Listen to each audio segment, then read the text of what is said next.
if you were to do that, it would provoke a military response that would hurt the Gulf badly, and that it would, in some countries like Bahrain, site of the Fifth Fleet, you could potentially stoke like a true revolution, because that country is almost, I think, half Shiite. So you could cause massive chaos in the Gulf if you were to do this. Now, that wasn't a risk from the Israeli standpoint. That was the point. That was the point. They wanted to diminish the Gulf, and in 2 days they have. And I think anyone who likes decency and order and cleanliness is hoping that the Gulf will recover. The Gulf is not a threat to us. We have military bases in these countries. These are some of our closest allies. All of them are closer allies than Israel, by far. They're our friends, but they've been really hurt. And in a place like Dubai, which is basically part of a country, it's an emirate within the United Arab Emirates, but it's also it's a luxury brand, basically. People go to Dubai because it's beautiful and rich and clean, and above all, because it's safe and orderly. It's got the busiest airport in the world. You start seeing video on Instagram of smoke in the Dubai airport, and you're like, I think I'm going to Cabo this year. Oh, sorry, drug cartels. Whatever. Maybe you go to Sedona this year. It really, really hurts these countries. And Israel wanted to hurt these countries. That's the point. Wanted to hurt these countries. Wanted to sow chaos and disorder because they are rivals of Israel. So it's probably not, hasn't been reported, but it's a fact that last night in Qatar and Saudi Arabia, authorities arrested Mossad agents planning on committing bombings in those countries. Now, that's weird. That doesn't make any sense. Why would the Israelis be committing bombings in two Gulf countries, which are also being attacked by Iran? Aren't they on the same side? No. Israel wants to hurt Iran and Qatar and UAE and Saudi and Bahrain and Oman and Kuwait. And they've succeeded. And the third thing you would have to do if you wanted true control over the region, which as we've established, Israel wants and shouldn't be attacked for wanting. It's a natural thing to want. Howdy. Thanks for following. But the final thing you'd have to do is get the U.S. out of the Middle East. What's going on there, Matt? How you doing, man? Since 1948, the United States, from Harry Truman till present, U.S. presidents, and as noted with diminishing success, but have tried to constrain or shape Israel's policies. Yeah, it's actually a little its foreign policy. But, and we have a right to do that because we're the most powerful country in the world, have been since just 1945, and also because we wanted a little bit of a buffer before Nick started. Israel couldn't exist without us right now.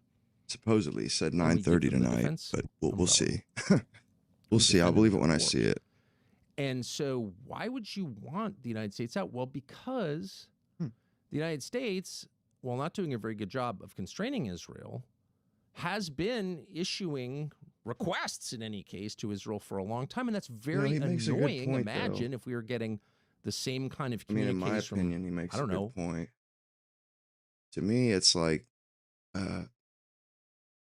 these people, Israel, they've kind of proven that they really don't care about anybody else. They don't care about, and we don't really care about anybody else too, but other than the fact that if everybody else is doing bad, then we're not going to do very good. Israel, I think they go about it like they want to subjugate everybody around them. They don't want everybody to be doing good around them so that they, a rising tide raises all boats. They just flat out want to subjugate everybody around them. It's like they're not content with what they have. Everybody else, has had their countries for many years. Israel, they seem like they're not ready to settle down yet. They need they need to cause some trouble. At least that's how it feels to me. And it's like, man, being these guys' allies is not smart. We got to decouple. We got to cut loose because they're just going to hurt anybody who deals with them. Anybody who's in their vicinity. Anybody, you're just going to get collateral damage. You're going to get caught in the crossfire. You know, it's like being friends with a gangster and you end up getting shot by a stray bullet. Well, that's how it goes. That's just how it goes.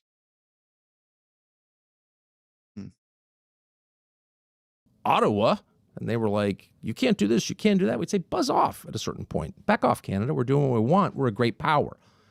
So you have to get the United States out. And this war is designed to do it. Because the Israelis, who are very well aware of domestic American politics, know that there is no appetite whatsoever for casualties among the American public, that this war did not have anything approaching majority support. In fact, it had small minority support, and that's shrunk even in 36 hours, and that this would cause a political crisis in the United States, and that it would most critically convince our Arab allies in the region, meaning really the Gulf states and Jordan. Doesn't seem poor Jordan, wonderful country. Very smart to deal with these people because they just, you know, they have ambitions, and they don't really care about us. If they damage us to serve their ambitions, that's perfectly acceptable for them. You know, I think that the way they see it is, you know, somebody will always be willing to deal with them. I think that's the way they see it, is that, you know, if America won't you know, endorse them, then they think they'll be willing, or they'll be able to get somebody else to endorse them. So, and you know, they're only friends with us, and so as long as we further their ambitions. And if we stood in the way of their ambitions, I think they would be willing to do everything necessary. I mean, even as far as using nuclear weapons, I really do think they would. And I think the worst thing that ever happened to this country was getting involved with them, because we were doing really good till we got involved with them. Straight up. It would convince them that the United States is a bad ally. Why? Because the second you hit Iran, and the Persians are not stupid at all, you know that they're going to hit American bases in those countries, which they have, except Oman. But in the other 6, they have. And you know those countries are not going to be defended by the United States. And they haven't been very well. Some of these countries are on fire right now, and they feel completely vulnerable. And they are low, or not letting loose with any operational secret that you can't find on the internet. They're running low on missile defense. Fucking internet. And so a country like Saudi or UAE or Qatar, Bahrain or Kuwait, I mean, they're all right on the Gulf, directly across from Iran. They live on their energy production, and that's being damaged, and no one's protecting them. A Saudi Aramco facility went up last night. Saudi Aramco being the longtime joint U.S.-Saudi energy production company, biggest oil company in the world. Jesus, and part of it's on fire today. The computer, it jumps back up. The Iranians said they didn't do it. Why would they say they didn't do it? Possible Israel did it. Why wouldn't they? Because if you think about it, scaring our other allies in the region, letting them know that they can get attacked and the U.S. will not defend you. You put up with all this crap for decades because you got American troops on your soil and your population doesn't like it, but you do it anyway because you've been told if there was ever a problem, the U.S. will come rescue you. Well, guess what we just learned? The U.S. is not coming to rescue you. We're not coming to. Well, matter of fact, we'll there help are them hundreds bomb of you. thousands of Americans, civilians, caught in the Middle East tonight. Can't get out. And the governments of those countries are panicked and they're enraged. That's and the crazy. message to them is the U.S. is not a reliable partner. What's the point of this partnership? What's the point of allowing you to have an air base in my country if when missiles come raining down or drones attack our airport, our international airport, you're not going to do anything about it? That's how they feel. And you can understand why they do. So what's the message to them? There's no upside in dealing with the United States. There's no upside in foreign really investment in the United States. You go to any of these countries, you just go to the airport, go to a restaurant. Who do you run into? American businessmen. And some of them have good ideas. Some of them have ideas that are so stupid that they couldn't sell them in Silicon Valley. They couldn't go to VCs in the United States and raise the money. So they go to the Gulf. And it's not that the Gulf Arabs are dumb. In some sense, they're doing this because they see the United States as their only real ally. And so they're investing in American business ventures. A lot. Hundreds of billions of dollars. And part of that is economic calculation. They think these companies are going to grow and they're going to make money. Part of it is friendship. And I'll be right back. You're our ally and have been all these years since the British left. So you need to use the bathroom. What do they think now? Well, they don't feel that way quite as much. Because for them, this is very serious. I mean, these countries don't grow their own food. So if you close the airport and the Persian Gulf and the Red Sea are closed, in effect, where do you get your food? That's a real issue. These are countries that are supplied by, in some cases, desalination plants, pulling seawater through a membrane and then piping it to the urban centers. What happens if those pipes get blown up? You have no water. There's millions and millions of people. So you can see, without getting too into it, just how vulnerable these countries, our strongest allies in the region, now feel, and how their calculation about the United States in the region has changed dramatically. The British lost their influence in the Middle East in 1956 in what is known as the Suez Crisis. It was a crisis that was so complex, it's hard even to understand it now, 70 years later. But the net effect was the UK was not able to restore order in the region. They had less power than people thought they did. And that was it. That was the true end of Britain's empire. It was certainly the end of its control over the Middle East. That's what this is. And it's on purpose. They did this. The Israelis want us out, and they did this on purpose. And then as a last sort of footnote, there's another big loser in this war, in Israel's war. And this was obvious years ago. And that's Europe. Europe? Who cares about Europe? Well, the neocons care about Europe for reasons that are not entirely clear. But you often hear the neocons, the war hawks, chills for Israel, whatever you call them, but people who supported what we're seeing now. And they're mad at the Shiites and the Ayatollah and the Arabs and, of course, got it. But if you listen carefully, there is a deep hostility and hatred, in fact, toward Western Europe. Now, where does that come from? Someone should think deeply about this because it's had a big effect over the past 80 years. It doesn't even matter where it comes from. They hate Western Europe. And maybe the biggest loser of all right now is Western Europe. So last night, Qatar shut down its LNG exports. LNG is liquefied natural gas. Without getting boring about it, LNG is essential to the global economy. It's essential to Asia. South Korea subsists on Qatari LNG exports. China is a huge consumer of them. And Western Europe, Britain, 40% of homes in Britain are powered by Qatari LNG. Lots of reasons for this. We blew up the Nord Stream pipeline is one of them. But it doesn't matter.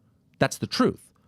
So when you shut off natural gas from Qatar, and it's now shut down, it's 20% of the world's total supply is shut down, well, you have all kinds of effects on that. It crushes markets. It hikes inflation. It can wreak havoc on the global economy. Say a prayer that it doesn't, but it could. But the first thing that it does is totally shafts Europe. And then here's the second order effect, refugee crises. Let's say that this operation achieves its only real stated aim, which is to decapitate the government of Iran. It doesn't seem to have happened yet. I mean, who knows what's actually going on? But the Ayatollah was killed. Government's still sending missiles, so someone's making decisions. But let's say over the course of however long this takes, chaos becomes the state of play in Iran. The thing just falls apart, just chaos. It's a huge chaotic country with no one in charge and lots of different ethnic groups and religious splinter groups fighting with each other, heavily armed. And the normal things start to break down, like food distribution and water, schools. What do you have? Well, you have what we've had in Lebanon and Syria, really every country that Israel has destabilized on purpose. You have a refugee crisis. Oh, sorry about that. And where do they guys. go? Well, of course, a lot will come here, of course, but a lot will go to Europe, just as Syrians flooded into Europe 10 or 12 years ago in the aftermath of that conflict, which was, underneath it all, fomented by Israel in order to destabilize its neighbor in order to increase its own authority in the region. That's a fact. So if you think Europe's in bad shape now, oh boy, give it a year. All the interesting people So are in it's hell. Europe, the United Perhaps. States, and the Gulf states. But Those that sounds are like the a losers. way to justify being. And a if you're piece of trying shit to me. ascertain motive, which is hard, and you probably should pull back from that most of the time, but if you're trying to understand like why this is happening, why would you want that? Look at the effects. Don't look at the ideology they're telling you about or the whatever motive they're claiming they have or that you have. Shut up, Shiite. Okay. Look at the kind of effects. get tired of him. The saying, point of the system "Shut is what up, it does. shut up, such And such, what does this system, what does this shut war up, do? meanie." Hurts the That's Gulf how it states. comes across to me. Crushes the Western Europeans. Who is he? and it who's hurts he the United doing it? States. That's the point. Who is that supposed And to if be? you doubt Him? that, if you doubt that that's actually what's going on, this is a longtime Israeli politician, leader, Naftali Bennett, explaining Israel's next step. Here's where they're going next. Watch. A new Turkish threat is emerging. I want to be very clear. Turkey and Qatar have gained influence in Syria, are seeking influence elsewhere and everywhere throughout the region. You know, and from here, honestly, I I just warn, wanted this to Turkey is the new just Iran. to give me a few minutes to kind of collect my thoughts. You know, I was thinking about this over the Erdogan weekend is sophisticated, because dangerous, of and he seeks to encircle what's Israel. been happening to those poor guys, the USA hockey team. I don't know if you guys have been paying attention, but those guys are basically getting crucified.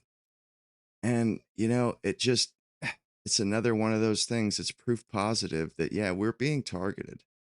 They don't, I mean, they don't like the fact that it's all white guys. It's owned by all white guys. All the coaches are white guys. And that really bothers them. It's like white men can't achieve on their own. And if they are allowed to achieve, they must do it with a diverse group of other people around them so that those shitty other people can enjoy some of their glory.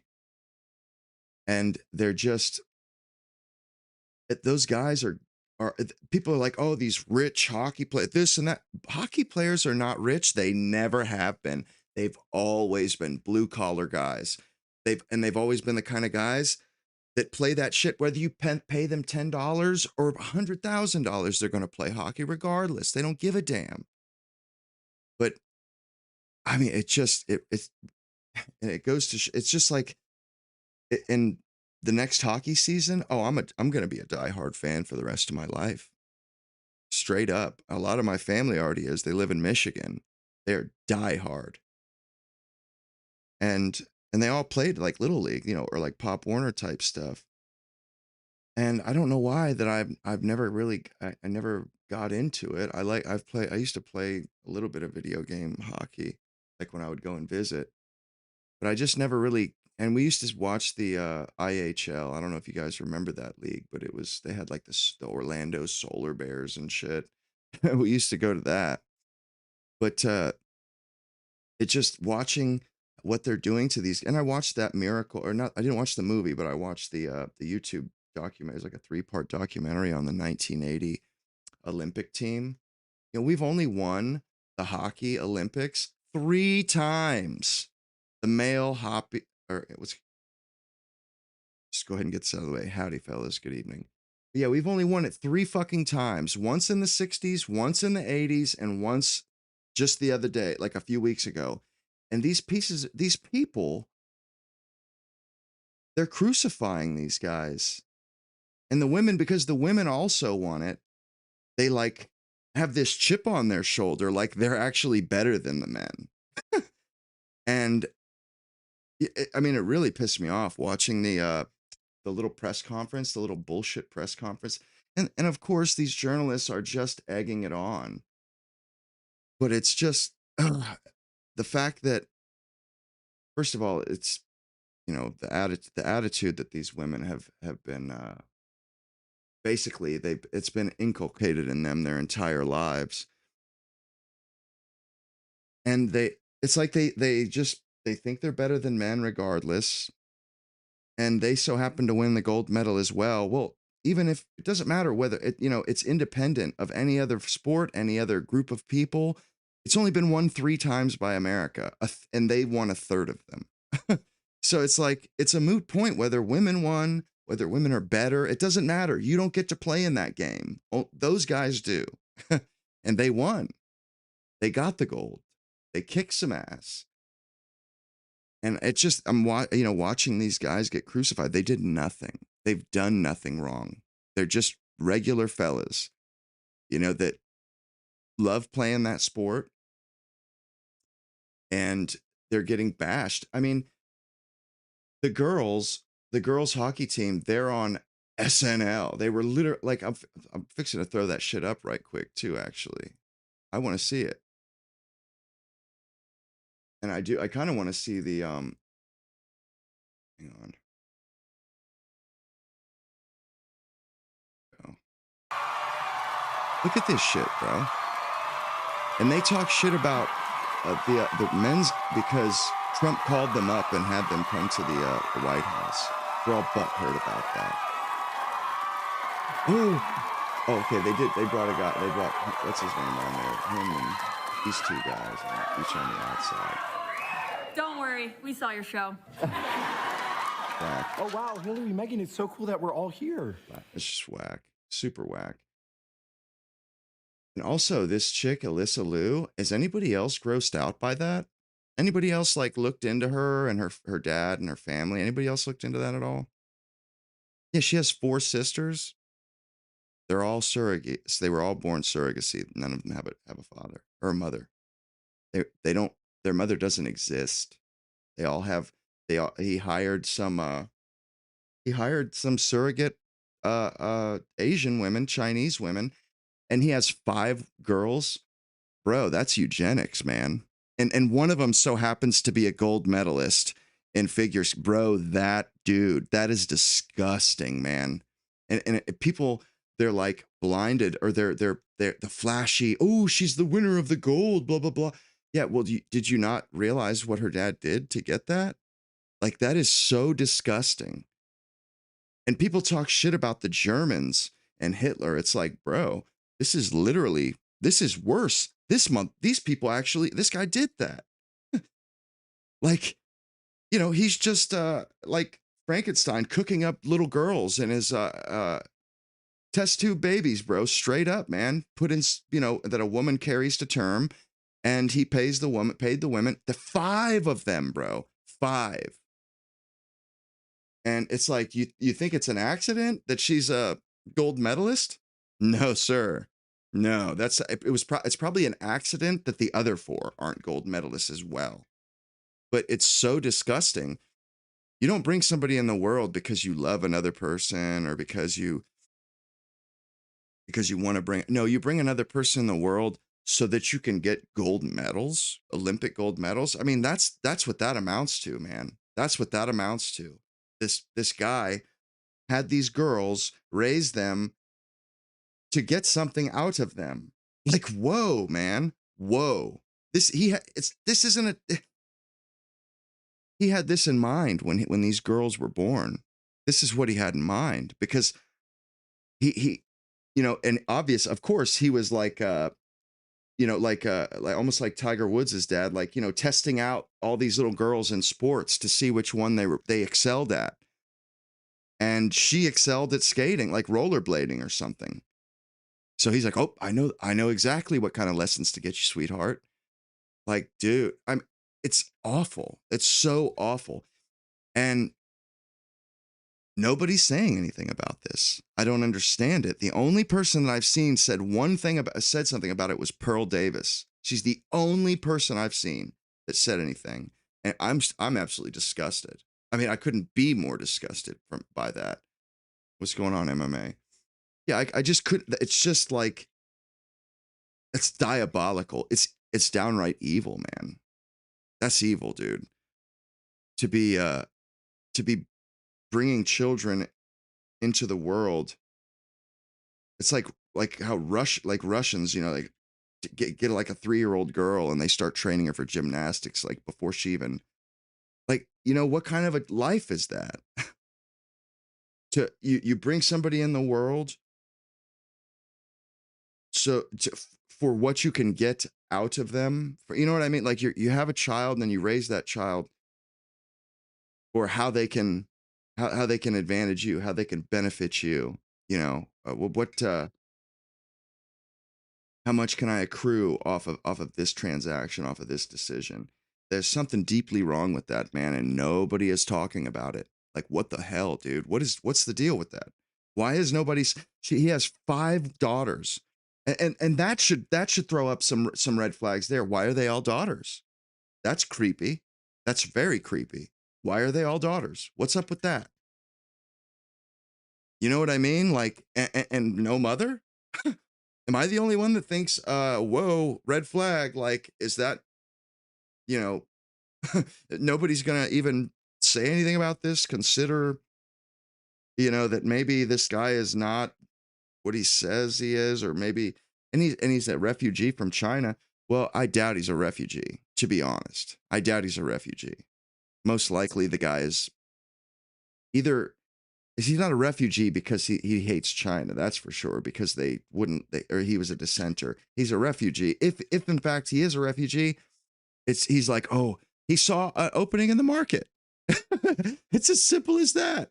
Like, oh, look what we can do with genetics nowadays. Everybody else in the world, they're just a bunch of idiots. They're just passing up all this money. They're leaving all this money on the table.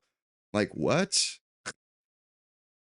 I mean, it just blows my mind, dude. Like, and also, honestly, she's not even, and after I was looking at the other gold medalists that we've had, Tanya Harding and all that stuff, I'm very, very, I mean, honestly, I'm quite unimpressed with that girl, Alyssa Liu. I don't find her impressive in the least, man.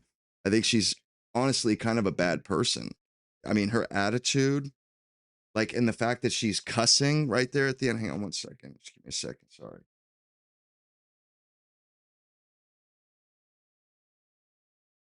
About to cut on my fucking rice cooker. Got to cut on my rice cooker and I'm fucking starving. But you know, like the shit language. And you know, she is a leftist, but I'm not gonna beat up on her because she's a leftist, you know. That's her opinion. But it's just she's not a very good role model, man. And I heard Megyn Kelly say the other day that the left is trying to gatekeep her, and I'm like, good, let him have her. Let him have her. We don't need this, man. We're already outbreeding these people. They already aren't going to exist in 50 years. So why the fuck are we going to let them poison our people? Like that's stupid, man. It's dumb. And you know something? We need to stop imbibing from these wells, man. Like big time. We need to stop imbibing from these wells. But like people should point at that woman and say, that's somebody that you be like anybody but that person. Anybody. Because that's not what you want to be when you grow up. You don't want to, I mean, it just, and the women's hockey team too. You don't want to be those women when you grow up. Those women that think they're victims, that have been convinced that they're somehow victims. You won a gold medal. What the fuck are you talking about, victim? Like, get out of here. You're not a victim.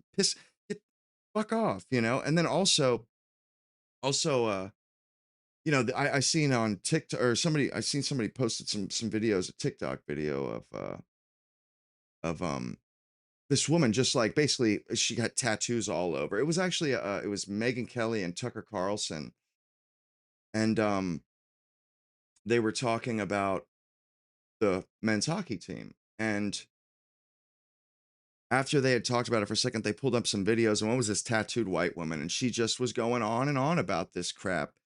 And and Tucker even pointed out, he goes, I feel pity for that woman. I mean, because you could tell she's probably in her 30s. Her life's already over. Her life is already over. And she's just bitter and resentful, and it's just so damn sad. Like, she's talking shit about, oh, these are all rich men in hockey. There's no diversity. It's, they fight. There's no diversity. There's no black people. There's no this. There's no that. They're just, and it's just like, dude, what the hell are you talking about? Like, there's no, like, barrier to entry. If black people want to skate on the ice, they're more than welcome to do so. Like straight up. Like, and if they're not, like, they literally dominate every other sport. And for some reason, they don't dominate that sport. Oh, it must be because of racism. Racism. I doubt that, but okay, sure. Honestly, I'm past the point of even giving a shit what they say. Like, cool. So, I mean, what are they supposed to stop playing it because that's how you feel about it? Like, no, sorry, no. And I mean, really and truly, I am going to it will be the only sport that I tune into. It's the only sport that cares about me cares about the fact that I live, and that actually, because the NFL, dude, they've all but abandoned us. I mean, and it's like almost every single company out in the world, it seems to me like they're all being pressured to abandon us. Like, remember with Bush or Bud Light?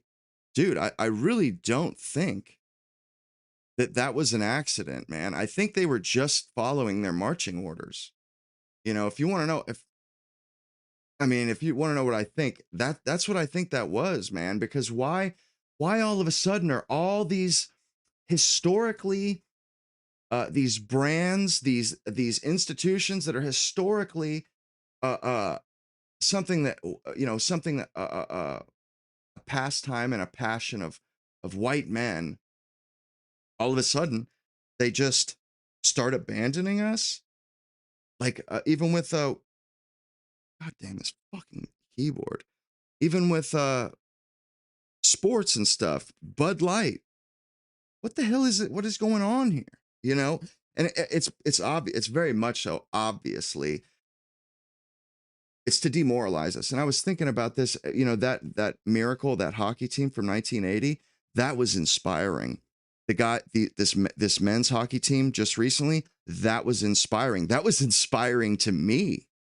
That was that made me think, man, why am I not watching this, man? Why am I not watching this this sport that's just this? It's made for me. What am I doing? Well, they know that as well. They felt that as well. And that's why it bothers them so much. The same things that make me kind of feel pride and feel good about that, it makes them feel angry. Straight up. They already know what's the deal. What's going on there, Bob? Shit, man, he was the first one in this stream, or the first one in the chat room lobby. But I've started to realize this, like, what when something happens and what, if there's something to it that makes me feel some type of way, chances are whatever that was that made me feel that way, it makes somebody else who hates me feel the exact opposite. It boils their blood. You know what I mean? It boils their blood. And to think,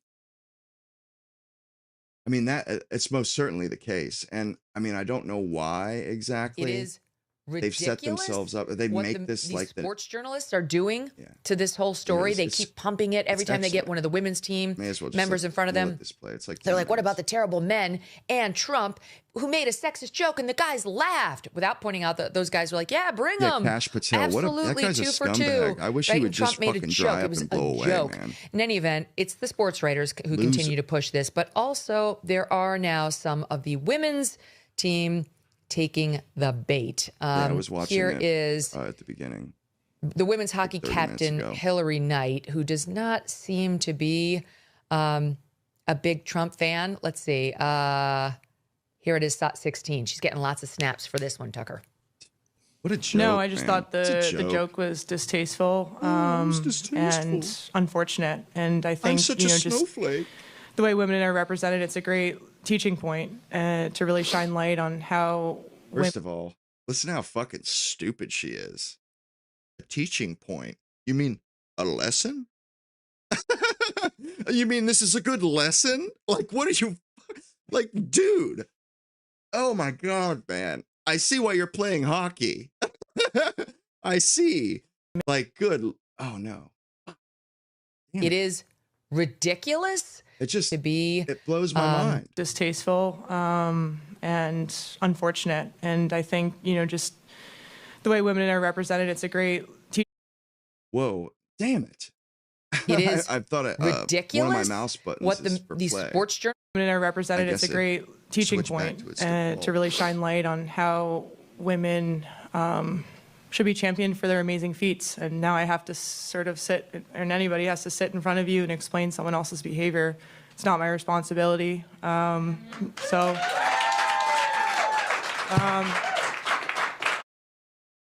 what There we is go. All right, shifting the got it. focus and shifting the narrative. But to think of how women are represented today. You mean as they're like they're gods? Like they can do no wrong? Like they're all that's right with the world and men are all that's evil with the world? Is that the representation that you're talking about? Because that's the representation that I see. Because look, just this situation, them talking right there in that press conference, are men being represented well right there? Or are they being represented like a bunch of frat guys that are pieces of shit, that are misogynistic, that hate women, that just laugh, oh, they just chuckle and blah, blah. They're just, chauvinistic assholes. And you're just the sweetheart little, the angel who wouldn't hurt a fly, you're just so deferential and the world is owed a debt of gratitude, the fact that you're here. Narrative of this blessing us amazing with your accomplishment that presence. we all did together. And granted, the men's and the women's team did it together, and that is super special. It's never been done in our program's history. It's something we're extremely proud about. Your thoughts? Well, I feel sorry for that girl being used to divide the country. Good point. And that's obviously what this is. And that's what sports journalism is really. If you want to weaken a country, you divide it against itself. That's what they're doing. You weaken the people. You weaken Bastards. their pride in their nation, in themselves, in their ancestors, of course, in the virtues. And sports is the fastest way to the heart of a plurality of American men. And so if you politicize games and use the spectacle in order to force feed the audience propaganda about how their country is bad, their culture is bad, their ancestors were bad, their skin color is bad. That's what they They're do. bad, and they have to be ashamed of themselves and their testosterone, then you've done a lot to weaken the country so you can dominate and control it. I mean, it's the long game. It's been going on a long time. And they're We spend a jealous lot of about this. time talking. But wait a second. I thought you guys hated Trump. I thought these women, they literally talking shit about Trump in that press conference. What do you care what Trump thinks? What do you care if you get to meet Trump? What's the deal there? What's up with the discrepancy? Do you care about him or do you not?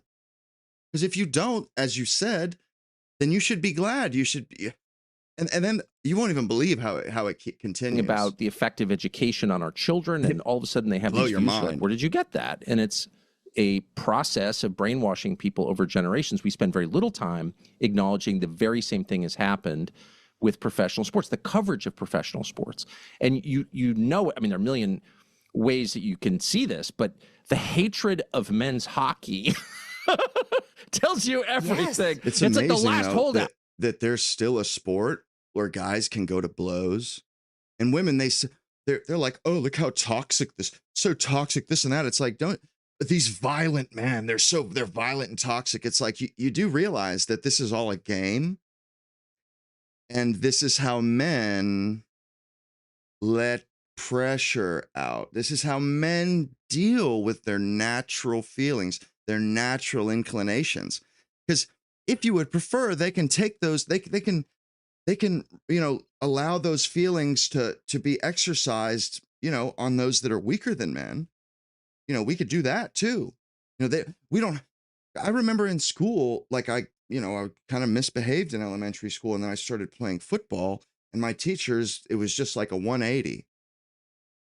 And, the fact that these women are saying, look how violent these men are, this, that, and the third. And it's like, men can get violent. You should just be happy that they found outlets for that. It's ridiculous. Yeah, I'll put you in regulars on the bot so you don't get messed with anymore, Viking. We got him, which men's hockey is like overwhelmingly white from rural, cold places.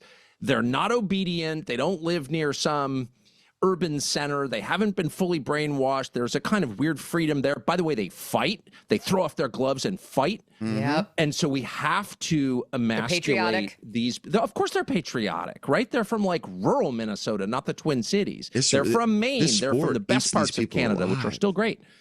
And they're from Scandinavia and Russia. And those people are a massive threat. Their spirit is a threat to the country. And so we have to bring them down. And what is all of this? If you are governing your country in a way that the population hates, if you're doing things the population doesn't want, at a certain point, you fear that they're going to, take back control of their country, maybe even physically. And so you have to make sure that the country is weak, riven by division and self-doubt, that the sexes hate each other, that the people who could rise up against you are incapacitated by obesity and marijuana and all kinds of other drugs. Like, you really have to scratching the surface. Work hard to make sure you neutralize that threat. And I think it's very obvious now. I've felt this for a long time, but now we're at a place where almost nothing the federal government does the public wants. The disconnect between like what they say they're going to do, what they actually do, what people want, and what the government spends their money trying to affect. It's just too wide. It's like it's pre-revolutionary at this point. And so then you sort of look back and you're like, oh, maybe that's why there was a concerted effort to make men, young men, weak, disorganized, and self-hating. And maybe the fastest way to do that would be getting people to, show disrespect to the national flag during football games. Like, maybe that wasn't accidental, because it wasn't, honestly. That's a good point. That's a good point, man. I said on the air after, I don't know, it was Monday or Tuesday, that it was bound to happen, this turn on these guys. It's really not about the Trump phone call or Kash Patel being in the locker room. It's about it's about, oh my goodness. Wow, this stupid app. Ridiculous. Really pisses me off. Comparable to golf. Forgot that, like, this woman. This is what I want. I do love that we all loved heated rivalry. I do think it did a little bit of damage, because I think that we all kind of, like, maybe collectively forgot that, like, hockey is one of the most, if not the most, conservative sports with the most conservative fan base. Like, this isn't anything new. I would say it's comparable to golf or lacrosse, but, like, here's the thing, okay? Hockey, I don't know if you guys have seen, like, the USA national team. It's all white. Everybody on the team is white. Everybody affiliated with the team is white. All the coaches are white. Like, there is how not about a lot this, of people of sweetheart? color. Has anybody seen the American national basketball team? They're all nigs. There's nobody that, everybody that owns the shit is black. Everybody that plays the shit is black. Everybody that watches it is black. What the hell's with that, man? What's up with that? Why do we allow that sport to even exist? If they're not going to let white people win, I mean, it's incredible, dude. It's incredible, man. And it makes me hate these people In that space. And, like, a huge draw to hockey is it's violent. Like, you are encouraged to be violent. Like, that's bullshit. It's literally the exact same sport as soccer and basketball. Like, when I was younger, I knew a guy from New England that played hockey, or my uncle and this guy from New England, and they called everything, they called soccer faggot hockey. They called basketball, Negro hockey. Everything was hockey, because all they did was hockey. But actually, that is what's it? Water polo? It's the same thing as hockey, where you have like what, a forward, you have forwards and shit. It's all the same fucking game. Basketball, you play inside. You play in a gym. Soccer, you play on a grass field. Hockey, you play on a frozen ice rink. You know what I'm saying? Like, these are the exact same sports. They're the exact same sports. Every now and again, the guys get into a fist fight on the ice. Is that how about the NBA, where they went up into the stands and just started uppercutting and fucking the fans up? How about that? Is that violent? Or how about the people that play those sports? Every day, children are shot by these guys, you know, fighting amongst each other, shooting at each other, killing each other. Is that violent? It's just like, man, thank God look at that fucking haircut. Holy shit. Look at that haircut, man. She looks like a fucking Norman or something from like 900 years ago. Like from the Battle of Hastings or some shit. The fans love to watch the violence. The players love to enact violence. Like, she's pretending as though she doesn't love to watch violence. Sweetheart, you use TikTok. You're not fooling anybody. You're human too. Why do these people even try to pretend that they're better than anybody? What, you think we don't know that you love fucking violence just like us all? We're all humans. Like, what is it? How is it that you think you're, yeah, exactly, question. But how is it that you think you're special when we're all equal, we're all the same. You're not any smarter than you're not the smartest human on the planet. You know, it's like, wow, man, the arrogance here. what type of ideology do you think a I know what it's white called. man that comes from insane amounts of wealth for his entire Insane amounts of, God, It is ridiculous. that couldn't piss me off anymore. team, because that's what violent But you know, insane amounts of wealth, people that come from insane amounts of wealth do not play sports. They do not work for a living. It's incredible, man. That's so incredible. Like, oh, vast amounts of wealth, do they? Vast. Oh, really? Is that why the hockey players have always been missing teeth? They couldn't have, which, you know, it's like they can't afford a dentist, but they have vast amounts of wealth.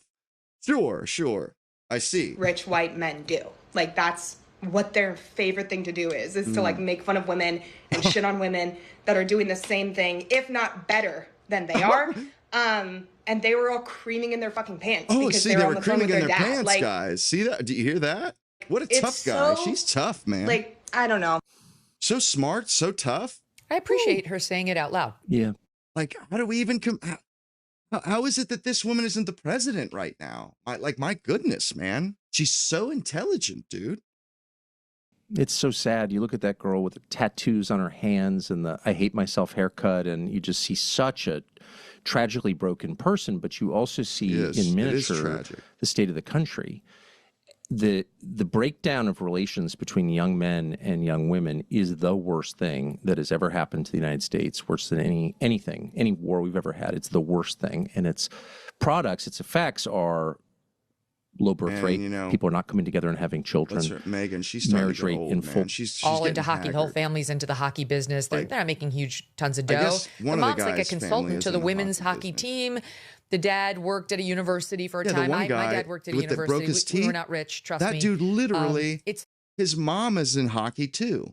You know, like, as if, it just blows my mind. What is wrong with that? Men and women do it. And it's a you know, it's like they'll find something to bitch about no matter what. If white men enjoy it, they will find some reason to poo-poo it. A lot. Every time. A lot of them most of them tend to be working class heroes. But you And they're wonder working if class, it's about they all hockey. are. I mean, if you were to ask that young woman, I hope you can interview her, maybe. Does she know what hockey is? I don't think she's a fan. How many touchdowns in hockey not a till you fan. win? Like, she doesn't know. She doesn't know anything Wow, about why it. did She's not why mad did at it take hockey. that? She's Oh, mad I at her see. dad. And And she's mad at the Hang on, boys who she had failed relationships with. And It she's is. mad She's at mad society about because that. it's made Absolutely. it impossible for her to do the thing that every person deep down wants more than anything, which is to procreate and to love your own children. And like, she kind of knows that's not going to happen for her. A lot of young people know that, and they're really distressed by it, and why wouldn't they be? So if you fix that, by the way, have you ever met a happily married woman in your life, happily married woman, never, who has those politics? Absolutely, I've never met one. I mean, maybe there are. No, I just course they not. don't I don't exist. think they exist. No. Right. They don't exist because they no. can't find a man. Honestly, if you have a positive relationship, You can't find a man who hates himself enough to be with you, with that kind of a woman. Those men are already dead or they're trans. with See? your dad, you'll wind up picking a positive relationship Pretty much. in a marriage. Exactly. Pretty much. You will pick a guy who will treat you respectfully, love you, and have a great, healthy life in every way. And then you won't run around hating men. Like, your interactions with men are positive. Exactly. You'll raise strong boys. Like, all of it is self-fulfilling. But meanwhile, now we have this. So the women declined to go to the White House go to the Washington for the State of the Union. And they had good reasons for that were stated. But now we're starting to see some of these women come out in these interviews, baited by the press, owning the fact that they clearly don't like Trump. No one's shocked. They're in the right demo to hate Trump. Even it seems like the sort of overwhelming patriotism of the men's team didn't necessarily translate over to the women's team, though. What good do they think they're doing by hurting their own people, their own country? I mean, what good did they think they're doing? And like, what are the ends they think they're serving? Like, we need somebody on high needs to get real and like force the subject and force women to think think deliberately, think with intent. What are you doing? Why are you doing it? What do you hope to get out of it? Like, women and people, they need to be forced to sit down and sort that shit out. Like, seriously, what is your aim here? Where are you trying to go with this? And if the destruction of humans, of humankind is mankind, if that's their goal, well, then keep on doing it. But I just don't think that's the point. That's what these people are going after. Like, they've been convinced that this is the way. This is the way to make a flourishing human society, which couldn't be further from the truth. It's just a way. It's like a stupid person's their idea of how to get to an equal world, a world of equality, which doesn't exist, will never exist. People are always going to be jealous of other people. They're always going to want what other people have. You have good look. We're not born equal. We all don't look the same. So, people are jealous of good looks. People are jealous of spouses. People are jealous of children. It's just like, you can't fix humans. You can't fix them. You can't fix the flaws they have. All you can do is just accept them and account for it.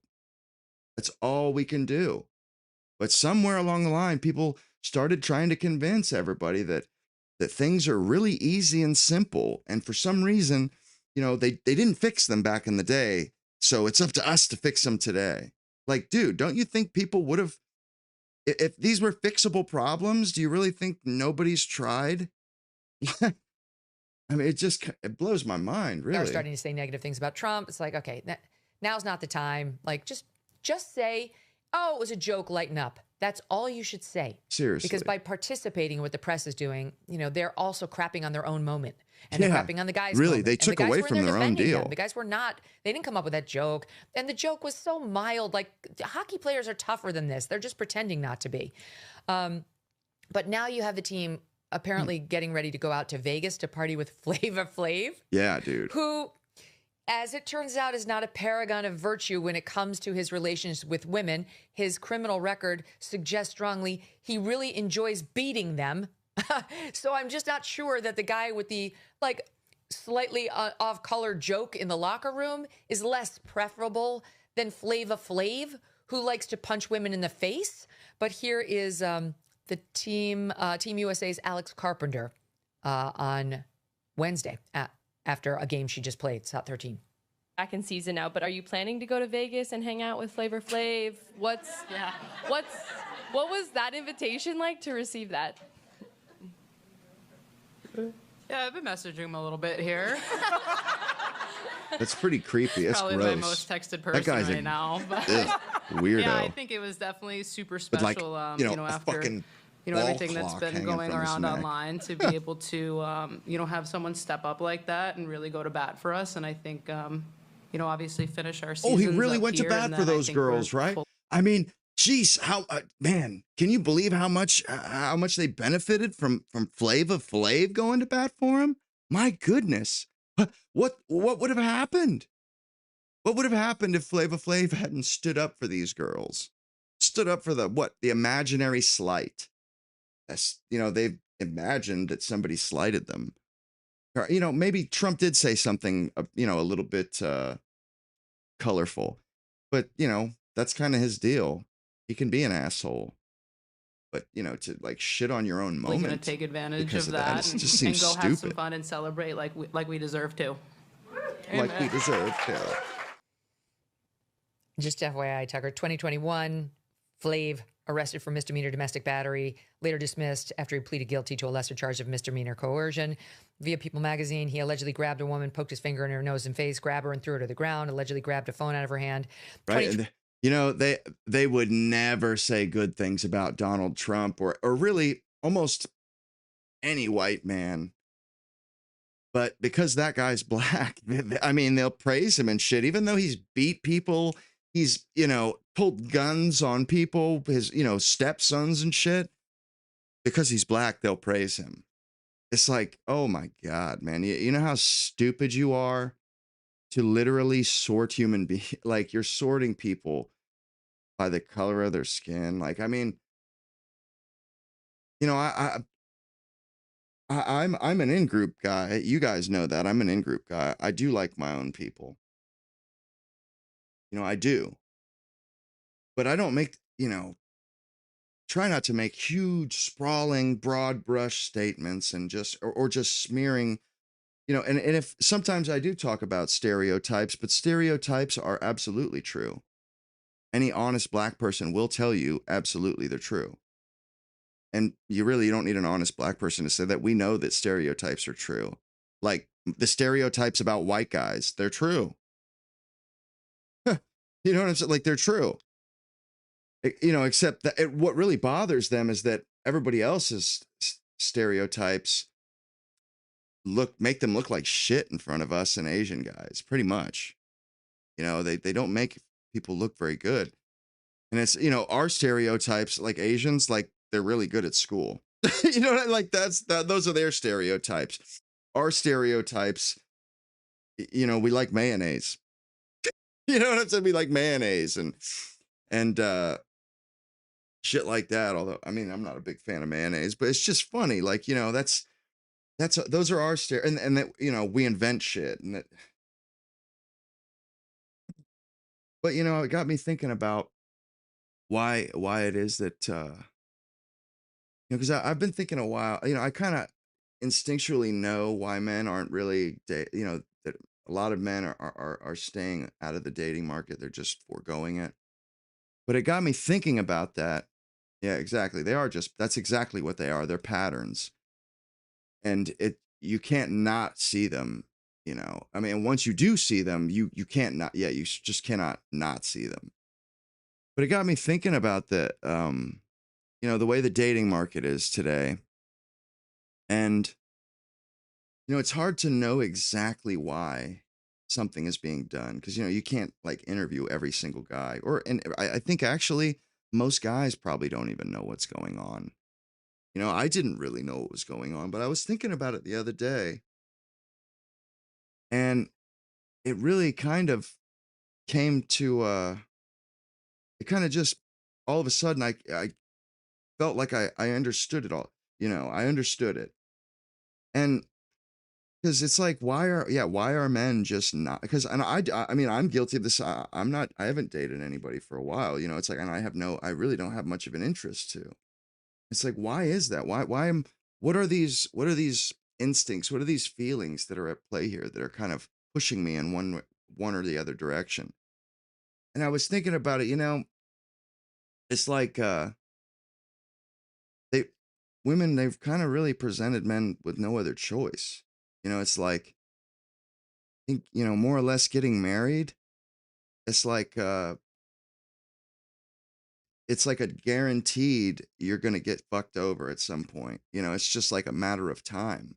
You know, it's like a countdown until the bomb goes off. You know what I mean? Like straight up, that's pretty much what the deal is there. And yeah, it's like I thought of this analogy last night. You know, where it's like baseball. You know, and where men are up to bat, and the pitcher has a fucking grenade in their hand, and we're like, yeah, no, I'm good. I'm good. I think I think I'm good on this at bat.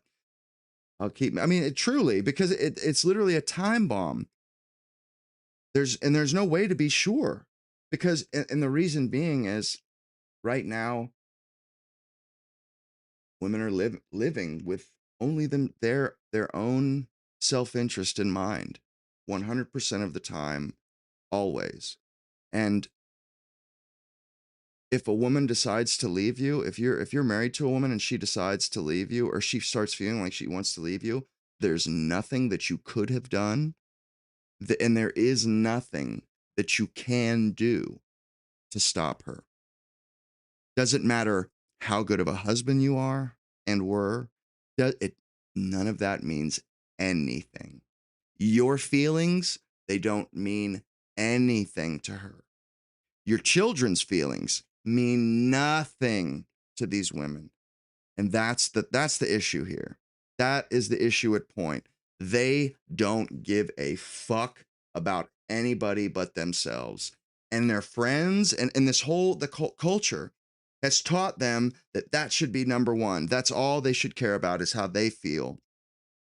And so they push each other up like, oh, go girl. Yes, queen. You know, they like, they help each other put a bullet in their own head, you know, like they think it's like a good thing that they do all that. Oh, if you weren't happy, this, and it's like, do you not realize that there's no such thing, or there's nobody that's ever lived that's been happy their entire life. Happiness is an emotion. It's not like a state of mind. It's not like a place that you arrive at and then you can just stay there, you know, and nobody can move you, you know, nobody can change how you, and they're not, it's like they're living and they don't realize that. They seem to think that, and when you choose a spouse, well, yeah, of course there's somebody possibly better looking out there that you could be with. Of course, there's somebody that might suit you a little bit better. But does that mean that you just spend the rest of your life in relationship purgatory, looking for the one out of 8 billion people? You got to find that one that you couldn't do better than. You got to find that person. You know? Oh, goodness gracious, because the idea that you would spend a day of your life with somebody who isn't your person. Oh my, it's just, I'd rather go to hell, guys. And men have just simply said, okay, apparently you're not in the right headspace for this. We'll come back when you're feeling better. We'll come back when you've decided that you're ready. And women, they seem to think that they're the only person in the relationship. Well, they're taught to only really think of themselves, period. And they think, why aren't men doing this? Why aren't men doing that? I've done all this work on myself, this, that, and the third. And it's like, aren't you forgetting that the man has an opinion too? Not only does he have an opinion, but he has wants and needs and this, that, and the other. And did it ever occur to you, though, even though you, this paragon of virtue, this just amazing creature, you're a godlike divine being. Did it ever occur to you that even though you think you're ready for a relationship, that maybe men don't? Maybe even though you think all this is great and this, that, and the third, maybe the other guy is like, yeah, no, I don't think so. I don't think you're ready. No. And that's women in a nutshell. Until they let go, and it's beautiful. What's great about that is that there's no meeting. Nobody got together and said, hey, how are we going to sort these, the He-Man Woman Haters Club? How are we going to sort this out, guys? How are we going to fix this? We got to stop this from going on. These women, they're just wayward women, and we got to fix this. No, that never occurred. Most men don't even know what's going on. They know this, though, that it's not a good deal, that it's not beneficial to them, that they're not going to win. No matter what they do, they're not going to win this game. And now that we've hit terminal velocity where the majority of people aren't getting married, most people, that are in their 20s, they're not married. They're not probably most likely not. It's not shameful for a man to be single anymore. When I was 16, that was the case, decades ago. Now it's not. Now that we've hit terminal velocity with that, now that social standards have caught up, it's a done deal. It ain't going to change until they decide, that they need, that something is wrong and they need to, figure this, because they're not even stopping to think about it, to consider what's going on. They're not, but they will be forced to once they're just banging their heads up against the wall. They're just slamming a hammer in the side of their heads over and over and screaming at the sky. Why won't this work? At some point, though, the girls that aren't even old, or, once they turn 16, they'll be like, what, that's crazy. What what is it that they're doing that's just so unacceptable? Until they do that, until they get a little introspective, nothing's going to change. Thank God. Thank you, Jesus. Because, like I said, I'll fix that for you, Matt. But like I said, none of us have met. It's not like we met up at the He-Man Woman Haters Club and, got together and put it to a committee, and that didn't happen. It's like, this is just the way it is. We can't help it. If that's how you're going to be, we can't help how we're going to be. Sorry. It's as simple as that. There's nothing to be done. I mean, and until they come to terms with that the world isn't how their daddy told them it was going to be. Because even men, they raise their daughter. Oh, you're my princess. You're my little princess. This and that. And then it's just, and when I was a kid, all this propaganda and bullshit had just started. I'm thinking of middle school too. So it was after 2000. It was after 2000. And I remember, women, they're these special creatures, and no, they're just as good as me. That's what I was told. I remember.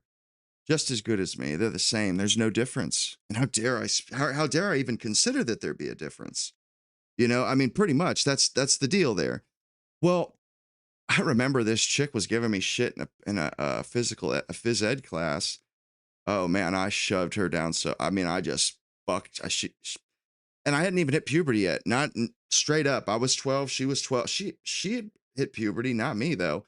I pushed that girl. She couldn't fucking believe what just happened.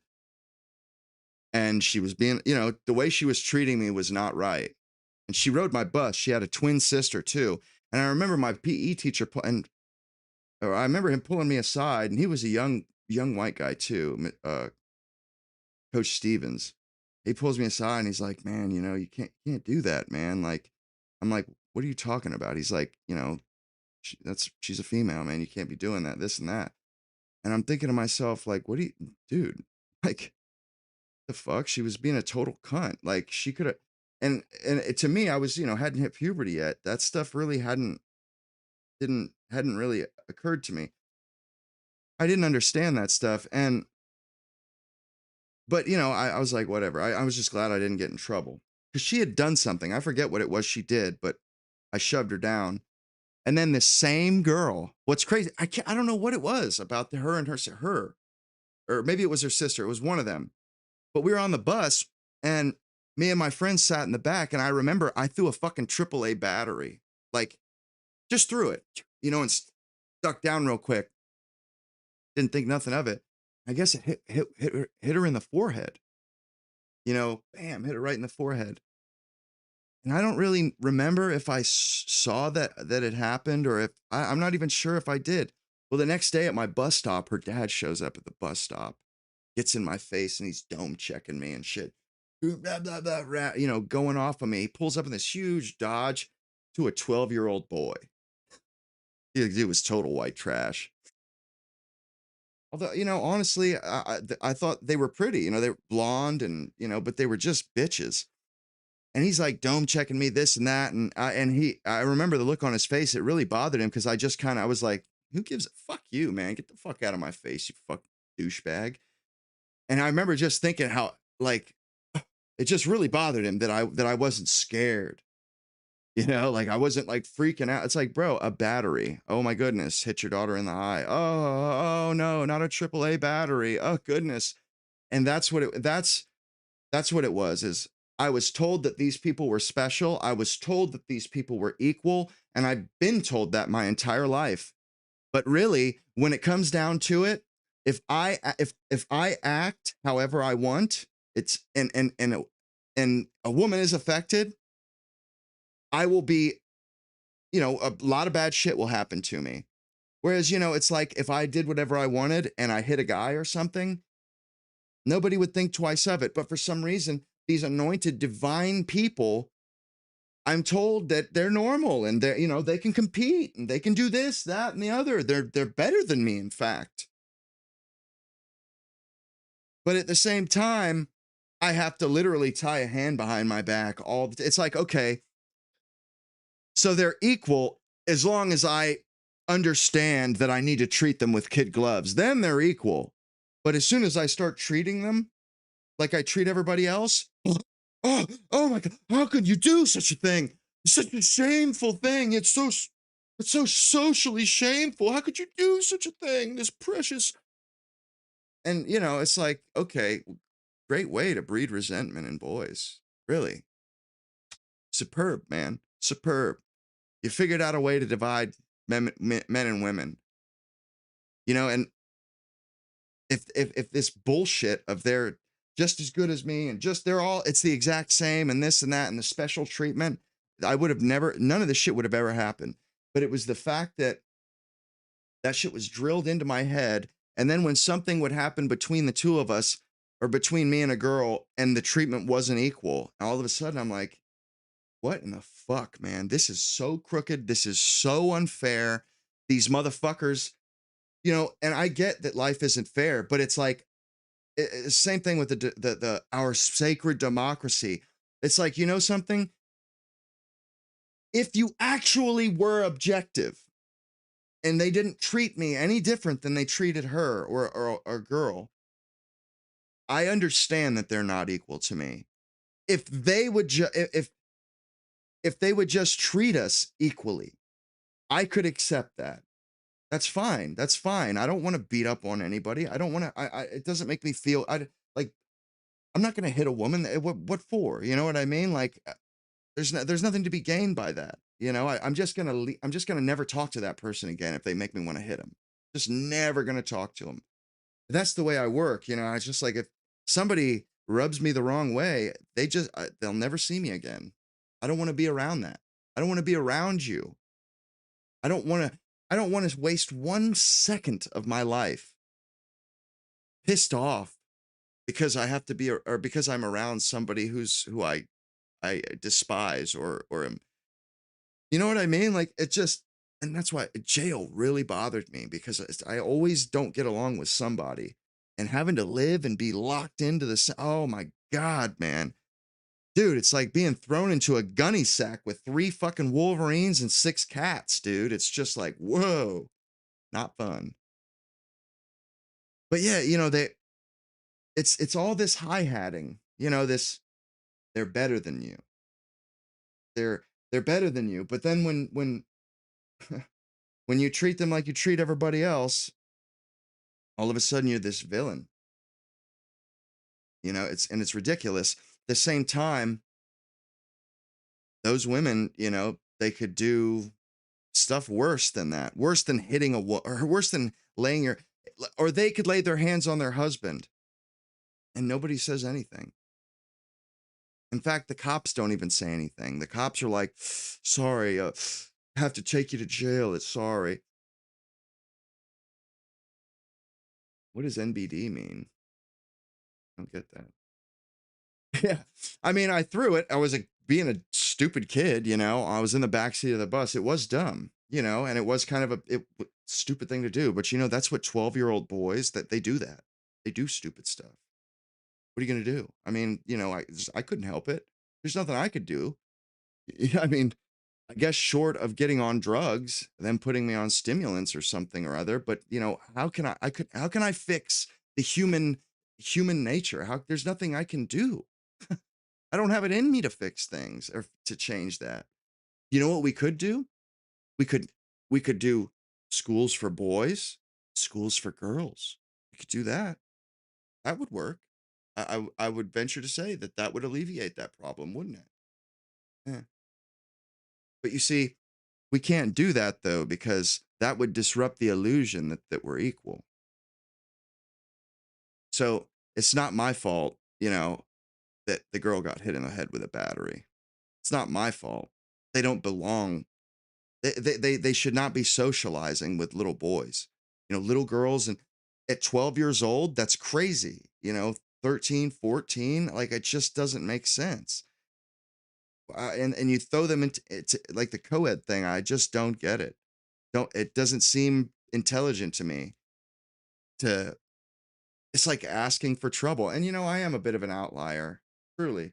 And I'm the first to admit it. I'm not like most people. I'm not like, I'm probably the most eccentric person everybody I know knows. Most likely. Wouldn't be surprised. Probably the most eccentric person you know. Like, or more eccentric than anybody you know. I always have been. It is what it is. But it just blows my mind. Like, there's this like facade put up, they're better than you, and they're equal, or they're even possibly even better than you, until you treat them as a superior or as somebody like, and then, but yeah, they're equal except for that. Like, what the fuck? Why don't you just say what the hell it is? Just to, just be honest about it. I mean, and it's not even that we're not equal. It's we're not the same. When they say we're equal, they mean it as we're the exact same. They don't say we're different, we're equal and different at the same time. They don't do that. It's like, 'cause it's like the same thing as men, nobody's like me. Nobody. I'm the only me. But that's not to say I'm better than anybody. And it's the same thing with with the women. It's like, but they don't do that though. And they even like, put that little bit of they put a little bit of a spin on it, and like they're better than you. They treat them better. Ugh. Especially in school, because school's made for women. It's certainly not made for rambunctious boys. I mean, we all know that.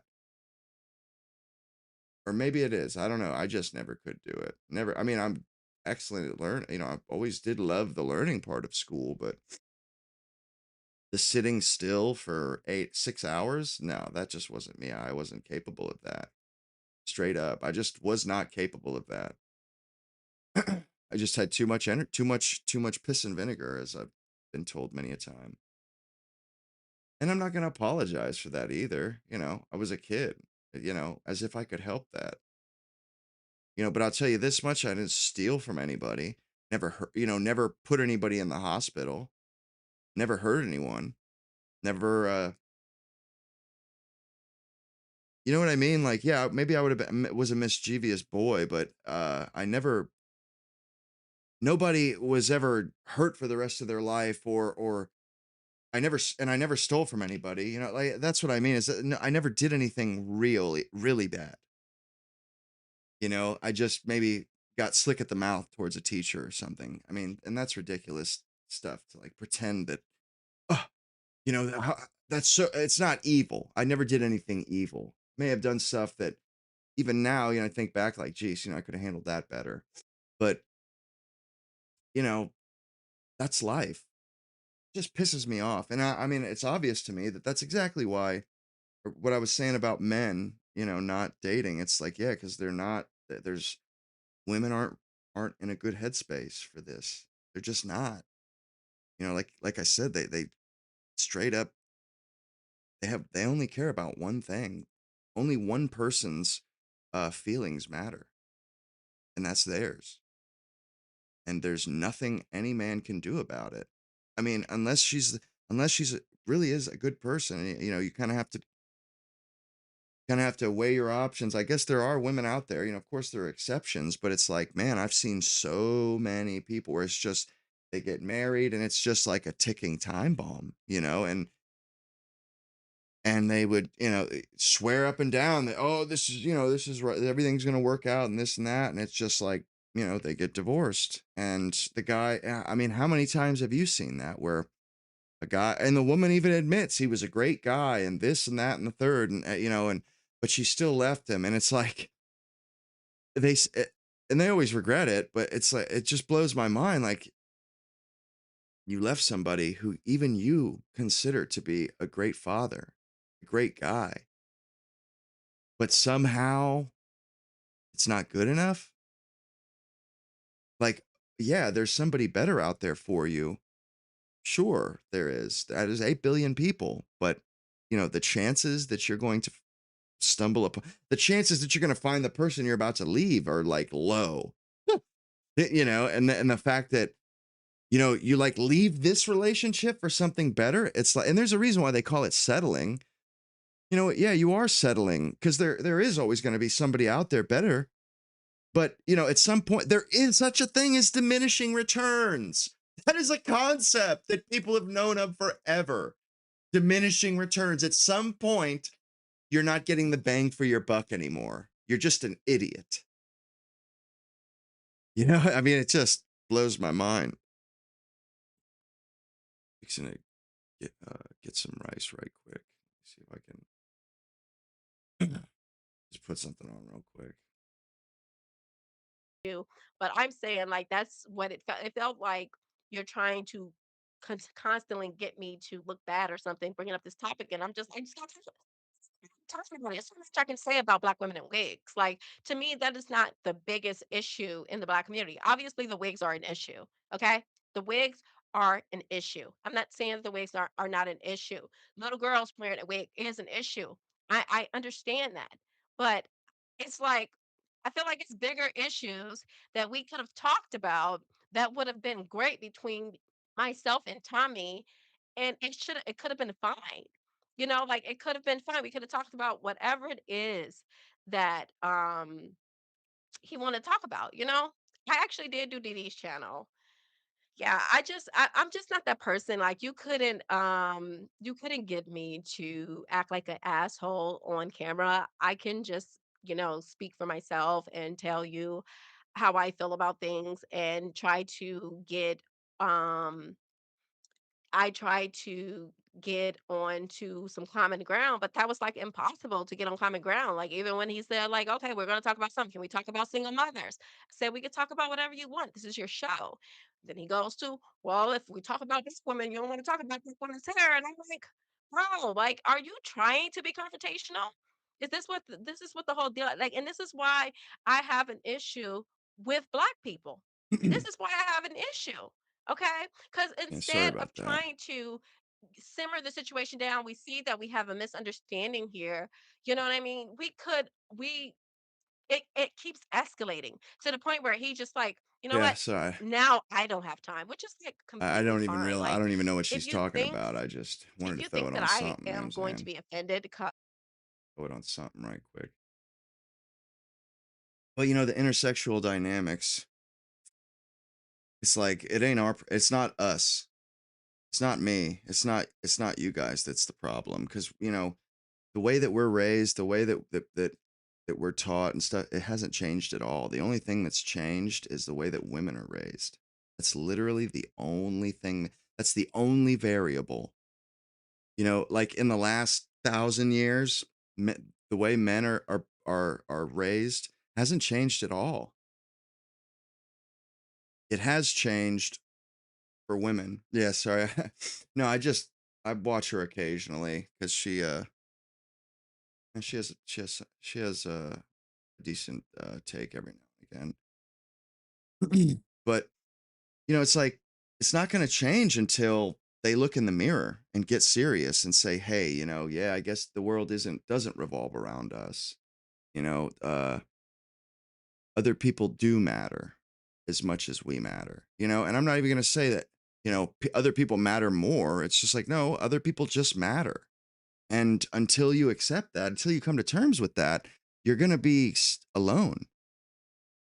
You know, yeah, I didn't even know what she was talking about or anything, but I just want to throw something on right quick. Although I should have just done the YouTube break thing, but you know, it's like, until they, you know, get real and understand that, you know, they're not the only person, like, they're going to be alone, all of them for a long, like, and they don't like loneliness. They're starting to come around already. I can see it, you know, maybe you guys can't see it, but I can see it. They're starting to realize, oh my goodness, you know, like if when we're this egotistical, when we're on borderline narcissism, men, like, nobody can stand us, including men, you know, because, you know, in the past, women were like, you couldn't make men, you know, if one guy didn't like you or one guy left you, you could always find another one. You know, men like women. They're, you know, naturally, they can't help themselves. But women somehow figured out how to be, how to be, how to get them to not seem like a good deal. You know, because I love women. I love how it I love being with a woman and stuff, but it's like, that's not how it is anymore. That's the thing. Is they're not, it's not the same. There's, that value isn't there anymore. You know, it's just, it's not there anymore. And it's honestly a shame. It doesn't make me feel good to say that. It doesn't make me feel good at all. It sucks. I mean, because, you know, and I think, honestly, I've was thinking about this the other day that, you know, Nick, he's really smart, but he's really, you go to Nick for politics, and for kind of a pretty narrow band of politics. You know, there isn't a big spectrum of, that's not his deal, you know. And he's right when he's, you know, when he has an opinion about women, he is right. But only because he can see that you know, his opinions are from his objective observance from the outside. You know what I mean? So it's like, he's never going to be able to relate with us until he gets married or until he starts seeing women. So he's never going to be that guy for anybody. You know, I mean, that's not his forte. And I mean, maybe, you know, maybe it never will be or whatever, but, and that's fine. I don't really care either way, but it's just like, you know, he's a really smart guy and his takes are really good. And it's just like, you know, how come he doesn't, how come he sticks with this narrow band? Because, you know, I don't think he really resonates other than that, you know, outside of that. Although, you know, his takes are good. Like I said, you know, he does have good takes. Like, you know, he's right about women. Like they're overweight, they're bitches, you know, and it's not working, you know, there's not a good deal anymore. And it's a damn shame, but it is what it is. You know, we really can't help that. And they have to change things. Like, and it's the way they're being raised. It's how everybody else treats them. It's how everybody in the world treats them. And you know something? Men are the first ones they want to treat women like queens and goddesses. That's what's insane about it, isn't it? We want to treat women that way. But they behave so poorly. They act as though that they're entitled to it, and that's so off-putting. And that's not even really the reason. I don't even think that's the reason why, you know, men don't. Like I said, you know, men want to, but there's a certain amount of arrogance, like, and then also the rest of the culture, the way that it talks down to us and behaves towards us, and men are just like, well, I guess if they're the prize, if everything comes from them, then we're just going, you know, obviously we're not needed here, so we're going to just, you know, hang out with our buddies, do our own thing. and you guys will be fine, I'm sure. You know, society will keep right on chugging. It doesn't matter if I stay home every day. It doesn't matter if I go out and work, because from what I understand, you know, I don't mean anything. I don't matter. I don't contribute. So fuck it. What's the point of wasting my life not contributing? Why don't I just live for myself? You know, I'm going to do what makes me feel good. I'm going to do what I think is a good use of my time. And it really fucked it. I mean, I guess they thought we were just going to keep taking it, because men historically have just taken it and kept on trucking. Apparently they just assume that, you know, men have this innate drive to that their genes carry on forever. It's like, yeah, we do, but not enough to have a miserable life. You know, it's like, if I could have a good life and pass my genes on, that's the ideal. But if to pass my genes on, I have to spend most of my life humiliating myself, gesture maxing, humiliating myself, allowing somebody to disrespect me, publicly disrespect me, shame me. And then in the end, I get cast to the side as like a worthless fucking rubber. And also half of whatever I have is taken away from me. It's like, nah, I'm okay with my genes dying with me, if that's what I have to do to get, nah, I'm good. And what's bad about that is that means the human race doesn't exist anymore. If this is where, if that's where men get to, and something doesn't change, human beings are dead. They're dead. They're a dead man walking. They don't exist. We don't realize it yet. I mean, that's really what we're talking about here. And so it's like kind of life or death. And I mean, but the thing is, though, is you only get one life. And I'll be damned if I'm just going to, and you know something? Let's say we did grit our teeth and just kept paying into it, kept throwing our money into the pot, kept paying that our taxes every week. What's to say that the next generation doesn't say, fuck this isn't a good deal, and does that anyways, and we die out of it? You know what I'm saying? Like, if we just bite the bullet and just power through it, who's to say the next generation doesn't go, you guys are fucking crazy, man. We're letting this shit die. That's what I'm saying is, oh, drunk women are the worst, man. Drunks and Indians. Straight up, man. Drunks and Indians, dude. My good. I mean, American feathers, not dots. My grandfather was after he retired, he was a jail guard in Arizona. A lot of Indians in Arizona, and that's what he said. He goes, there ain't nothing worse than a drunk woman or a drunk Indian. I mean, he's like, they're just belligerent, and the women, it's kind of obvious why that is, because they're not really used to. First of all, they usually they can get violent when they're like that, and they don't really when men get drunk, the normal rules still apply. And it's like, you can't act a certain way, you can't show your ass like that. Whereas with women, I feel like they get away with a lot more. They get a lot more of a pass on things when they're, I mean, especially, or when they're sober, and they assume they're going to get away with those things when they're drunk. They don't have the same kind of guardrails as men do, and they just get out of control, man. What's crazy, like I said, I have a lot of family in Michigan.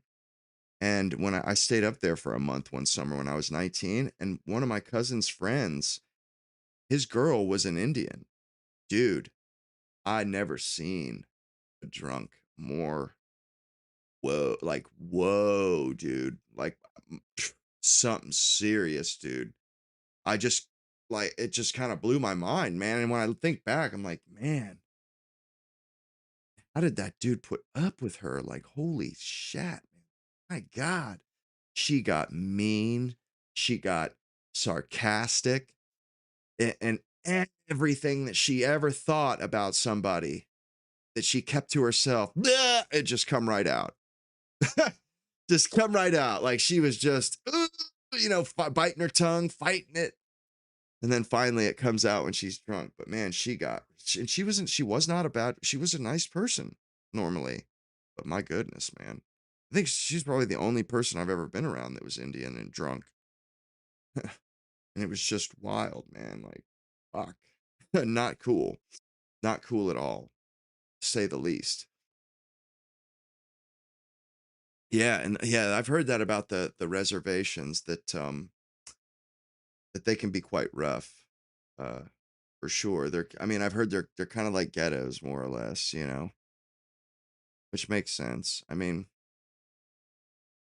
those people, and something, honestly, I have sympathy and I have a little bit of pity for those people because they had very strong communities before the white man showed up, and they've been brought to their state because of the white man.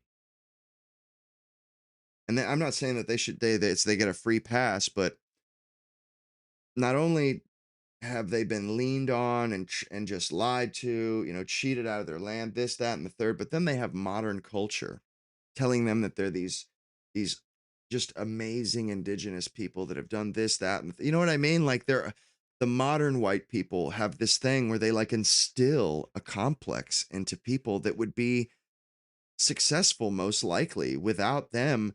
If they would just stop, like the bigotry of soft bigotry of low expectations, if they would stop that, a lot of these people would do fine. But it's like I really don't even think it's a white. I mean, maybe most people that do it, they have like a white savior complex. But I think whoever started this knew exactly what they were doing. And I think that same thing with feminism. Once you get the ball rolling like a snowball down the hill, it just gets bigger and bigger and bigger until it stops. And all those people that are kind of brainwashed into it, they're kind of unknowing automata. They don't really even know what they're doing. And but that first group of people that started it, they're just downright evil. There's no other word for it. They're evil. Yeah, industrialization. And see, the sad thing about it is it would have happened to them one way or the other because industrialization was coming. What sucks is it takes time, I think, for a civilization to, if every civilization was left to its own devices, the ones that get to industrialization, they're mature enough when they get there. You know what I mean? Like they're ready for it, because it takes so much time to get there. But like we just kind of sprung industrialization on everybody, whether they were ready for it or not, and just like, ready or not, here I come type shit. And it turns out it, didn't affect them very well, and it's a shame. It's a damn shame, but it is what it is. It's the world. You can't stop progress famously. There's nothing to be done. We can't fix it. Yeah, I know. Neither the North or South America, they didn't have horses either. They had no horses. When we first got here, when the Spanish first arrived here, they had no horses. But see, the Spanish when they came, horses got away. So, and they came. What was it? For Hernando de Soto came. Horses, cattle, pigs escaped. They left, came back like half a century later, and the whole continent was covered with wild Mustangs and shit. That blows my mind how that worked. And what's crazy is, think about this: the American Indian, all those tribes that never did see the Spanish when they arrived, the conquistadors. And all of a sudden, this horse, an animal they've never seen before, just starts appearing out of nowhere. You know what I mean? An animal like, and they had, of course, they have no idea that another peoples from another continent showed up and allowed these things to escape. But imagine how scary those horses must have been to them. And well, their buffalo were there, but the first thing they did though was they tamed them. And that's why they Indians were known as excellent horsemen. when the English showed up, the Indians had already become excellent horsemen. You know, they had already mastered they had already mastered the horse more or less. You know, but yeah, it is kind of crazy they hadn't invented the wheel yet. They hadn't invented the wheel in Africa either, sub-Saharan. I mean, they didn't have it either. But you know, at the same time, though, we're all kind of a product of our environment. You know, if you don't need to do, it's like on a need to. It's a need to have basis. You know, they didn't really need to have it.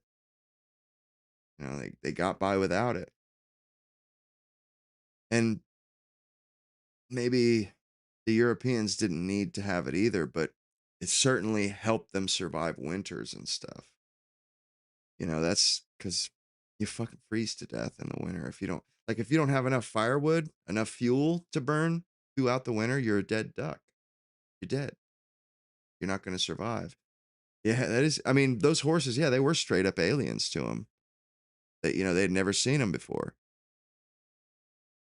The Spanish plateau is similar. I didn't realize. I mean, of course it is. It looks like Mexico too. That's why they call them spaghetti westerns.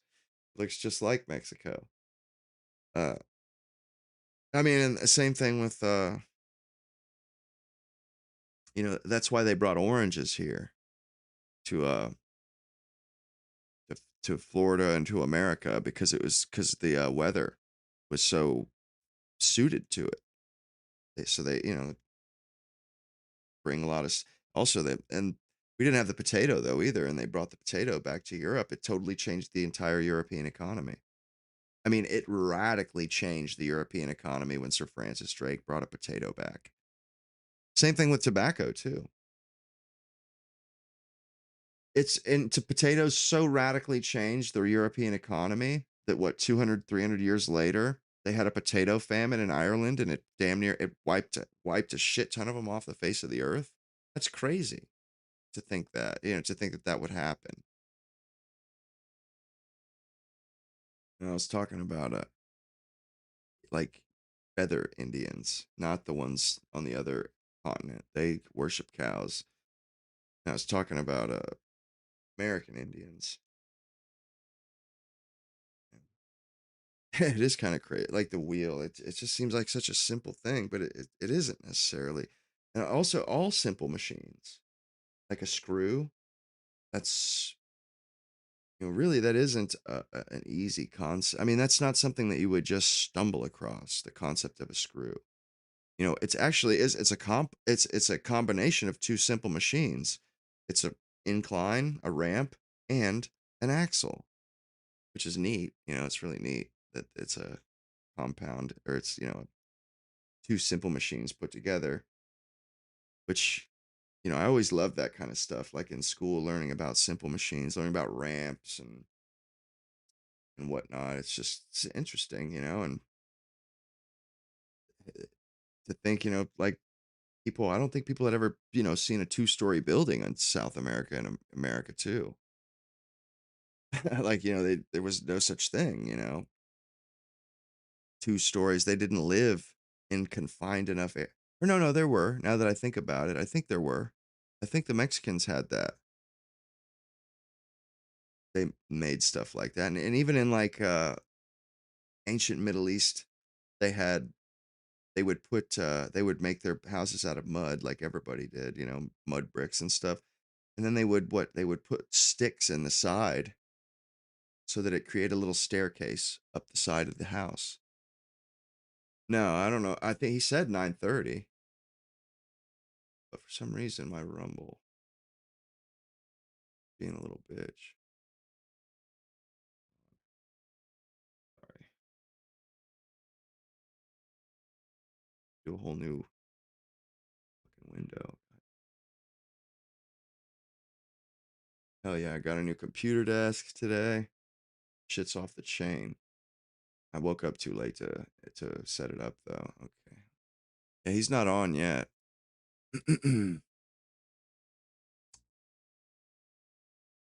Mm-hmm. Do. Oh, loving you easy cause you're beautiful, baby.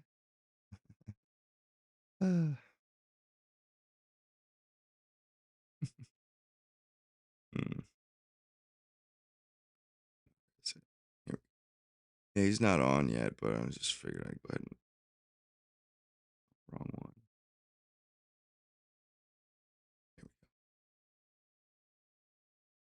Yeah, he's not on yet. He should be on here shortly, momentarily, because he did say 9:30 on Saturday. Dude, he always does this. Always. Always shows up late. Although the reason why I did it early tonight is I'm going to start doing that because it seems like I always have something to say before Nick comes on, and I always have something to say after Nick comes on. And I know a lot of guys, they like that. They like to watch me watch him. So, I'm going to do like a start early and end later. Because, I always kind of want to bullshit about the show a little bit after it's over and, just kind of chew on it for a little bit, chew on the fat with you guys. So that's what I do. 1 second.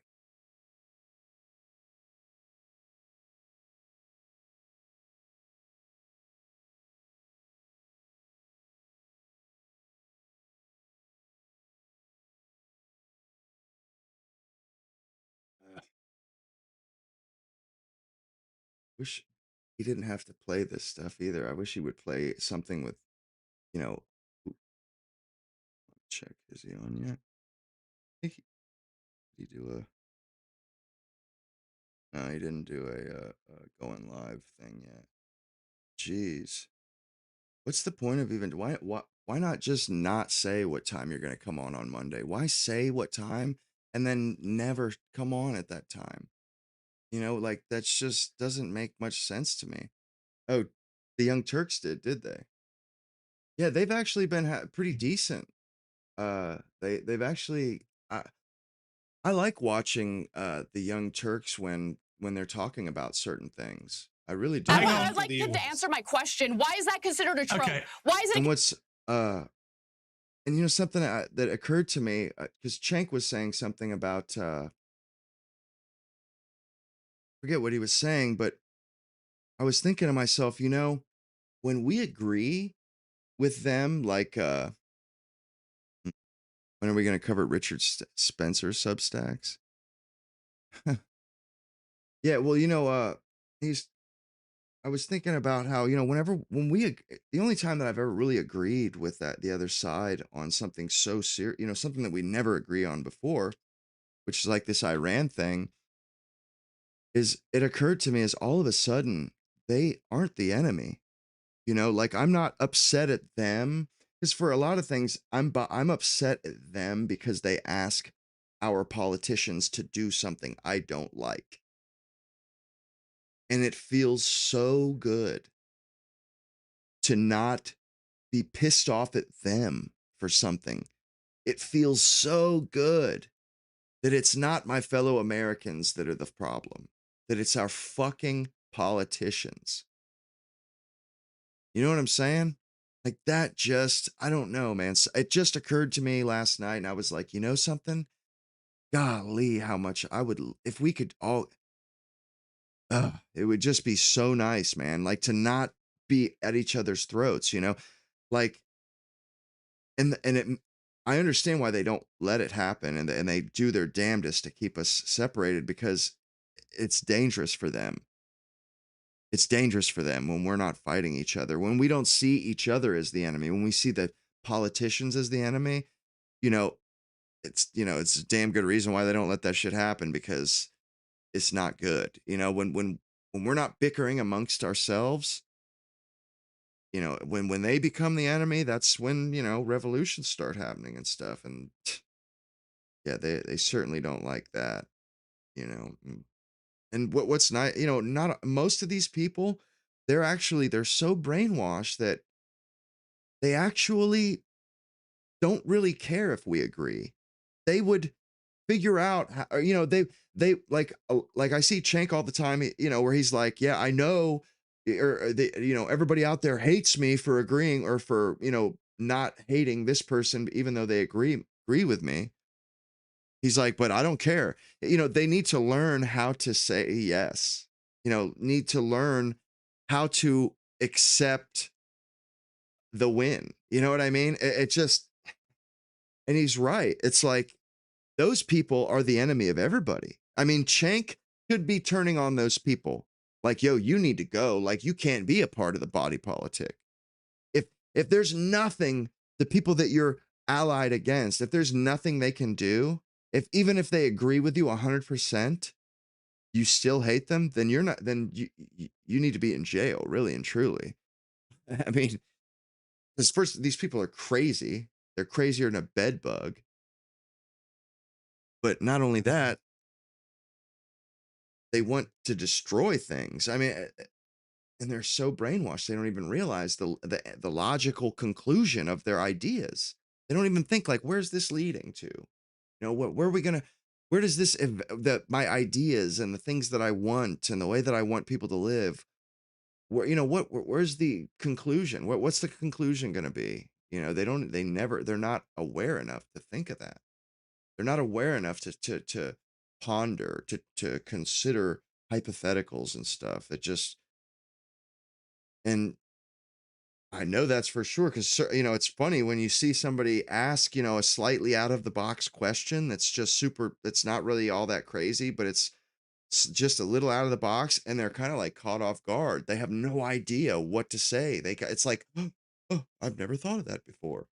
Like you see they're caught off guard, and you're like, oh my God, that person has never spent they've spent zero time of their life introspectively thinking, like that's crazy to me, man. What the hell? Like it's just not fair, man. It's not right. Yeah, it's a damn shame with the Iran stuff, although I have been seeing those videos that's showing all those people doing the Trump dance. It is kind of hard for me to be opposed to that. Those people are so happy. They're so pleased, and maybe most likely it's probably not going to work out how they expect or how they want it to or how they hope. But I don't know that. And I'm going to enjoy their happiness and their joy. I agree with you, GQ. I agree. I mean, some things me and her and Cenk and we're never going to agree on. But when there is something that I agree with them on, they're not bad people. They're not bad people. They're just passionate. And I'm a passionate guy. I get all bent out of shape. I get all hot and bothered and just, and I get that. I get that I'm a bit of an outlier when it comes to a lot of things. I'm a bit of an outlier. So, I try not to I try not to, be too hasty about things. Oh yeah, yeah, Cenk, because of what did he said? He like questioned his loyalty or something, and he's like, "How dare you?" And like, yeah, because he was questioning his motivations. Really, he was, and he flipped out. I basically that was the one time where somebody actually got to Charlie, and where they were able to get bypass his consciousness to where he couldn't hang on to his cool and just, sometimes somebody presses an emotional button inside of you that's so overwhelming that you can't maintain your composure. You can't, okay, chill out, like, don't freak out. He just said, like, he pressed his button. He figured out just how to get him. Most likely that probably bothered Charlie, and he probably, that probably could have never happened twice, but he got him that one time, and yeah, he didn't like that. He's human though. Everybody's human. It's like, it's stupid how some people, and Americans kind of do this, where they put people up on pedestals, just to watch them come crashing down. But there's something also about Americans that's very special. I was thinking about this the other day when I was watching when I was watching the Olympic stuff.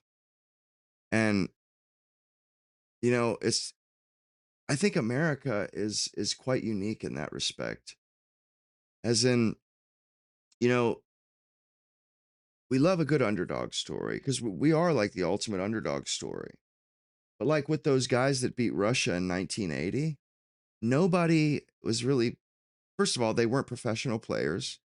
So it's not like they came from teams with big followings or anything like that.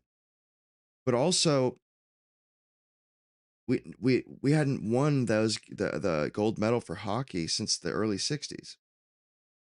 But you know what happens is we get an underdog story and people start to notice it. And it spreads like a virus. It becomes viral, you know, and all of a sudden, next thing you know, the whole country is absolutely glued. You know, they can't look away. And, you know, they're just like, you know, inspired by that. You know, they're so inspired by it, and the whole country gets behind it. And remember, it happened with that girl, Simone Biles. It happened with Michael Phelps. It happens quite often, you know, where we just get like, we can't, like, it's incredible, you know, and it's gripping. Especially when, like, in the world stage, when we're competing against other countries. But also, there's almost like it's like a mutual, there's something going on there where the athletes inspire us to be better, to do better, and we inspire them to greatness. You know what I mean? Like, there's something going on there. Like, I just don't. I think that, and it's funny because with that 1980 Miracle game, those guys had no idea. They showed up to that stadium and it was packed. They couldn't believe it. They were like, "What?" You know, it was like they just didn't see it coming. And it's the same thing with all this. You know, people start showing up out of nowhere. You know, they don't have season tickets or something, but they're so inspired that they show up to and they say, you know, and this is how we always do. There's like this outpouring of love and of affection to these people from the whole country, and they're like, you're fighting,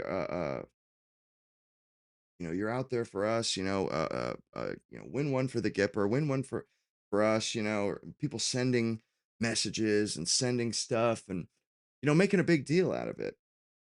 And it's like, more often than not, the people, they always rise to the occasion, it seems like. And I don't think that it would happen, like, if we didn't, if the country didn't stand up behind people, or if, you know what I'm saying? And also, like, I've also heard about other, like in Europe, anybody that I've heard that America's very much so different than the rest of the world. You come to America and you want to achieve and raise your raise yourself, raise your level in society, or better your lot in society. And here in America, people are like, hell yeah, man, good for you, man. You just, you've decided that you want to change things for the better. You want to change your life for the better. You want to do better. Whereas, and people say it's like, yeah, I remember the Dream Team was awesome, dude. And they did it in, they did it twice, didn't they? They did the Dream. Yeah, they did the Dream Team twice, I'm pretty sure. Or at least I know for sure the once. It was sick, man. Larry Bird, Michael Jordan. Before that, they put professional people in there. But I forgot what the fuck. Lost my train of thought. Motherfucker. I hate that when something catches my eye out of the corner of my eye. Yeah, the Dream Team, it was pretty cool, but there's something about that though. Like, or, oh yeah, in Europe, they say, I remember a German person telling me that, when you try to, you're like, you know what, I'm gonna reach for the stars. I'm gonna do such and such. I'm gonna make my life better. I'm gonna raise my standards and better my lot. And people in Europe, they're not like, hell yeah, man, good for you. They're more of like, who the fuck do you think you are? You think you're special? You think you're different? You think you're better than us? Like, that's so sad, man. That's so sad, dude. Oh, they did it in 86 too. No shit. Or no, 96. Gotcha. Yeah, that's what I was thinking. It was 92 and 96. And I don't think Bird participated in 96. I think he was just able to do 92 because he had a bad back.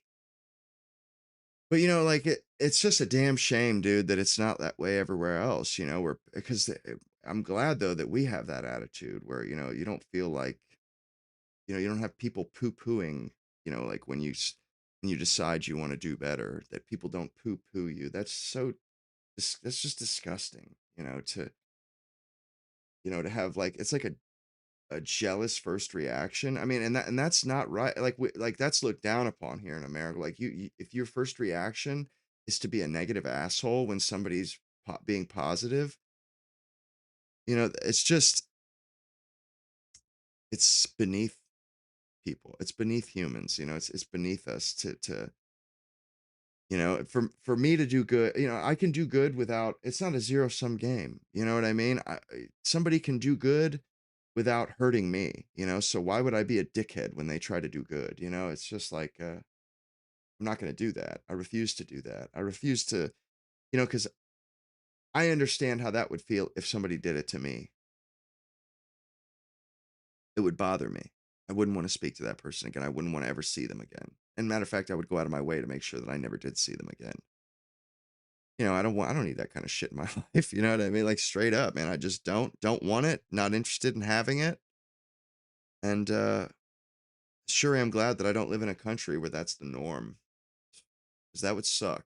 Seriously, that would suck to live in a country where if you tried to do better, if you tried to, I mean, and I do like where it's like the pot of crabs, and that's kind of how the ghettos are, or how the black community is. They have the crab pot kind of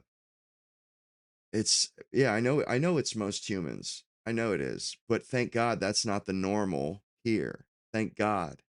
It's really, I think, and it's almost like a kind of a English thing, I think. I don't think the English treat people like that. I think they're kind of equally as, kind of positive in that way. And I think we're lucky to be, to have more or less transplanted British culture. Because, the whole crab pot, it's just such a nasty and just such a negative, just gross way to be. Yeah, misery loves company. When somebody tries to leave, they try to drag them down, to the point where, like you ever seen Stand and Deliver with Lou Diamond Phillips, where the dude has to get 3 textbooks so nobody sees him carrying them, because he doesn't want to get made fun of or whatever. He doesn't want to be shamed by his peers. So he gets one for his locker, one for his class, and one for at home. I mean, goodness gracious, man. That's so toxic. It couldn't be any more toxic.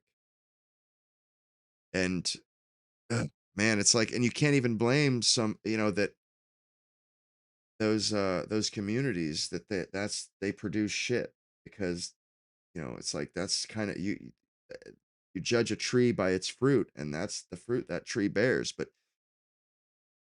it's like at some point they got to wake up and say, yeah, we're better than this, or we can do better than this. And it's just,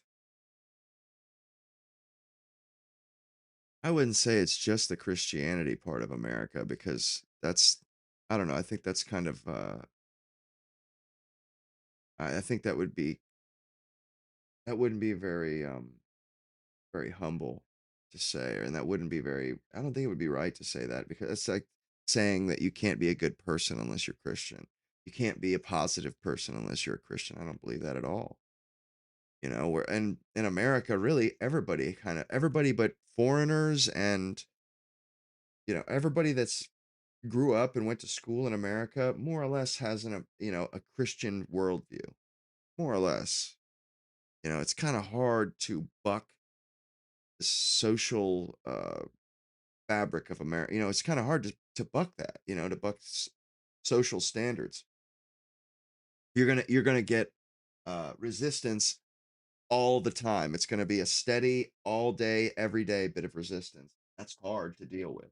That's very difficult to, to just keep right on pushing through it. You know what I like? That's a lot of resistance, man. I mean, it's possible, but most people, like even, and Cenk, he's an atheist.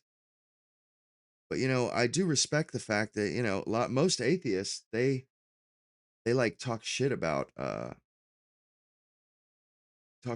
anybody who's religious. And he doesn't.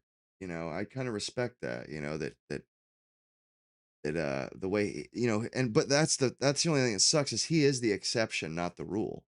It's like atheists, they have this arrogance about them where they think they're smarter because, they've convinced themselves through sophistry and circular thinking that they know best and they know what's right and they know for sure. So they get up on this like soapbox, get up on their high horse and look down their nose at people. And it's kind of sad. It's like, you're not really any better than anybody. You don't look any better than anybody. You aren't actually better than anybody else. You're just making it so that everybody else thinks less of you, more or less. I mean, that's really what it is. They're just making themselves look stupid because nobody thinks better of anybody. And I remember the new atheist movement, and I remember, that kind of being a popular train of thought or a popular way of thinking. When I look at that new atheist shit now, like I was into like for like a couple months, I was watching Christopher Hitchens, smart guy. But there's so many holes in that new atheism bullshit. It's like, and not only that, the first thing, and what seems to be the most obvious, they're like, I don't believe in God. I don't believe in the big sky daddy. It's like, yeah, so instead you believe in nothing. How positive. What a great way to be. You believe in nothing. To think that's better. I think that's better, and like it's like, yeah, we believe in nothing. You believe in something stupid. We believe in nothing. Like, bro, I'd rather believe in something. I mean, I don't think it's stupid. It's just like, even if that were the case, I'd still rather believe in it than nothing. Like, why don't you just kill yourself already? Like, if that's how you feel, like, seriously, and it's like with that sort of thinking, it's like it doesn't impart any sort of wisdom or knowledge upon you. It just sets itself up as the best, and it's better than everybody else. And it's like, I've learned everything I need to learn, and that's it. It's just stupid. Yeah, exactly. And not only that, as they say, if you believe in nothing, you'll fall for anything. There's a reason why these women all have blue hair, all have fucking bones in their nose. It's like, geez, like you look at the women today, the majority of them, they're not even worth talking about.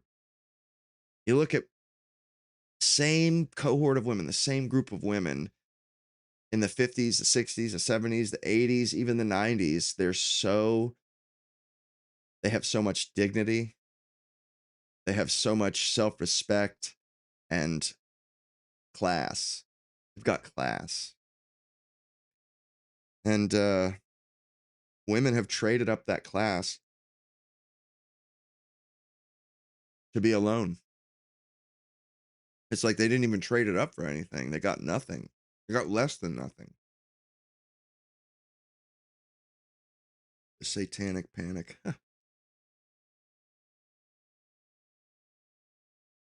Yeah, or the new atheist movement. Well, and nothing they were talking about was really all that insightful or anything. It's like, and they would say, like, to think that human beings wouldn't come across or wouldn't have, or wouldn't not kill each other if it didn't say it in the Bible, this and that. And it's like, for somebody who says they're so smart and who has been taught all this shit, you really don't know very much, because no, human beings would not come across that, or they would not eventually figure that. I mean, it's not set in stone. The Ten Commandments are not written on everybody's heart. They're not. They just aren't. And to think that those exact 10 commandments, that all peoples all over the world would eventually, or they would live by those rules, is stupid. It's downright dumb. Like, it's never been that way. Some cultures allowed slavery, or most cultures allowed slavery, some didn't. It's so ridiculous the way people, how easily they can fool themselves. Why are people so easily led astray? And it is kind of a curse it's a curse to be to have have more curiosity than everybody else around you. Like, to be the only one that sees a problem, and a problem that's obvious to you, nobody else sees it. I literally felt that like I was going insane at times, or that something was wrong with me. Because I saw something that nobody else did, or whatever. It's like, what in the hell? What is wrong with me? Well, nothing was wrong with me. It just took me a good while to figure out that I wasn't like everybody else. It took me a while to get to come to terms with that. Like, what the hell is wrong with me? Why can't I do what everybody else does? Why is it not why, no matter how hard I try, some things I just can't do? The normal stuff. It is beyond my control. I used to think there was something wrong with me. No, just not like everybody else. And like I was saying a few episodes or a few shows ago, and I wish that somebody in my childhood, I wish there was somebody who could have just noticed that I wasn't that I was different, and maybe just maybe it would have been as simple as them saying, "Don't worry, you're not. There's nothing wrong with you. You're just different." That may have been enough. You know what I'm saying? That might have been enough. And there's a lot of things where, like, I was watching that Mary Lou Retton, the first American to win a gold medal in women's gymnastics, the first one, literally since the beginning of the Olympics, like before the German Olympics in 1936. The Romanians, the Eastern Europeans, won gymnastics every single Olympics. Never did an American win until Mary Lou Retton won in like the 80s. And her trainer, he was a Romanian coach that defected from Romania. And she literally, the silver medal winner was his last pupil. That's insane. You know what I mean? Like, this dude literally, and that guy literally was like the coach of our best female gymnasts. Like, I seen him like 20 years later in another video, and I'm like, holy shit. That guy was he was really that good of a coach.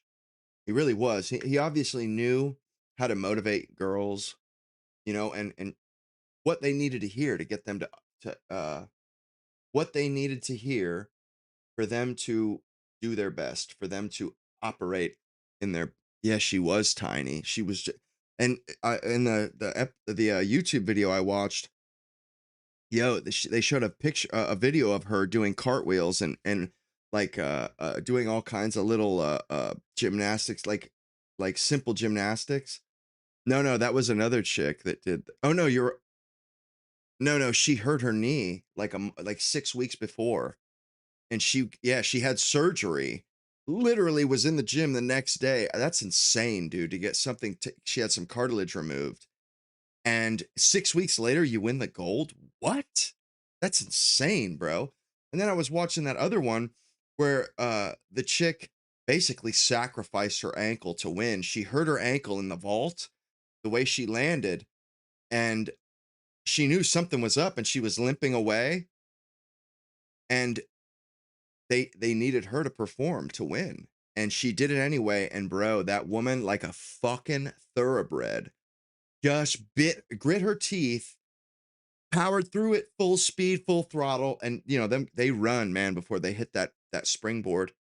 And as she landed, stuck the shit out of it. And as soon as she turned to the side, her one leg lifted off the ground to take the weight off of it.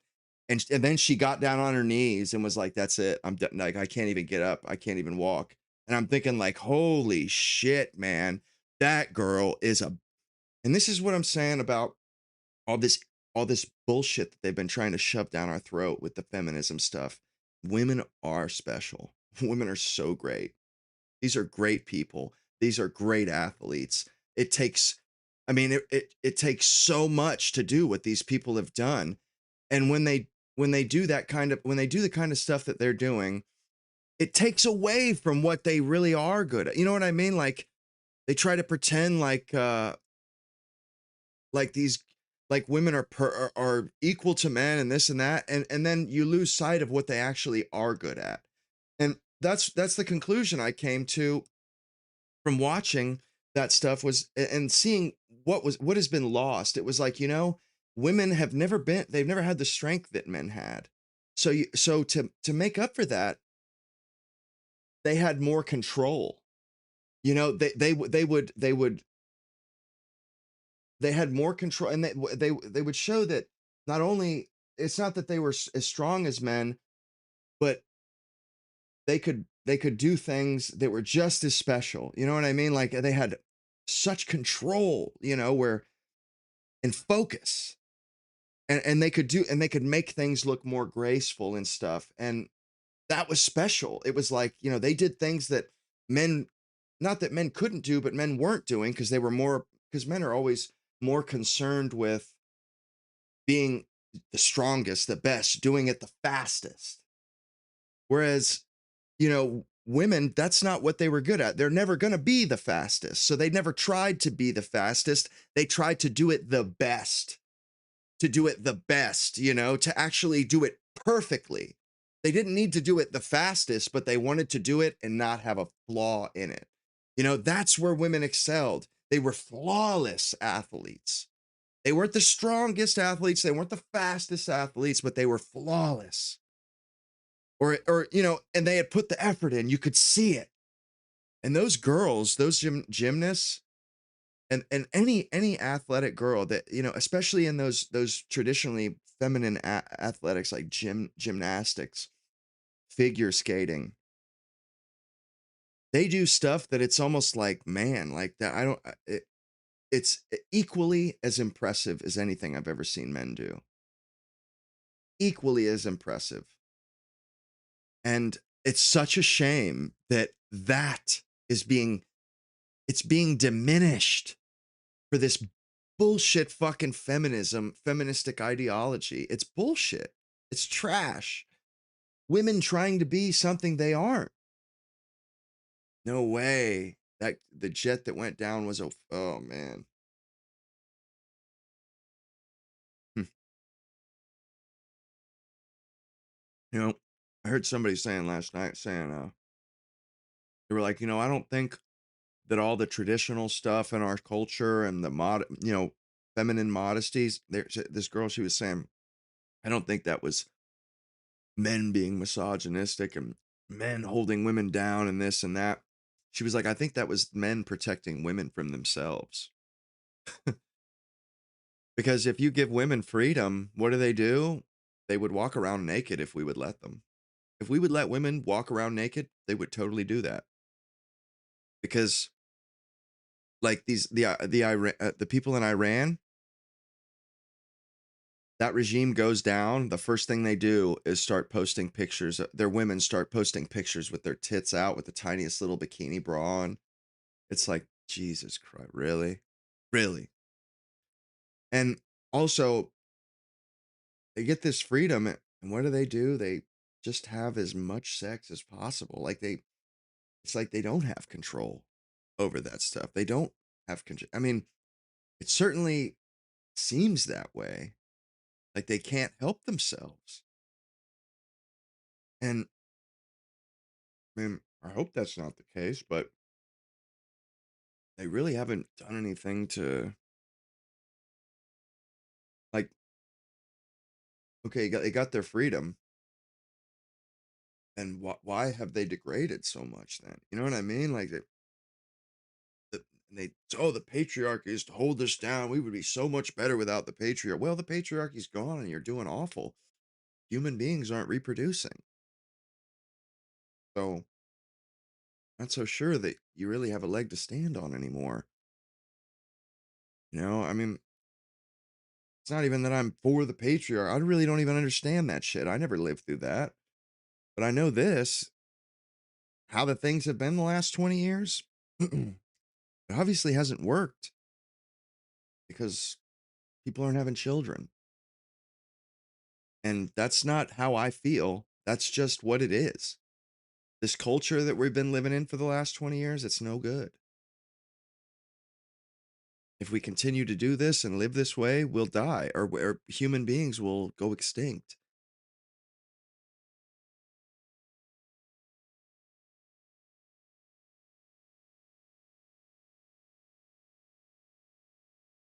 It's a damn shame, but it's like, it doesn't make me happy to say that, but the facts are starting to come in, and it doesn't look good.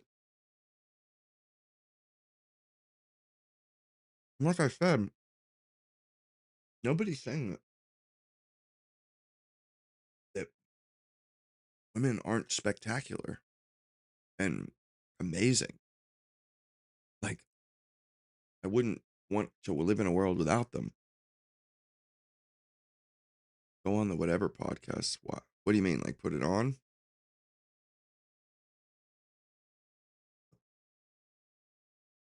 No, no, I haven't. I've listened to her before. I'm not really a big fan.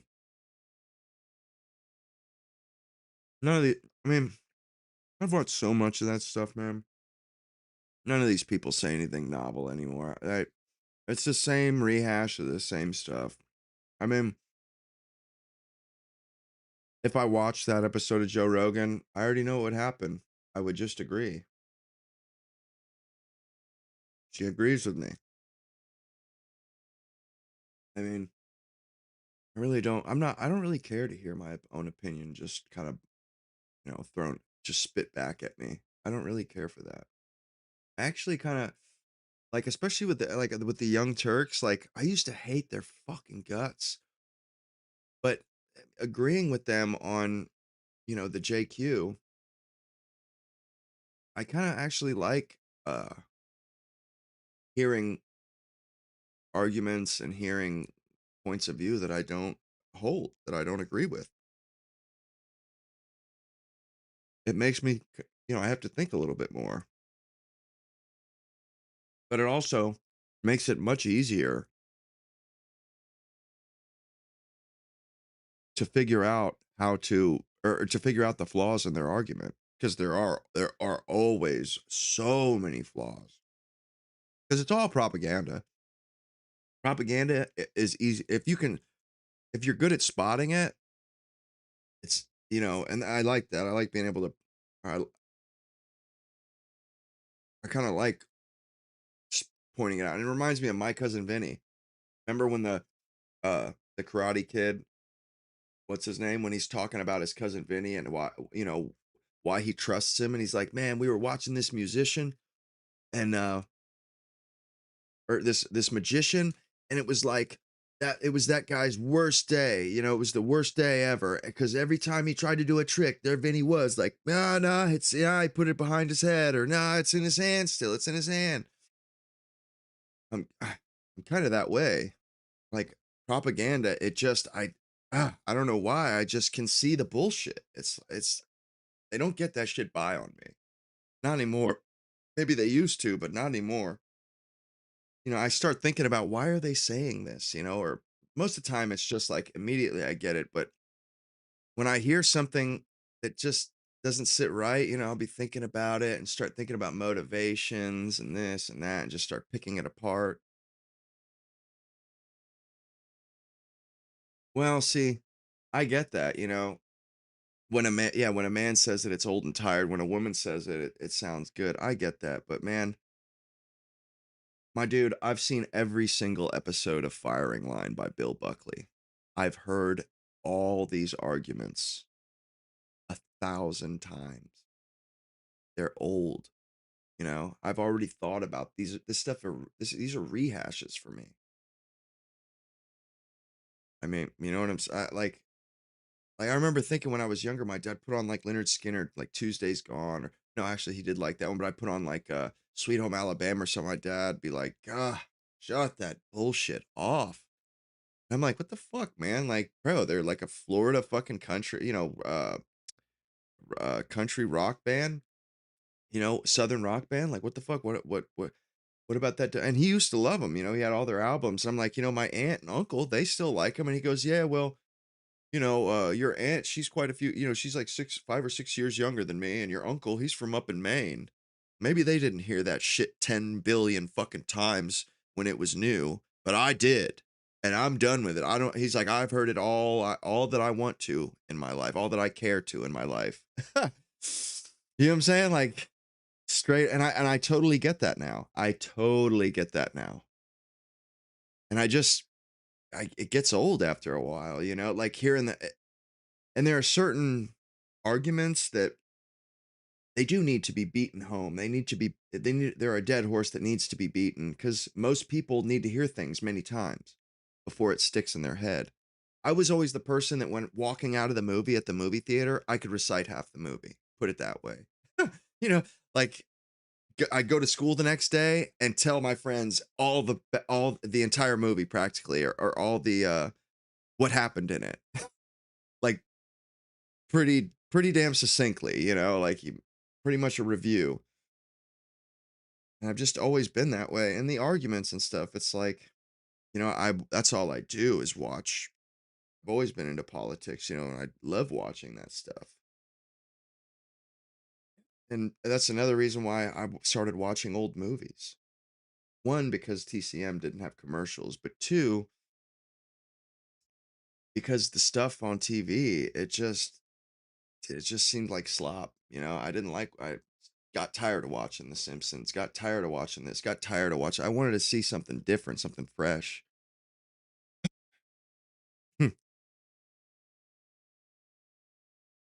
I like going fishing too. I live in Florida. One of my favorite pastimes. I absolutely love fishing. If I could do it every day, I would.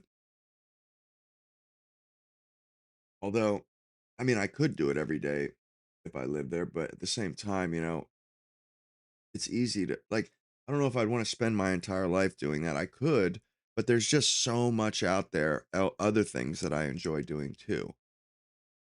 And I wouldn't want to I feel like I would lose a little bit of the flavor. I wouldn't want to get sick of it.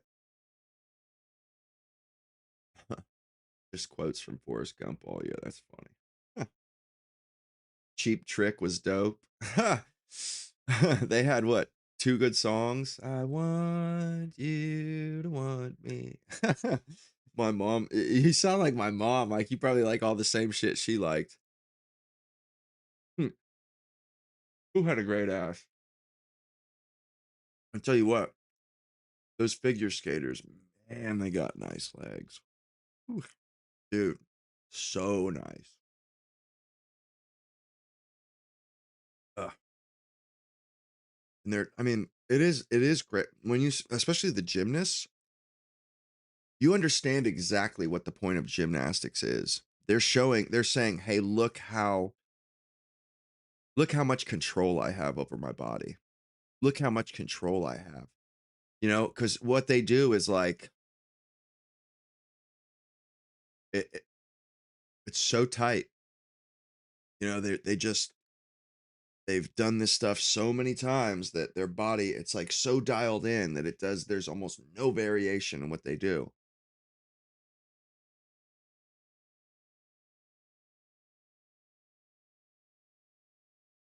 Wish I knew what you guys were talking about. What are you guys like in a different part of my video or something, or a different part of the stream? Goodness.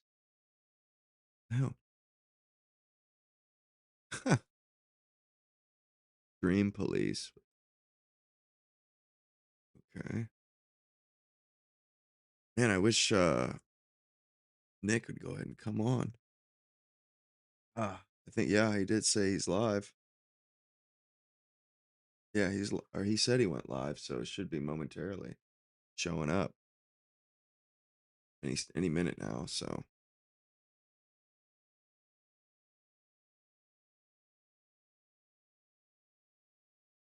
there's something else I was thinking about too. Is it's such a shame. Like there's and I think there's a reason why women, they more or less, they kind of do they're not as careful with things in their life, because regardless of what they do, regardless of how many men they're with, if they're good looking, men don't care. It's like, as long as they don't damage what they look like, men really don't care. So they can basically fail their entire life, and like, that's something I'm jealous of women about. I'll have to bring it up. We have a great show for you tonight. Very excited to be back here with you tonight on Monday. We're going to be talking all about the war in Iran. Can't even believe I'm saying it, but we're back here from our short weekend. I did a little emergency broadcast on Saturday night, and we talked all about the outbreak of the war and what we knew at the time. We are now on day 3. And so tonight we're going to be talking about everything that we've learned. We're going to talk about the developments in the war. And specifically, we're going to talk about a few things tonight, things that we actually just learned today. First and foremost, and to me, this is the most interesting thing that has come across our desk here. Today, we actually have official confirmation, as official as it gets, from the Secretary of State, Marco Rubio, but this is also retold in the New York Times, and it's claimed by other officials inside the administration. Unambiguously, Israel dragged us into this war. Literally, Marco came out and said it. Not a conspiracy theory. It's not speculation. It's not even a theory. Israel said, we're going. It is a fact. And Marco said, today, Marco Rubio came out addressing the press pool, and he said, the reason we went to war is because Israel was preparing to strike whether we intervened or not. This is the statement. Throw them under the bus, bro. This was reported in the Times earlier today, and then Rubio confirmed that Israel was going to hit Iran regardless. Yeah, you're right there, So the decision was whether we would join them or not. The decision was made to join them because in the event that Israel struck Iran without us, Iran would retaliate against us regardless. This is the messaging. This is the statement. They said, so if we're going to get hit anyway, if Iran already has the missile launch platforms in place and the coordinates are entered in, and we're going to get hit no matter what, Rubio said, well, so we might as well hit Iran too, and we'll mitigate the potential damage from that inevitable retaliation. Now, here's the problem. It leaves out the fact that there is obviously a third option. So the way that Rubio tells the story is that Israel is planning to hit Iran. So the decision is binary. Either we're going to hit Iran with Israel or not. And if we're going to get retaliated against regardless, well, we might as well hit Iran too. We might as well hit them harder than they've ever been hit before. Okay, but why are we starting in the middle of the story? Why don't we rewind and consider that Israel is a client state of the United States of America, completely dependent on U.S. military aid, on U.S. military technology, and that we on could have U.S. stopped this diplomatic a long time cover ago? in the United Nations for sanctions, its deterrent force. Why is Israel making the decisions here? Aren't they the client? Aren't they the satellite, the puppet? We're the superpower. We're the country of 350 million people. We're the country with the $30 trillion GDP. We have the $1 trillion military and the aircraft carriers and the 5,000 nuclear warheads. Why does Israel get to make the decision? Netanyahu picks up the phone and calls the White House and says, well, I've made the decision. We are going to war. You're either with us or not. And we have no recourse but to say, we're with you, maybe we're not. Obviously, the decision that should have been made, and I said this from the very beginning, if you want peace in the Middle East, Iran is not the problem. Iran is not the problem. Iraq was not the problem. Syria was not the problem. Israel is the problem. Why is there no peace in the Middle East? Because Israel does not want it. Israel will not let any of us have it. So if you want to deal with Iran, if you want to stabilize the region, the word you're looking for is restraint. We enable them, we empower them, they're dependent on us. If we want peace, it is incumbent on Washington to restrain Israel. Not Iran, not Russia, not China, not Syria, not the Houthis, not Hezbollah. We have to restrain Israel. And the U.S. president cannot or will not do that, and that is why we have war. So we'll talk all about that. We're also going to talk about the advice of J.D. Vance. What happened there? Where are all of the J.D. Vance supporters? Isn't J.D. Vance the based white dude? He's just like us. He's just a white guy. He's just a white guy like us. He plays Halo. Sorry, where's the based white dude, J.D. Vance, who just wants to play Halo and drink Code Red and everything? Where's he? Oh, well, it turns out he supported the war. Nobody in Trump's cabinet opposed the war, including Vance. Vance was actually pushing for us to do as much as possible. So when the U.S. was considering whether to enter the conflict and how to enter the conflict, Vance was pushing for us to go bigger and wider. Vance, according to the New York Times, actually encouraged the administration to do a full-fledged war. So what the hell happened there? Huh? We were led to believe this is the guy who was going to save us in 2028. He's actually more hardcore.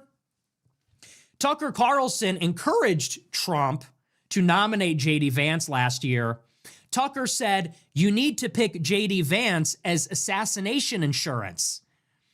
If the neocons know that Vance would succeed you in the event of your death or impeachment, well, then they would be apprehensive about it because they're afraid of Vance because he's the real deal. So what happened to that? These are things that were seriously said 2 years ago, that Vance was somehow more hardcore. He was the guarantor of the America First agenda. Yeah, well, now he's supporting the conflict. Big surprise. We'll talk about that, vindicated on that as well. And then lastly, we're going to talk about the now unignorable reality, which is that there is no plan here. There is no plan. There is no strategy. There is no plan in place. Let me tell you what the plan seems to be. So Israel's going to launch this strike.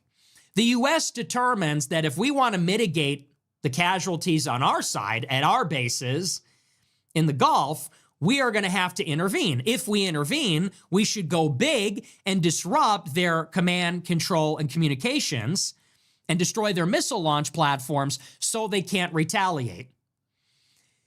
What's more, we are decapitating the government. We killed the supreme leader. The CIA got intelligence. He would be at his residential compound on Friday. And so they made the move. Okay, so now what? Well, the Trump administration says, Pete Hegseth says it ain't no regime change. We're not doing regime change. Well, the Iranians are not surrendering, and they haven't run out of missiles. Meanwhile, we are running out of missile interceptors. They still have a 1 million-man army. So what exactly is the plan here? Where is this going? Nobody really knows. Nobody knows if the Iranian regime doesn't surrender, will the regime be toppled? Nobody knows. By who? No clue. So what if the regime doesn't surrender? What's the plan? Keep bombing them? How long? Forever? Indefinitely? For months? For years? Trump even said, which is amazing. Trump said he is not ruling out boots on the ground. Says he doesn't have the yips about boots on the ground like other presidents.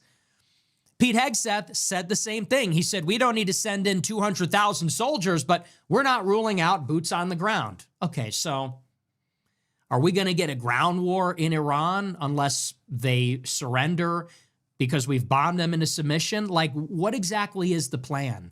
Nobody seems to know. And that's maybe the scariest thing about all this. It's just chaos.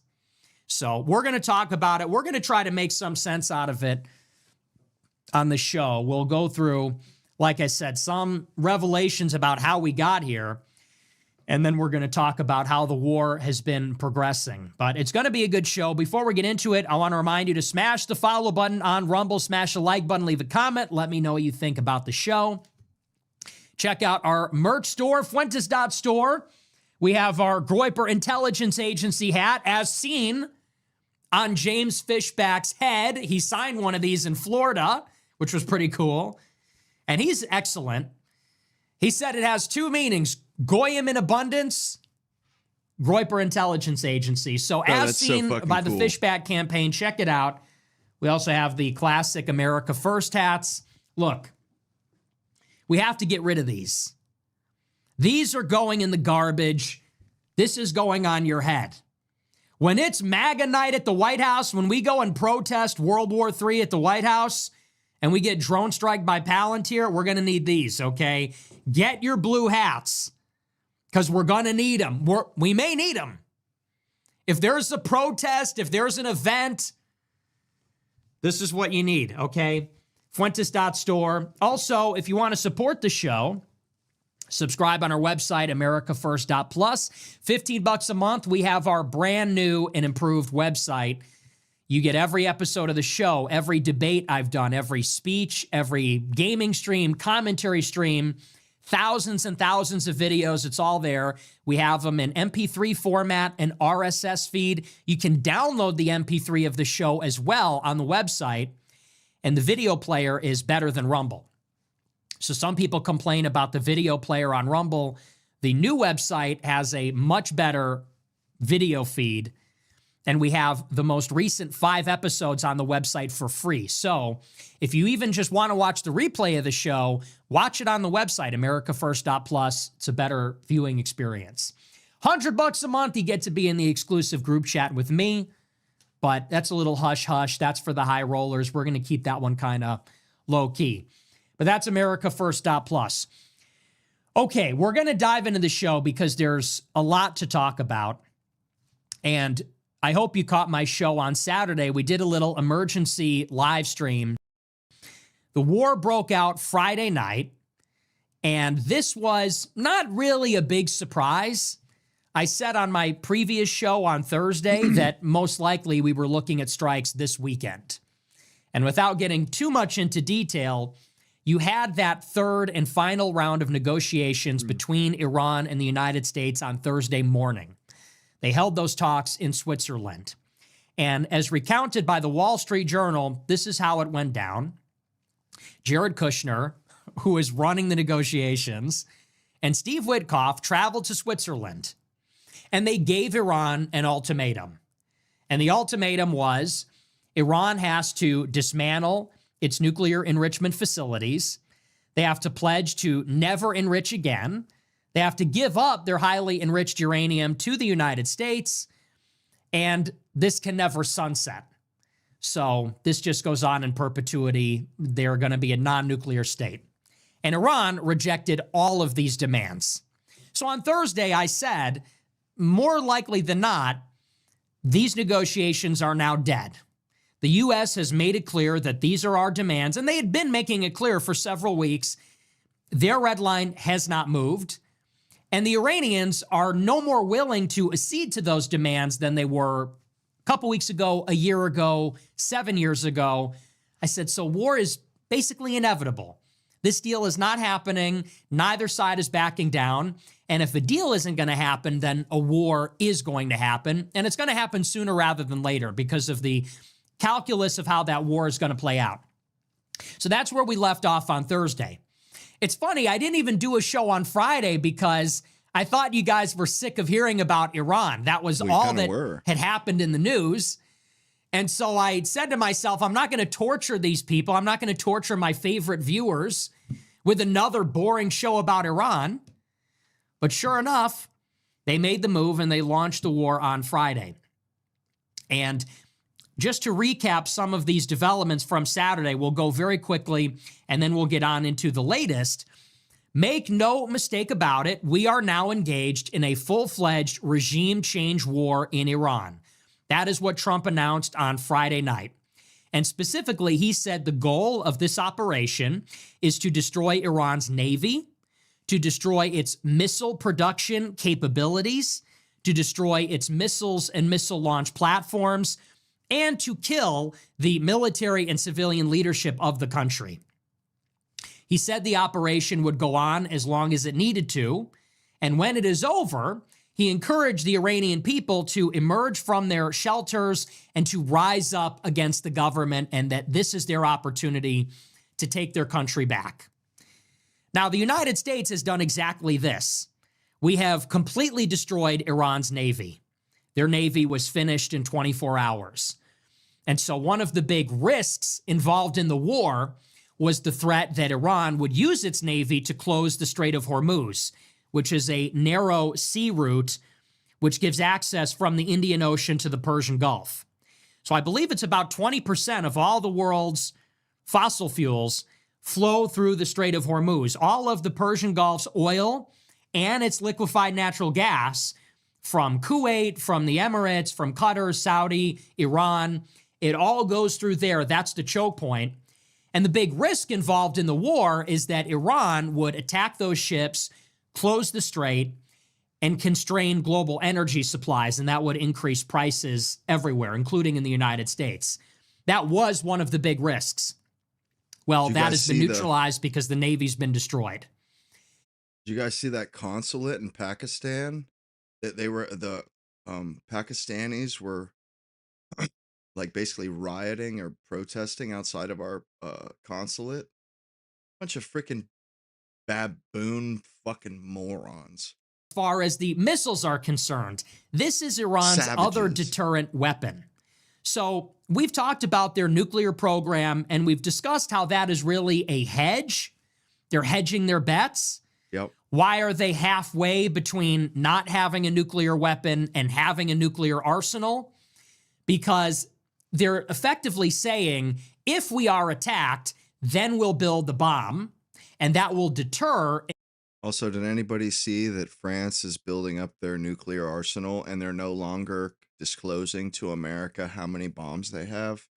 Yeah, that's not good. That's called the precursor to World War III. Invading army like the U.S. or Israel or a would-be attacker from putting Iran in an existential situation. Well, the missiles are like the second best option. If the U.S. and Israel attack Iran, Iran has thousands and thousands of ballistic missiles, which not all of them can be intercepted. And so these are, you press a button, they go up, and they will kill people, they'll destroy critical infrastructure. And the success rate of intercepting the missiles last year was about 86%. So if Iran launches, let's say for the sake of argument, 100 missiles, 14 of them are getting through. And in a city like Tel Aviv, in a city like Dubai, that's a problem. If you've got 15 or 20 missiles landing every single day, for every 100 that are launched, that's a problem. And so this is a deterrent threat. Well, in the first 48, 72 hours of the conflict, Israel claims that 50% of Iran's missile launch platforms have been destroyed. So they're using up their arsenal. Their actual launch platforms have been destroyed. So that ability has been, let's say, subdued for the time being. So the United States is sort of achieving its objectives. As it stands right now, the conflict looks pretty one-sided. Iran, its airspace is controlled by the U.S. and Israel. They say that the U.S. and Israel have launched thousands of airstrikes now against regime targets, against weapon systems, all throughout the entire country. And Iran is not able to effectively fight back. They have no effective anti-aircraft systems. Their Air Force has not been competent. Even their missiles have been so far mostly intercepted. It looks pretty one-sided. And then finally, the United States has also been successful at assassinating the military and civilian leadership of the country. In the first round of strikes, the United States assassinated the Ayatollah Ali Khamenei, who is the supreme leader of Iran, which is a huge deal. That would be like killing the King of England or like Putin. This is their head of state. Before we get further into the top where all cleric this of the is country, going, because he I is think the that head of the revolutionary even though the war has regime, been one-sided and so so killing far, him is a significant blow, that and may they've not also be the killed a number case of people in the that coming run days the and Iranian weeks. Revolutionary Guard, And we'll talk a which is little the bit more about the paramilitary strategy, vanguard but that before we answers do, to the first of all, Ayatollah, I want to talk and about they've killed a number of other justification for this war, how we on got top here. of that too. Because it's very that is interesting. how the war is, As you know, progressing I have been so far. predicting for now Now, 2.5 before we get years further into that we would where be all this is engaged going, in a because war I with think Iran. that I Even have though the been war has predicting been this one-sided since so far, October 7th, 2023. that may not be the case. Nobody is in the coming talking about days and October weeks. 7th, 2023 And we'll talk a anymore. little bit Why more not? about the strategy. But The before we reason do, why first of October all, I want to 7th talk about matters the is because you have to justification consider for this that war, how we we didn't got here. start out in a war because with it's very Iran. interesting. As This you has know, been I have slowly been building predicting for a very for long time. 2.5 years. And in order to that understand we would exactly be how we engaged got in here, a because war it's with sort Iran. of surreal. I have been predicting I this since seriously wake October up today, 7th, yesterday, 2023. Saturday, and even though I Nobody have is been talking talking about this on October I believe it 7th, in my 2023 bones, and I've anymore. analyzed Why and I've not? talked about it on the show. Honestly, I still can't believe it's actually happening. It's really, when I see the headlines, which are that the U.S. and Israel are bombing Iran every day, we're at war with Iran, we're in a regime change war with Iran, this like once and for all confrontation. You got to understand, this has been building for 20 years. I've watched it my entire life. I got into politics What? in Only 2012. 6 fucking thumbs up. That's And I fucked became up, very man. interested in this topic Damn, when the dude. original nuclear deal was signed in 2015. The Joint For real, Comprehensive though. Plan of Action. That was 11 years ago. Jesus. And so this war has been a long, long time in the making. And it really has always been a question, That's will what you we or guys won't think we? of me, huh? It was always unthinkable that we would. There was this expectation that we had made this mistake so many times. There was double in audio. Iraq, I got rid of it. in Libya, in Syria. There was such a small appetite for more of this among the American electorate. It felt inevitable, but at the same time, it also felt unthinkable. Sorry about that. It felt inevitable that Israel and the Jews would get what they wanted, that the momentum, the inertia behind this terraforming strategy in the Middle East was unstoppable, and it was really just a certainty. At the same time, it was unthinkable how a government could do this, would do this. Nobody wants this. And the latest polling from everybody, from Reuters, Washington Post, it all says that He's right. this war has about a 27% approval rating. Like 8 out of 10 That means that the Americans war did in not Iraq want it. was twice as popular. Straight up. Okay. The bombing run last year in June had an 80% approval rating among Republicans, 60% overall.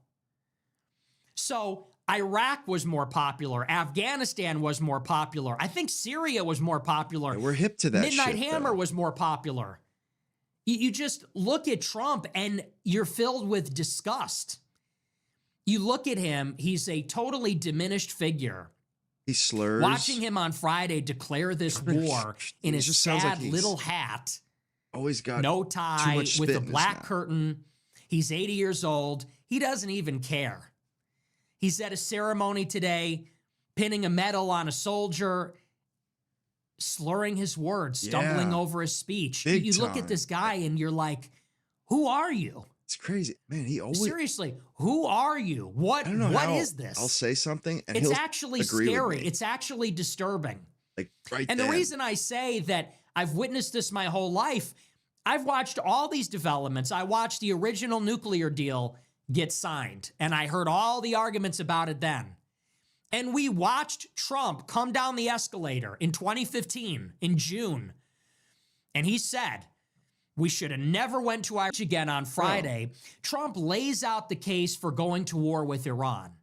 He's bringing up the Iranian hostage crisis in 79. He's bringing up the barracks bombing in Beirut in 83. He's bringing up the use of IEDs by Iranian-backed militias, the Quds Force, the IRGC in Iraq and elsewhere in the Middle East. And he lays out the case that we had to hit Iran because they are a danger to the world. They're a danger to America. There we go. They're working on a nuclear bomb. Good. And they're unwilling to negotiate. Thank goodness. That is what Trump told us was the justification for war on Friday. Now, understand, I even did what this is a war of aggression. Plain and simple. The United States was not under attack at all. Iran poses no threat to the United States. They are not building a nuclear bomb because they cannot. Because we already bombed their nuclear facilities last year. So we're not in any danger. We're not acting in self-defense. One way to say it is that this is a preemptive attack. But preempting what exactly? Well, more on that in a moment. This is a war of choice. This administration chose to go to war. We weren't forced into it like we were at Pearl Harbor or on 9/11. Arguably, at least in those contexts, there was a nominal reason, and both of these things are debated, whether Pearl Harbor was really a surprise, whether 9/11 was not an inside job, or if it was. This is a war of choice, purely, and a war of aggression. The Trump administration thought that it could remove the Ayatollah from power, and so we made a decision to kill a foreign head of state because they are a rival, because they are a revisionist power. So we made a decision to go in there. Let's just put that out there for openers. Now, that is what Trump said on Friday. What we have since learned, however, is that this is really a lie. Trump said we're going to war because Iran is sponsoring all this terrorism and they're a historical antagonist and they're a threat to world safety. Again, none of this is true. As I said, war of choice, war of aggression. But Trump's own statement on Friday has today been undermined by his own Secretary of State and according to reports in the New York Times. And this is a story. This is from Alibaba. It says, quote, U.S. Secretary of State Marco Rubio has suggested that a planned Israeli attack on Iran determine the timing of Washington's assault on the government in Tehran. The top diplomat told reporters on Monday that Washington was aware Israel was going to attack Iran and that Tehran would retaliate against U.S. interests in the region. So U.S. forces struck preemptively. So this is the preemptive strike. Sort of an interesting logic, isn't it? Rubio said, quote, we knew there was going to be an Israeli action. We knew that would precipitate an attack against American forces. And we knew that if we didn't preemptively go after them before they launched those attacks, we would suffer higher casualties. The state secretary's comments came minutes before the U.S. military confirmed that its death toll from the conflict had risen to 6 after 2 bodies were recovered from a regional facility struck by Iran. So think of the logic here. What was this preempting exactly? Well, Rubio... Yeah, the stream has been fine for minutes now, but I was looking at my log report. Why don't you shut the fuck up, bro, and just watch the show? That Israel was going to attack Iran. Israel was not in any danger. They were not going to be bombed. They didn't get bombed. Israel made the decision that they were going to war with Iran because this has been their plan for many years. And the plan began to be put in motion after October 7th. This is Israel's timeline, Israel's world. This is the Jews' world, and we're living in it. This is Israel's world, and we're living in it. This is their timeline, their tempo, their discretion. Rubio says that Israel informed us they were going ahead with the attack, and we were given the option of participating or not. So Israel was launching its war of choice, its war of aggression. They were going to bomb Iran. Well, Israel was not going to be very successful because Israel doesn't actually have that big of an air force. And so if Israel went at it alone, maybe they would have gotten themselves in trouble and they couldn't handle it. And we would have to come in and save the day. Boy, wouldn't and you that know what just else be would have like, happened? If Israel went in by themselves, problem, they would you know, not just have seeing absolutely itself out. destroyed Iran's command, control, and communications, and they would not have destroyed Iran's missile launch platforms. So if Israel triggered the war and didn't finish it, all that would do is force Iran to retaliate, not just against Israel, but against us, because we are the sugar daddy for Israel. So Iran was then planning on hitting U.S. military facilities in the United Arab Emirates, in Qatar, in Bahrain, in Saudi Arabia, in Kuwait, in Iraqi Kurdistan, in Jordan. Even they hit targets in Oman as well, which is actually a neutral country. So think about the logic here. Israel was planning on attacking Iran. It would have been an unsuccessful attack. All it would have done is put Israel in harm's way, knowing they couldn't save themselves, and triggering Iran to retaliate not just against them, but against us. In other words, Israel was going to trigger an attack that would kill a lot of Americans. So in order to preempt Iran's counterattack, we had to join Israel's war of choice. Think about the rhetoric here. Israel is unprovoked, aggressively attacking Iran for no reason, literally no reason. Israel is attacking Iran because they felt like it, because they chose to, because of their ambitions in the region. Israel wants Iran gone, and Israel gets what it wants. So Israel aggressively and with choice attacked Iran. Iran was going to counterattack against us too. So we had to preempt the counterattack. Preempt the imminent threat from Iran retaliating against us for Israel bombing them. That's our preemptive war. Okay? Now, let's just state the obvious here.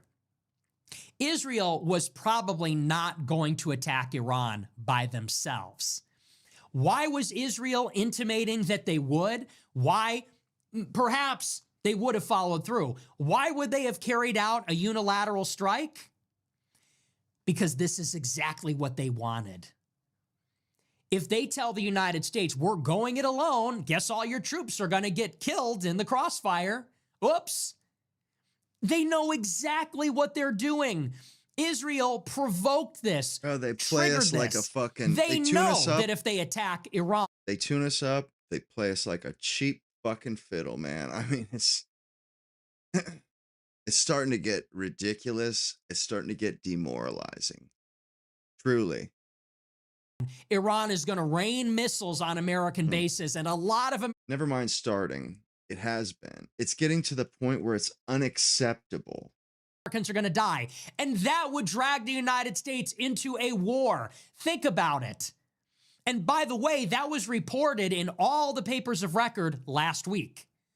In Politico, they said the logic inside the administration is that they maybe wanted Israel to attack Iran first, because then Iran would hit our bases, and that would create a better justification for the United States to enter the war. You could sell it to the public.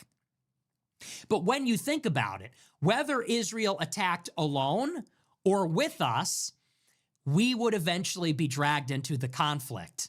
If Israel attacked alone and Iran bombed all of our bases, we would be attacking Iran. The only difference is, if we go in at the beginning with Israel, then fewer of our soldiers would die. Because if we go in at the very beginning, we can hit Iran a lot harder than Israel can. We can kill more of the leadership. We can destroy more of the missile launch platforms. But you understand that Israel checkmated us. They reduced the number of outcomes and possibilities. They cut off all the off-ramps. They burned the boats. At a certain point, they made it so that there was no scenario where we don't go to war. If Israel attacked Iran, Iran would retaliate against us, we would have to intervene. And a lot of dead Americans would result from that scenario. So to prevent that, we had to go in with Israel at the beginning, and we find ourselves bombing Iran when we really don't need to, and we really shouldn't, and I think we really don't even want to. Israel, in a word, orchestrated this. And this is part of a pattern. Do you know that every confrontation with Iran has been orchestrated by Israel? We don't need to go through the whole timeline. Let's just go back to October 7th. In April 2024, under President Joe Biden, Israel launched an airstrike in Syria. They targeted a consulate building owned by Iran in Syria's capital, Damascus, and Israel killed 7 Iranian Revolutionary Guard Corps commanders. Israel launched that airstrike. Israel killed Iranian personnel in a diplomatic building in Syria. And so Iran had to retaliate against Israel. Iran, in response, launched 50 ballistic missiles at Israel in a largely telegraphed, symbolic response. But what happened before Iran retaliated? Joe Biden sent 2 aircraft carriers into the Middle East to deter Iran from retaliating too strongly. And those carriers, with their destroyers in tow, they intercepted those missiles. It was U.S., French, American, Jordanian, Saudi forces that shot down those missiles in April of 2024. And so what did Israel do 2 years ago? They provoked Iran by killing their personnel in a diplomatic building in Syria, triggering Iran to attack them. And an attack on Israel invites the United States into the theater to defend Israel. And then we find ourselves in the region. Then we find all these assets in the Middle East, and we find ourselves engaging Iran in a defensive context. Now you have U.S. and Gulf and European forces shooting down Iranian ballistic missiles. That was April of 2024. Joe Biden kept us out of that war. Joe Biden didn't bomb Iran. He deployed carriers to deter them and shot down their missiles and then left. What did Israel do 3 months later? Well, at the end of July 2024, Israel assassinated the political leader of Hamas in Tehran, Iran's capital. And not just on any day, but after Iran's president mysteriously died in a helicopter crash, Ebrahim Raisi, they were inaugurating their new president, Masoud Pezeshkian. It was on the inauguration day of their new president that Mossad went into Iran's capital, blew up the safe house for Hamas's political leader, Ismail Haniyeh. Another provocation, assassinating a foreign leader on Iranian soil on the inauguration day of their new president. And we did it all over again. Joe Biden deployed 2 aircraft carriers to the Middle East, and the Iranians put in place True Promise again. And they retaliated this time against Israel with over 100 ballistic missiles. And once again, we shot them all down. This was in October of 2024. And Biden kept us out of the war. But once again, same thing. What do we see? We see that Israel provokes Iran. This is the pattern. Israel goes into Iran's capital, provokes them, triggering Iran to retaliate, and that invites us into the theater to defend them yet again. Then Trump gets elected, inaugurated January 2025. Netanyahu is the first foreign leader to visit the White House. February 4th, 2025. Netanyahu comes to the White House, and do you know what he's asking for? He's asking us to go to war with Iran. Like clockwork, okay? Iran hits Israel on October 24. In February 25, there's Netanyahu saying, hey, time to pay up. We got you elected, now you need to bomb Iran.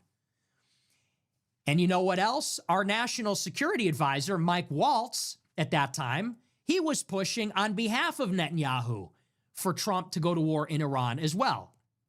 And for several months, there was a heated debate inside the administration whether and when and how to attack Iran. And so February goes by, March goes by, April goes by. Netanyahu returns to the White House a second time, a week after Liberation Day with tariffs. And once again, Netanyahu pleads with Trump to bomb Iran. Trump says, we're going to give Iran 60 days. He announces this during the joint press conference with Netanyahu. They've got 60 days to negotiate, and if we can't reach a deal, then we will bomb Iran. 60 days passes. Netanyahu is sabotaging the diplomacy throughout. On the 61st day, 1 day outside of the deadline, June 13th, 2025, what does Israel do? They launch Operation Rising Lion, an all-out attack, preemptive attack on Iran, hitting Iran's nuclear facilities at Natanz, Fordo, Esfahan, but also hitting elsewhere. They actually started the attack with drone and missile attacks from inside the country. And they launched them against the Iranian military and the civilian leadership. They launched a massive cyber attack. And then Iran's Air Force came in and they bombed Iran. Once again, they launched the attack, a preemptive attack. They hit Iran. But oh no, what happened after Israel hit Iran and claimed victory? Well, Iran started hitting Israel back. And for nearly 2 weeks, Iran was raining missiles down on Israel, volleys of hundreds of ballistic missiles. And again, the intercept rate was about 86%. So many of those missiles were getting through in the desert where the nuclear plant is, at the Mossad sites, at other military sites.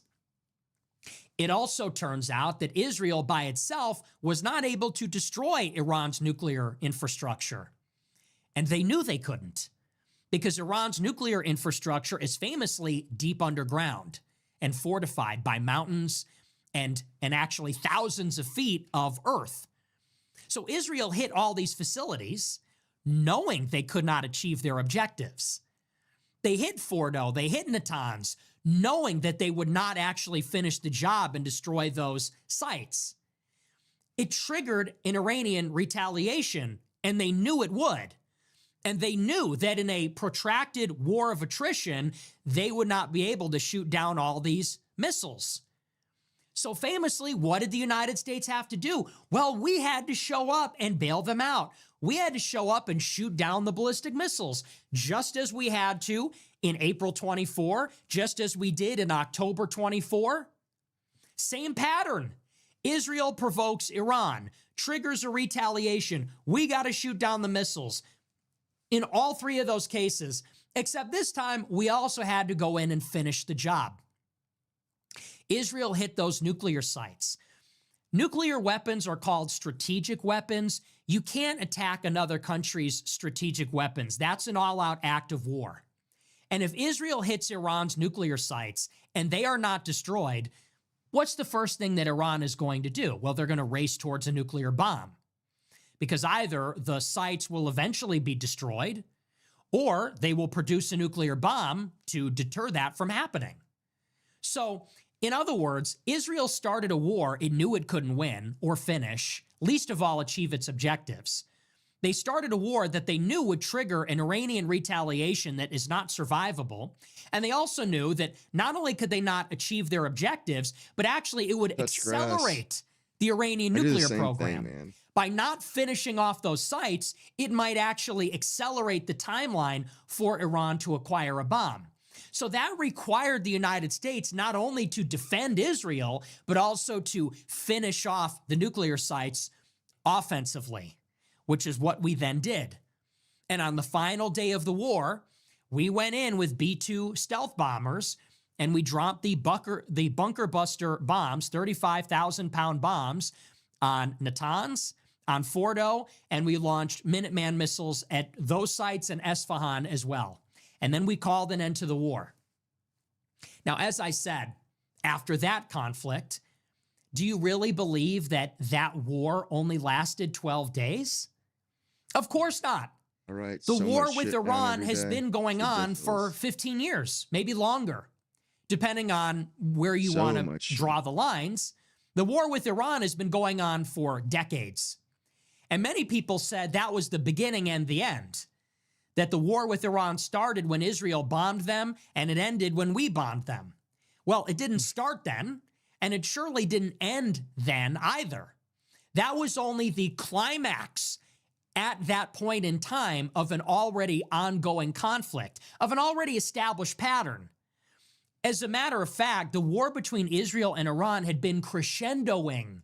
It had always been escalating. Again, going back even further, going back to the assassination of Qasem Soleimani in 2020, going back to Israel's cyber attacks and industrial sabotage and assassinations in 2021 and 2022, October 7th, and the provocations against Iran in 2024, and then the bombing in 25. That was only the latest and greatest operation. And so if you were to solve for X, if you're to finish the equation, well, what's going to happen after Midnight Hammer? Is that just the end of the war? Iran is going to give up their ambitions for a deterrent capability? Is Israel going to give up their quest for regime change?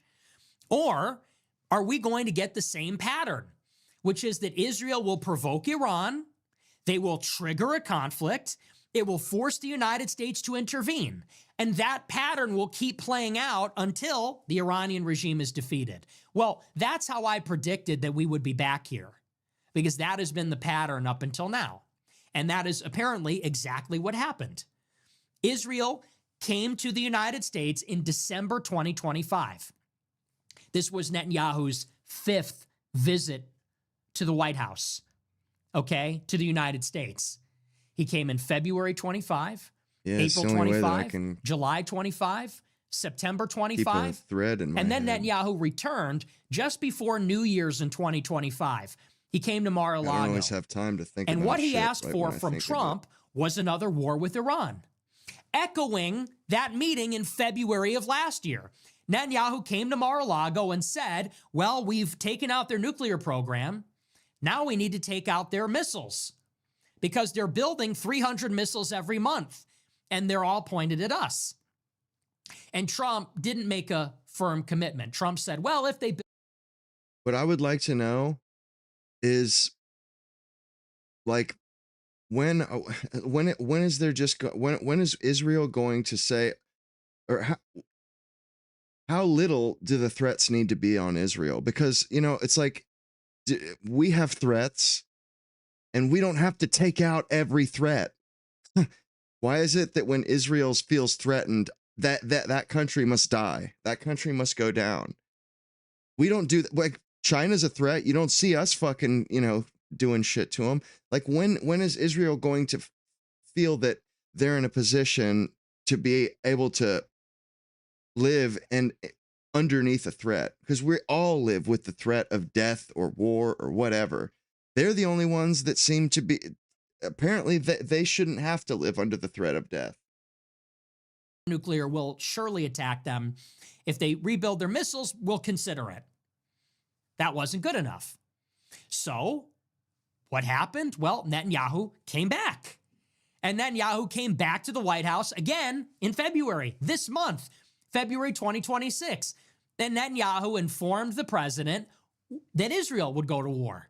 Israel was going to launch a war before the Jewish holiday of Purim to celebrate the Jews' victory over the Amalekites, over their enemies, and that it was really just a question of whether we're in or we're out.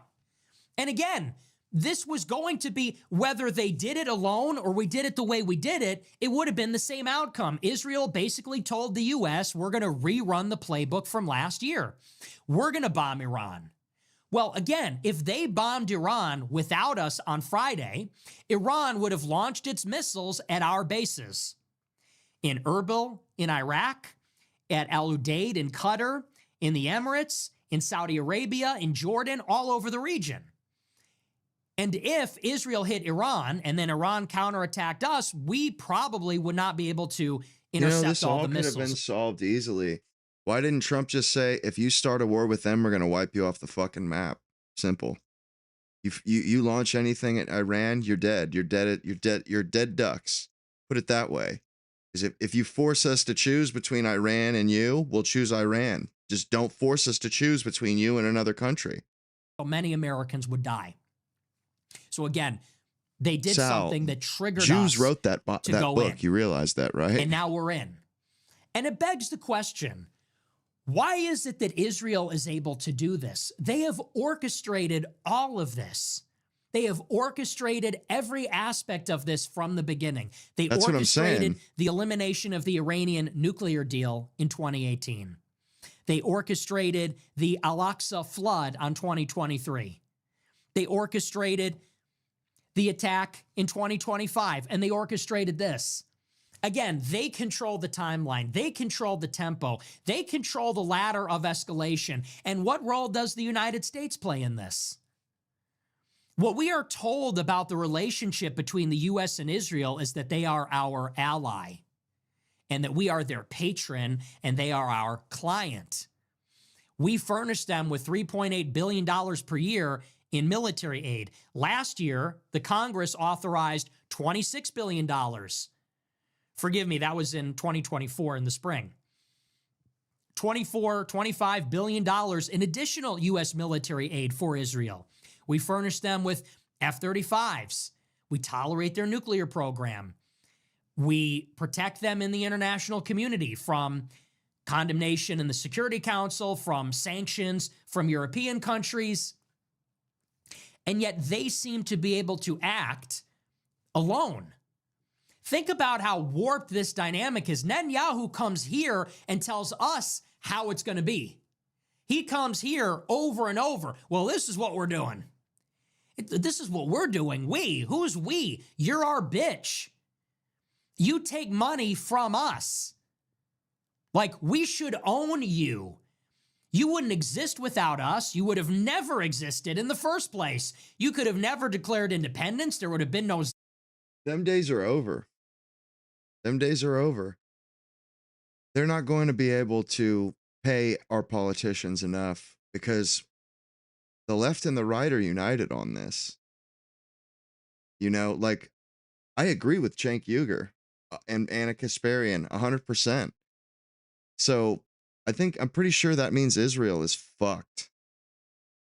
Zionist movement without American Jewry, without America's weapons, you'd have no nuclear arsenal. You wouldn't have won your war against the Arabs. You would have never won any of your wars for that matter. Your adversaries would still be standing. And they come to the White House and tell our president, hey, this is the way it's going to be. We're going in with you or without you. With you or without you. Who's the boss here? Who's in control of this relationship? Who is the superpower? Trump or Netanyahu? And of course, we all know that Israel is the boss. Israel controls our country. Now you know it for a fact. Turkey has nuclear weapons, my dude. Do you know the actual definition of sovereignty? So what it means to be sovereign is to have the authority to control what happens in your borders. They have nuclear weapons. That's what sovereignty is. The king, I mean, there's is the nothing even we can't do anything Kingdom about them because they at the end of the day gets to control nuclear Armageddon. What happens inside the country. Sovereignty comes from the Peace of Westphalia, when the German princes are able to decide whether they're going to be Protestant or Catholic.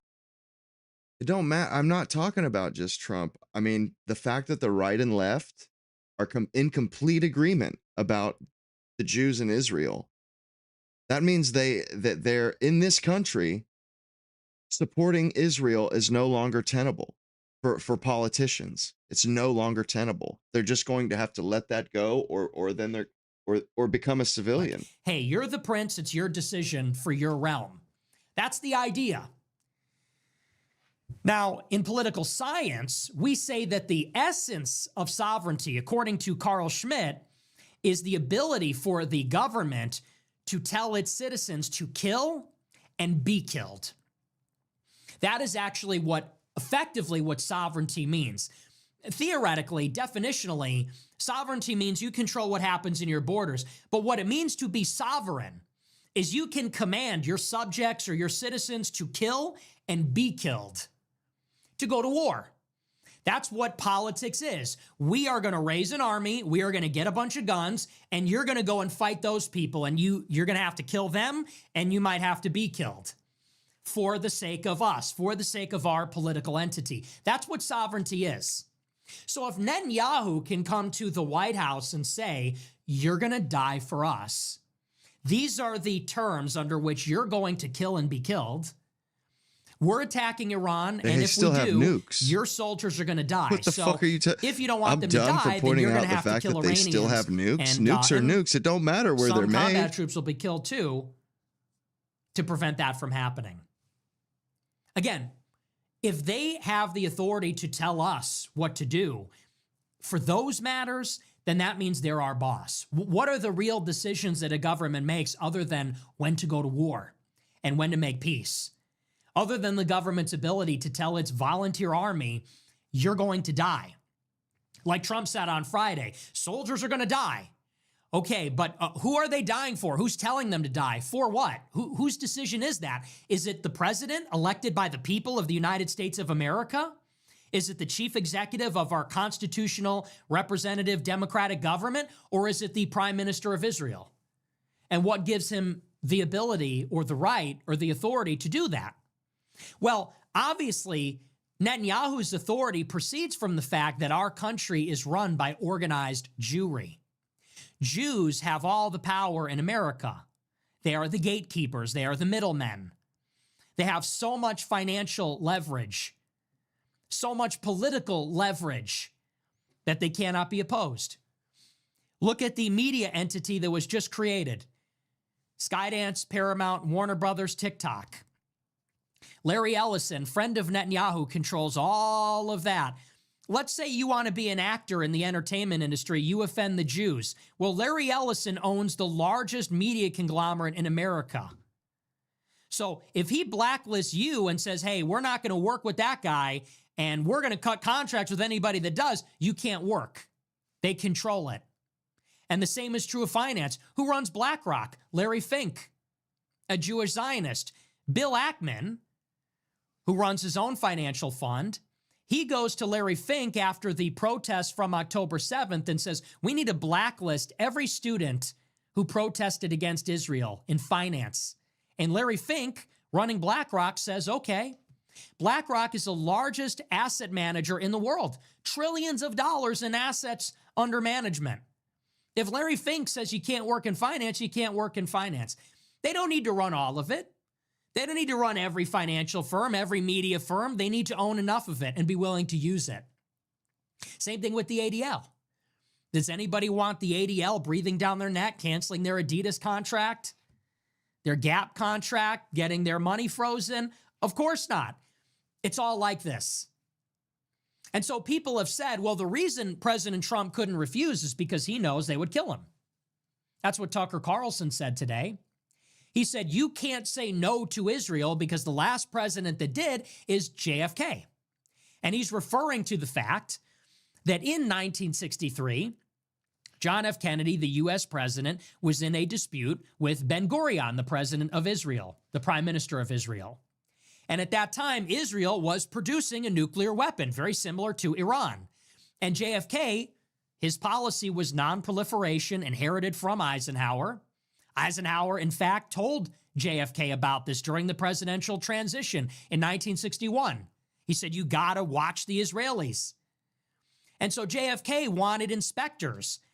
He wanted the IAEA and the United States to inspect Israel's nuclear facilities to determine that they were not making a nuclear weapon. And JFK's demands kept growing stronger until eventually JFK told Ben-Gurion, look, if you don't do what we say, you're cut off. JFK sent him a letter in June of 1963 and said, if you don't give us inspections twice a year and we get to see all of your facilities, then we're cutting you off from foreign aid completely and we'll back the Arabs. Ben-Gurion resigned the day after he got that letter. And 5 months later, on November 22nd, 1963, JFK was assassinated. Lyndon B. Johnson is elected, and under his presidency, Israel went nuclear. About a year later, Israel got a nuclear bomb, successfully tested a nuclear device. And not only that, but U.S. foreign aid to Israel, not only did it increase threefold, but the composition of it changed also. Whereas foreign aid to Israel from 1948 to 1964 was mostly economic and humanitarian aid, after Lyndon Johnson became president, it's almost all military aid, almost all of it. And they start getting the most advanced U.S. equipment, tanks, guns, you name it.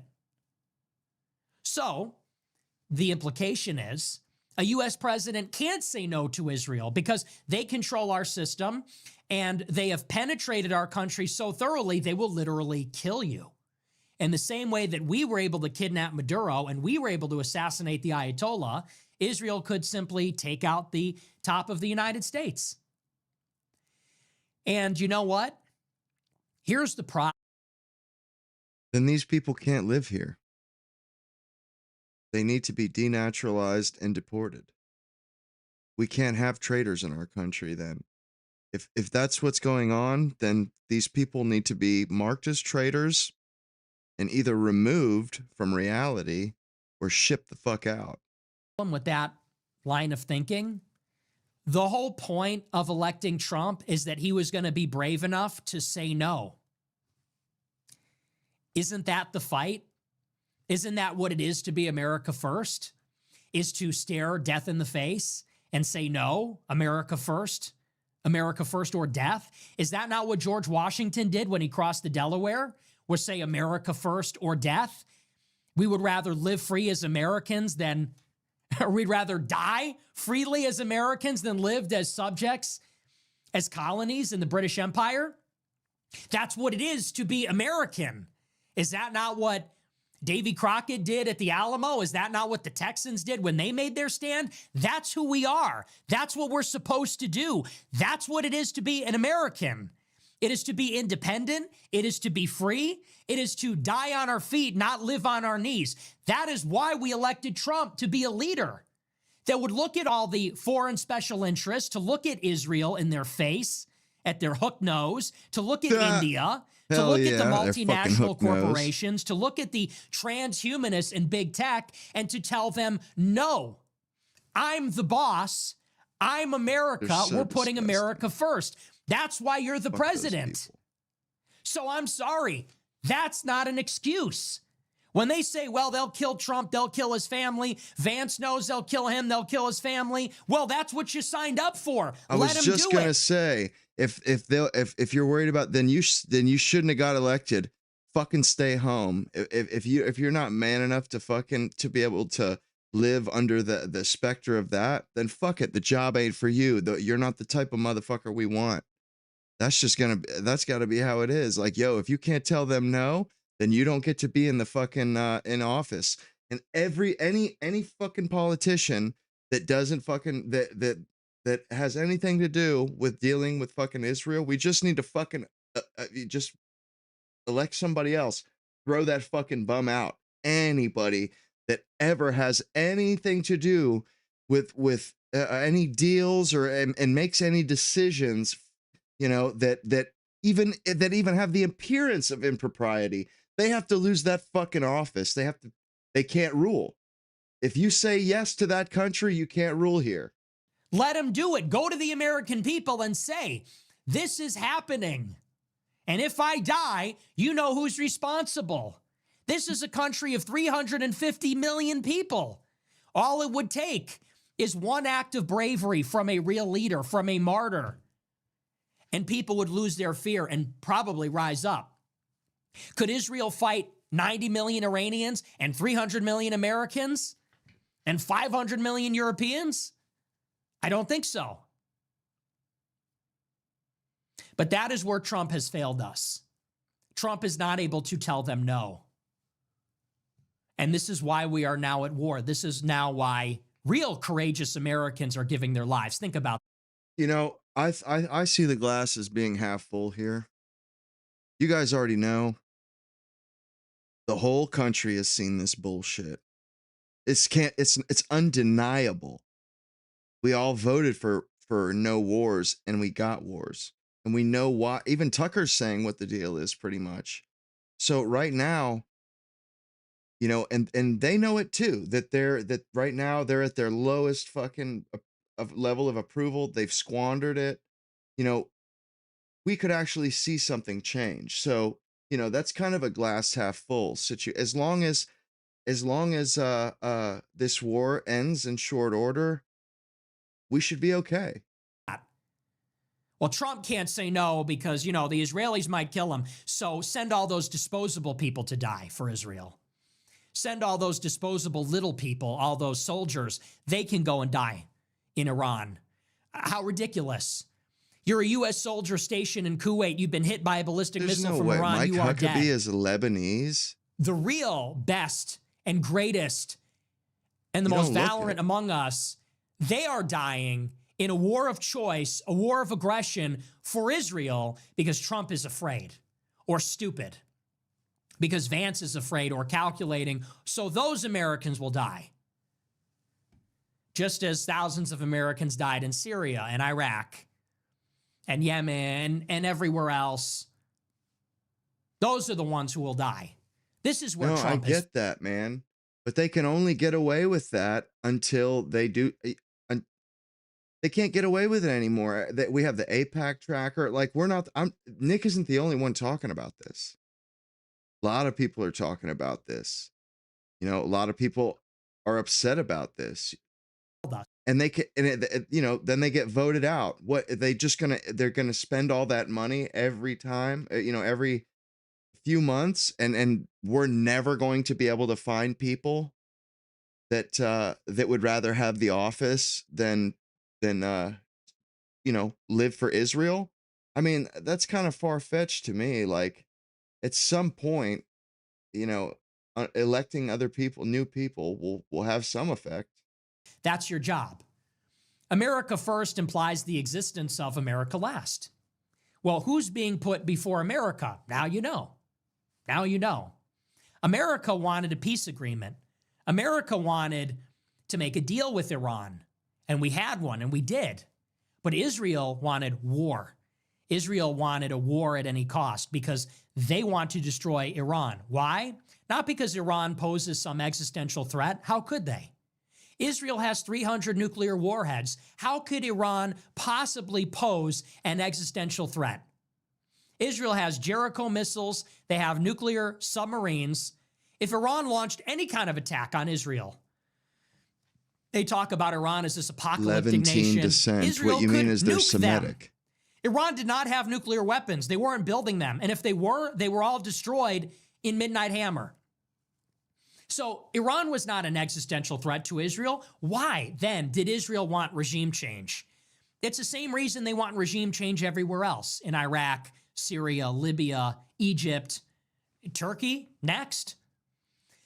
They want regime change, and they've spelled it out in their documents for one simple reason. They want to dominate the Middle East. They laid it out in Oded Yunon's 1980s Grand Strategy for Israel. They said, we want to topple all of the powerful Arab and Islamist dictators. This actually precedes the Iranian Revolution, actually. They said, we want to topple all the dictators. We want to dismember all the states, fracture them along ethnic and sectarian lines. We're going to take Syria and divide it up three ways: Alawites, Druze, Sunnis. Take Iraq, divide it up three ways: Kurds, Sunnis, Shiites. Take Egypt, divide it up a few ways: Coptic Christians, Arabs, Bedouins. Take Lebanon, divide it up 5 ways. This is what they laid out 50 years ago. They said the era of land for peace is over. We're not giving up more land for peace with our neighbors. We're aggressively going to confront them. We're going to exploit their weaknesses, which is their diversity. We're going to obviously infiltrate the United States and use them as the instrument to do it. And we will create, as they said, a mosaic of tribes with flags. We will basically disintegrate all the states into fiefdoms that can never challenge Israel. Tiny statelets that can never create a powerful military, that will always be dependent for energy or for access to the sea or other things. They'll never unify. They'll never oppose. And they laid it out again in the Clean Break Report in 96. It's all the same people in the Bush White House. They said the same thing. In the Clean Break Report, they said, we've got a problem on our northern border. Hezbollah and all of these exiled Palestinians from the old days are gathered there. They're being supplied by Iran through Syria. Syria, like Iraq, is a Ba'athist state. Iraq has all these missiles pointed at us. So Israel said we need to take out Iraq, then Syria, then Iran. And then we can secure our northern border. And then you can push up and down and east. That's the whole idea. It's so that Israel can take more territory. They can become energy independent. They can take the Sinai, control that choke point at the Suez. They can move north and they can control up to the Litani River to protect themselves there. They're going to move up into Damascus in the suburbs, and maybe cross the Jordan River, or at least take the West Bank right up to the Jordan River, and then they can dominate the entire region. As we've been talking about with nuclear weapons, their qualitative military edge, that has been the plan from the beginning. And that's what this war is about. That's why they decided to go, and now we're fighting for them. We're fighting for them to achieve these ambitions. Americans are dying for a greater Israel.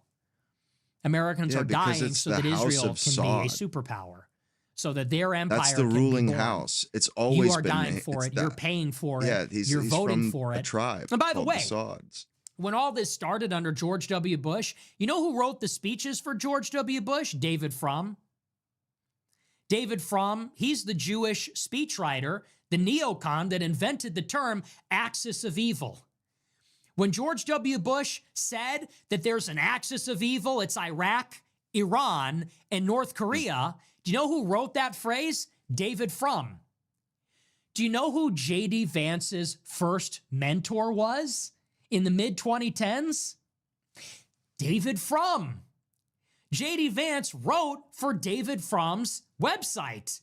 David Frum wrote a tell-all for The Atlantic years ago saying that he would tell J.D. Vance, one day you're going to become president. David Frum said this to Vance as he groomed him. You're going to be president. You're going to be a common sense Republican. You're going to deliver the young people to the GOP by being a moderate. Go figure. After Trump won the election in 2016, J.D. Vance convened a meeting in January 2017. You like the dreidels? And David Frum was in attendance. And they started to prepare a J.D. Vance for president campaign for the late 2020s. This was in 2017. Google it. It's in The Atlantic. David Frum, tell all about J.D. Vance. Well, what is J.D. Vance's position on this war of choice? His old mentor, David Frum, cheering on from the sidelines, who wrote Axis of Evil 25 years ago, arguably creating that justification for a war way ahead of schedule. Hey, hook a brother up. Well, according to the New York Times, J.D. Vance was all in favor of this war. I mean, I would think. The New York Times did a big piece, you should read it, about how the decision was made to go to war. And it says that when the administration was faced with this decision, do we join Israel or not, nobody opposed U.S. entrance into the war. Nobody. And as a matter of fact, J.D. Vance was pushing for a harder response to Iran. This is from the New York Times. It says, quote, Vice President J.D. Vance, a longtime skeptic of American military interventions in the Middle East, argued in a White House Situation Room meeting that if the United States was going to hit Iran, it should go big and go fast. J.D. Vance said we should go to war. This is not the first time this has been reported. It's been reported for the past 2 weeks that Vance was in favor of U.S. intervention against Iran. This is only the latest. Vance was encouraging Trump to go to war. The only person that was discouraging it was Tucker Carlson, to his credit. And I have my beef with him, but to his credit, as far as we know, Tucker Carlson is the only one who went to the White House on February 23rd and tried to discourage President Trump from taking us to war. And for that, whatever Tucker is, CIA, foreign operative, whatever, we owe him gratitude because he tried. And for whatever reason, who knows what he really is, we should be somewhat grateful. We have to give him the credit he deserves for that. He was the only one. But more to the point, J.D. Vance was pushing us to go to war. Now, a lot of people say, yeah, well, that is a planted story by the New York Times. I saw Marjorie Taylor Greene on Twitter. She said, oh, they must really not like Vance. Who's they? She goes, oh, the media must not like Vance. That's why they're trying to pin the war on him. So a lot of people are treating this like it's a fluke. Oh, that's not real. Vance didn't want the war. Who are you two? I've never seen either of you. Well, you want to know how we know it's true? J.D. Vance said the exact same thing in July of 2024. You want to know when he said it and where he said it? Well, a week after Donald Trump was shot in the ear, and Tucker Carlson, Elon Musk, and Peter Thiel called Donald Trump and encouraged him to select J.D. Vance as his nominee, the RNC was held. And it was at the RNC where Trump announced that J.D. Vance would be his running mate, that J.D. Vance conducted his first interview as the VP nominee with Sean Hannity. His first interview at the Republican National Convention, the nominating convention in July of 2024, in his first interview, J.D. Vance sat with Sean Hannity and he said, we have to hit Iran hard. We have to punch them hard. You can't do these small strikes like Biden is doing. You have to punch them in the face. You have to hit them hard. He actually volunteered that. Sean Hannity didn't ask him about Iran. He asked him about foreign policy in general. And Vance said, well, for example, if you go against Iran, you got to punch them hard. So this has been his position. We know he was saying that in the White House. Love that shit. Because this was his policy when he became the VP nominee. And there's another instance. Several months before that, he went to the Quincy Institute. I'm sure you've heard me speak on this. An anti-war nonprofit. They push the foreign policy, which is called Restraint. Name of a book by Barry Posen. And they push foreign policy restraint using American power, but in a restrained way. J.D. Vance went to this conference, and according to the Jewish Post, he put a pro-Israel spin on America First, according to Jewish Insider. And during the speech, J.D. Vance said, we have to arm Israel so they can bomb Iran. Hey, he said, Julian, don't sweat treasure this Israel asshole, as an dude. ally. We work on them with missile defense, and they are the Holy don't waste Land, your time, and we man. should Just give them enjoy what the they show. need to bomb Iran. He went to an anti-war think tank and told them we need to bomb Iran for Israel. Okay? That's who J.D. Vance is. That was in the spring of 24. He gave that interview in July at the RNC in 24. And this week, he encouraged Trump to go max on Iran, to go all the way. Now consider, people are saying that Vance is normally anti-war. Where exactly does J.D. Vance come from? Well, like I said, he was groomed, and he was the protege of David Frum, who is a Jewish neocon, former speechwriter for George W. Bush. And if you read that article, it is very suspicious. Because somehow David Frum knew in the 2010s that J.D. Vance would be the president in the late 2020s. And how did David Frum know that? How did he get this feeling when J.D. Vance was just some former law student? You don't have to explain. Well, he said he yourself, got that man. feeling because We of all Vance's get fucking biographical pulled credibility. into bullshit like that Because of his book. Time to time. It is what it is. His book, Hillbillyology, which talks about how he's from the disaffected white working class. And effectively, David Frum said he believes Vance will become the Republican president because Vance is going to be able to trick all the stupid white people. Vance has this story. He's got the biographical credibility. He can go to the enraged middle American radicals, the white working class, and he can say, hey, everybody, I'm just like you. I came from the Rust Belt. I came from Ohio. My meemaw's a drug addict or whatever. My mom's a drug addict. My meemaw helped me out. And he's going to get all the white people back on the plantation if the Republicans lost them. That's how David Frum knew. It is what it is. It gets better. Hillbillyology, which in 2016, when Donald Trump launched the anti-war America First movement, Trump said, as we talked about earlier in the show, that the war in Iraq was a mistake, that there were no weapons of mass destruction, that George Bush knew there weren't weapons of mass destruction. He let 9/11 happen on his watch. Trump was saying all these things. Trump repudiated David Frum's legacy, the Republican Party legacy, repudiated the Bush dynasty, destroyed Jeb Bush, single-handedly made support for Iraq actually a non-starter in the Republican primary. And it wasn't before that. It wasn't. Most of those candidates were pro-Iraq war right up until Donald Trump said we weren't going to be that way anymore. Where was J.D. Vance when that movement was born? When the MAGA America First movement was born, when Trump came down the escalator and said we should have never been in Iraq, we don't even have it, we don't have the oil, you can't even go there. They knew there were no weapons of mass destruction. When he came down and said all that, and he created this movement and inspired everybody, where was Vance? Well, Vance was a never Trumper. Do you know who J.D. Vance did vote for in 2016? Shut the fuck up when I said something. Take a guess. He didn't vote for Hillary Clinton. He didn't vote for Donald Trump. He voted for Evan McMullin. Who's Evan McMullin? Nobody knows. Evan McMullin is a former CIA officer. He was handpicked by Bill Kristol from the Weekly Standard to run as a spoiler candidate against Trump. So all the neocons like Ben Shapiro and Bill Kristol and others, Rupert Murdoch, they did not. I don't think Nick is a negative Nancy. I think shit is just shitty right now. Things are not going good, and people got to know things aren't going good before they demand change. They got, things got to get that way, and once they do,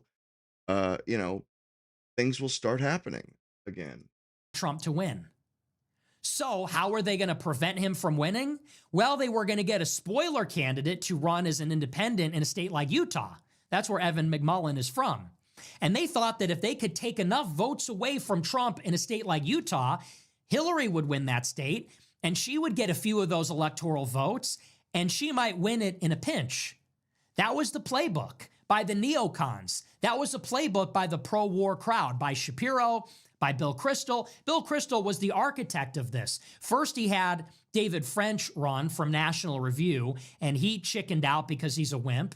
And then they put in place the CIA officer, Evan McMullin. And that's who J.D. Vance Fuck J.D. voted Vance, for. bro. He's a pussy. Bill Kristol, for those that don't know, is one of the architects of the Iraq Fucking War. turncoat. Writing for traitor. the Weekly Standard, which is one of the big intellectual magazines of the 90s and 2000s, Bill Kristol was pushing the strongest for the war in Iraq.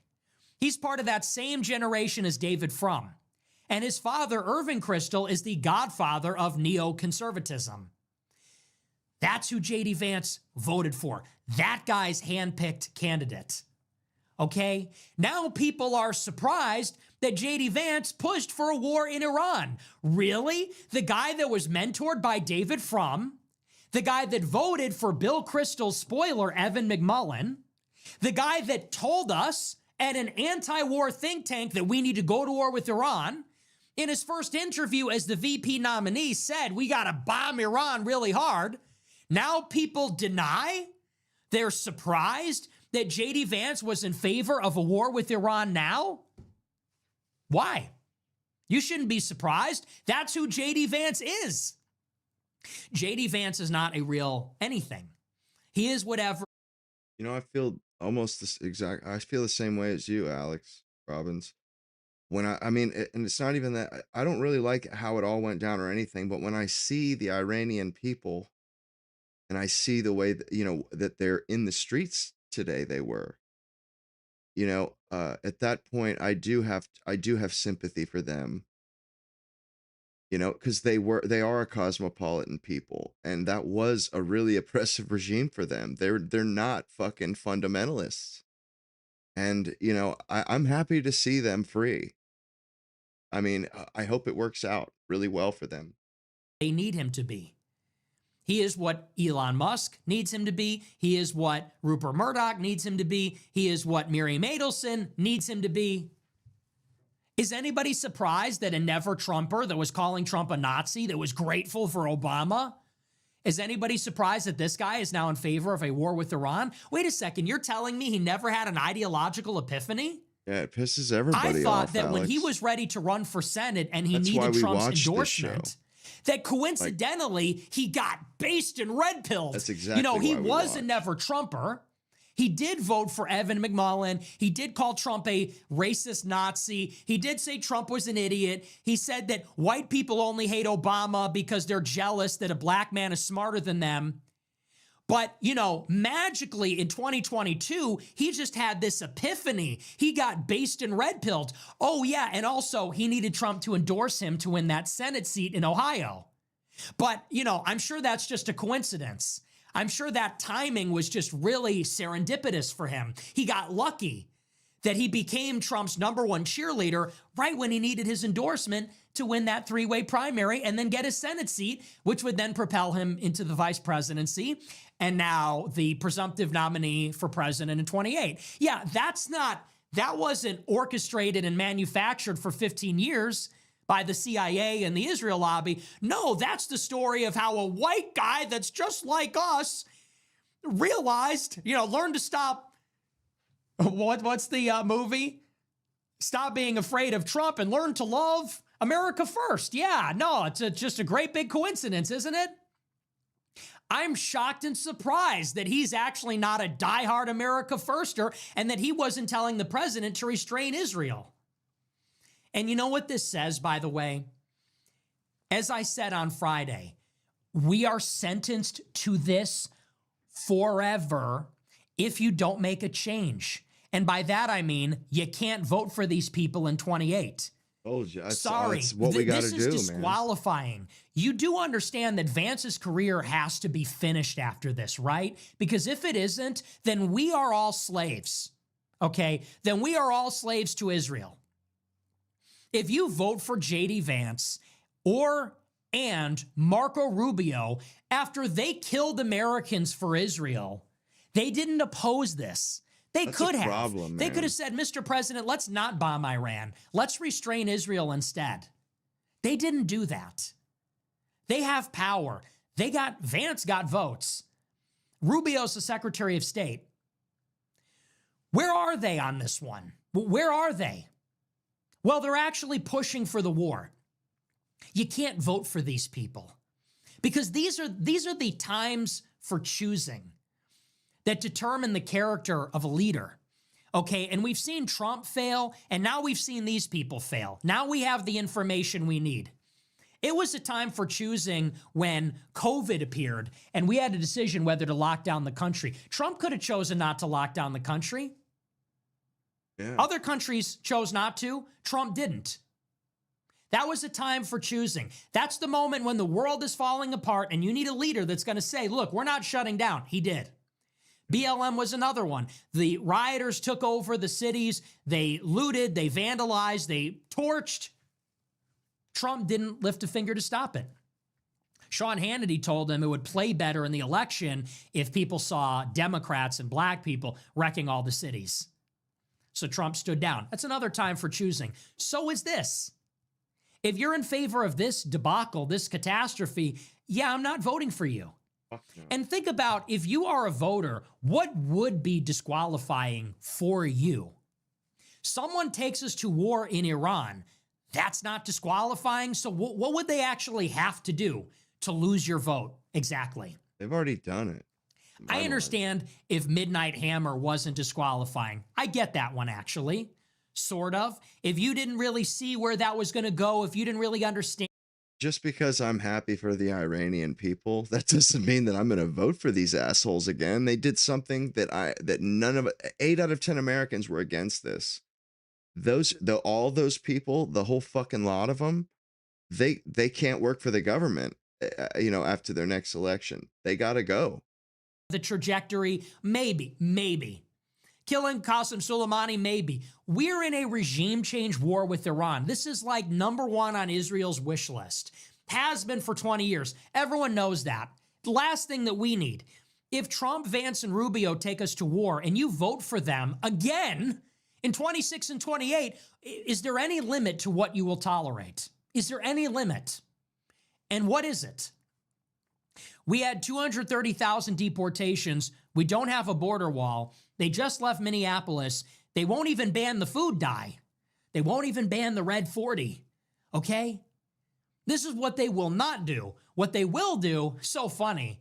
Oh, well, we can't deport people from Minneapolis. That's killing our approval ratings. Oh, ground troops in Iran? I don't give a shit about approval ratings. We'll do whatever's necessary for Israel.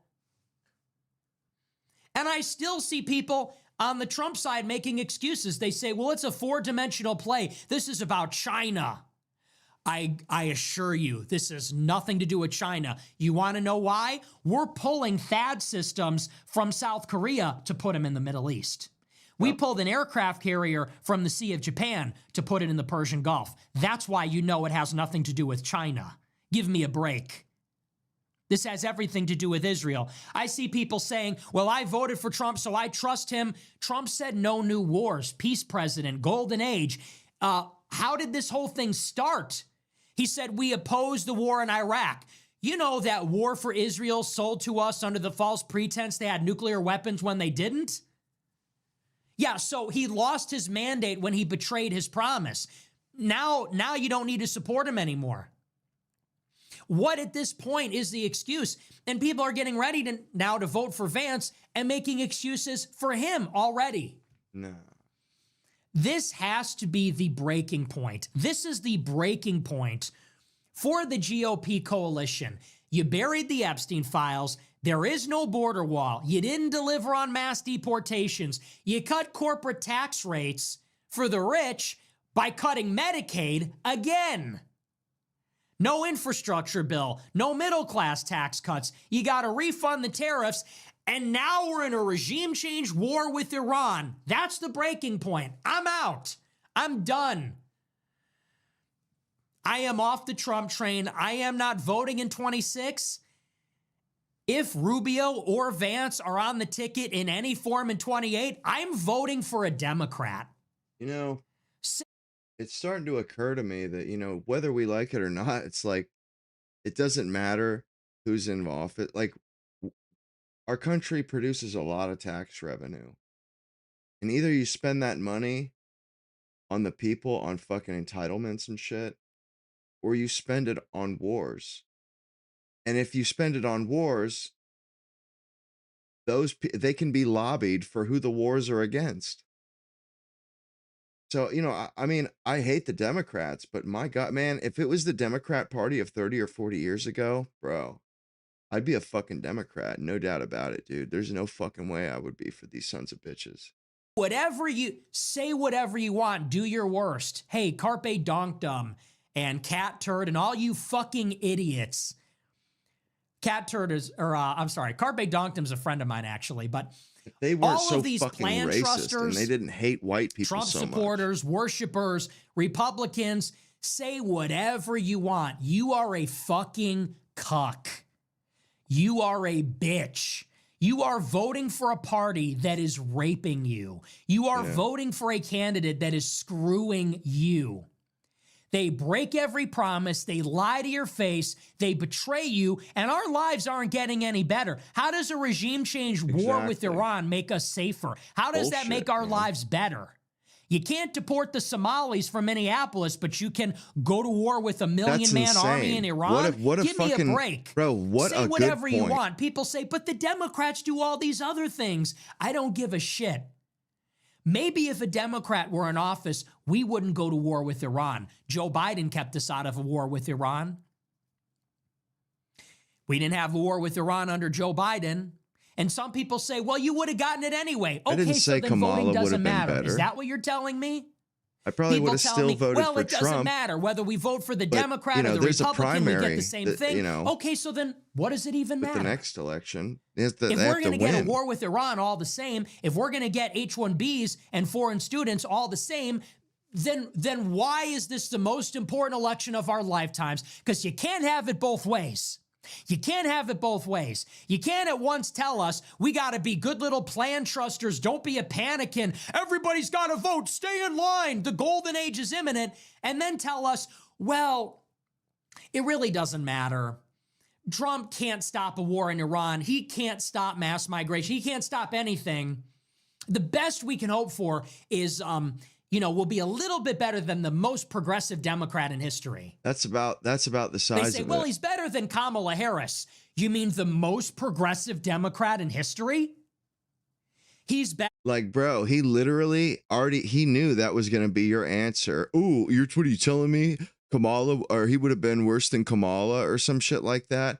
No, but you know something? Kamala is just about the most progressive and stupid person on the planet. And imagine if she was Gavin Newsom, or not even Gavin Newsom, fucking Tim Kaine, some fucking stuffed shirt like that. Yeah, Trump is damn sure worse than Tim Kaine. Than the mixed race woman with a Jewish husband and that freak show family who wants to abolish the police and let in 10 million illegals and is in favor of. Oh, he's marginally better than her. There, big dog. Oh, great. That's what the MAGA movement was all about, right? Trump came down the escalator and said, we're going to be marginally better than the worst Democrats ever, right? That was the battle cry. Seriously, fuck, man. Yeah, that must be a false memory. When Trump said, it's time to deliver a real victory for the American people, I will fight for you, I'll win for you, for every child that dreams, every parent that dreams for their child, I must have that's in my imagination. He came down the escalator and said, well, we're not going to import 10 million illegals. We're going to have net negative migration, kind of. So I'm out. This is the plan. The GOP must burn in 2026. Shut it down. Shut it down. We just got to vote for a different type of candidate. It's called playing both sides. Not just for the Jews, folks. Playing both sides, it ain't just for the Jews anymore. Now it's the Goyim's turn. Okay? Now it's our turn to play both sides. People say, but the Democrats. Me, my options are open. I'm a free agent. I'm independent. Yep. That's the GOP how we're going to get doesn't own me. change. Trump doesn't own me. If they don't do what I want them to do, if they betray me, I'm going with the other side. Yeah, hey, that's exactly. I'm going with the better candidate. It ain't just for Jews anymore. We can play both sides too. You want to see that? Let's have white men play both sides. I'm going to hold my nose and vote for a Democrat. How about them apples? Yes, sir. I'm done holding my nose voting for Republicans. How you like that, Hans Bricks? They say, but the Democrats do all these other things. I know. I guess it doesn't really matter. I'm going to hold my nose and vote for them anyway. At least we won't go to war with Iran. Marginally better, right? Marginally better. Fuck them. Fuck these people. Fuck Trump, Vance, man, Rubio. He is war with Iran? gasoline. Are you kidding me? What is MAGA even about then? What is even the claim of America first? We're in a war with Iran. Wake up. Bro. 10 years. People would have said, that's the neocons. Now they're supporting it. You have been brainwashed. You are not immune from propaganda. I'm the same now as someone posted a clip from my show in 2017. I said, we got to keep our foot on the gas. We can't go into a war with Iran. I would vote for Chuck Schumer over Donald Trump. I didn't leave MAGA. MAGA to. left me. All these people calling me a panikin. You betrayed the president. No, they betrayed these motherfuckers me. are. I got at least on board Chuck for Schumer the other ain't Trump. voting I got on board when no, Trump said Chuck Rubio Schumer. was a puppet of Rubio's a puppet of Sheldon Adelson. That's when I got on board. I got on board something? Whoever keeps saying that, you're a fucking plant, bro. Because every time we start getting pissed, somebody compares Trump to the most progressive Democrat ever, or one of them. Bro, stop it with that bullshit. If you're going to fucking compare Trump to a Democrat, that's disingenuous, you fucking piece of shit, bro. That is so disingenuous. Get the fuck out of here, you fucking fed motherfucker. Was against regime change in Syria, much less Iran. What happened to you? What happened to all these other people? It became about something else. So I'm done. That's JD Vance. That's the administration. We're out of time here. So we're going to move on into the super chats. We're going to talk a little bit more tomorrow about the actual war fighting. I apologize, but we're like 90 minutes into, almost 2 hours into the show, and we haven't even gotten there. So I'll save the rest for tomorrow. Tomorrow on the show, 9:30 Central, starting the show earlier. Chuck this week, Schumer is pushing it, man. But because everyone's he is excited like now, and I'm one of the worst delivering the best ones. analysis. There are obviously, much more moderate recognized. Democrats than Chuck Schumer. That's Tomorrow, actually not the 9:30 choice. Central, we're going to be talking about the actual. Put it this way: right now, the Democrats are putting who are they putting forth? Kamala Harris. Now, what if all the white men voted for candidates in the Democrat primary? Do you really think that a Kamala Harris would come out at all? Or would it be somebody of our choice? Would we be able to, would we not sway that party as far, if they're not, if they're the ones that aren't bought out by fucking, Jewish billionaires? And you're talking like, oh, the Democrats, they're bad. Well, that's because we aren't voting in that party. White men are not casting votes in that party. If we cast votes in that party, dude, it will radically change it. The culture will change. Bro, we got to start voting Democrat. We have to start going to the Democrat side and voting for that. That is the way. That's the way forward. That is the way forward. We have to start influencing that party as a demographic. We slowly all left, and then it just got worse and worse and worse. The only way out of it is to start influencing them again with votes, man. The conflict.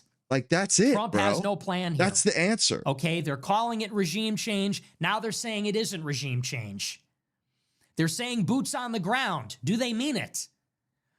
Iran is hitting all the Gulf countries with missiles, hitting their airports, hitting their hotels, in a bid to get the Gulf countries to pressure Washington to stop. Will this become a war of attrition? We'll do the math. We'll talk about all that tomorrow, okay? That'll be tomorrow at 9:30 Central. We'll call it part 2 of tonight, okay? But for now, we're going to move on. We're going to take a look at the super chats. We'll see what you guys have to say. This is the best place for your coverage of the war in Iran. Why? Because I predicted it. Okay. And by the way, I'm the only one that understands this, because even the other people like Candace Owens, you know what? God bless her. Candace Owens is out there. She's against the war. I appreciate that. The worst thing we ever did was to abandon that party as a demographic.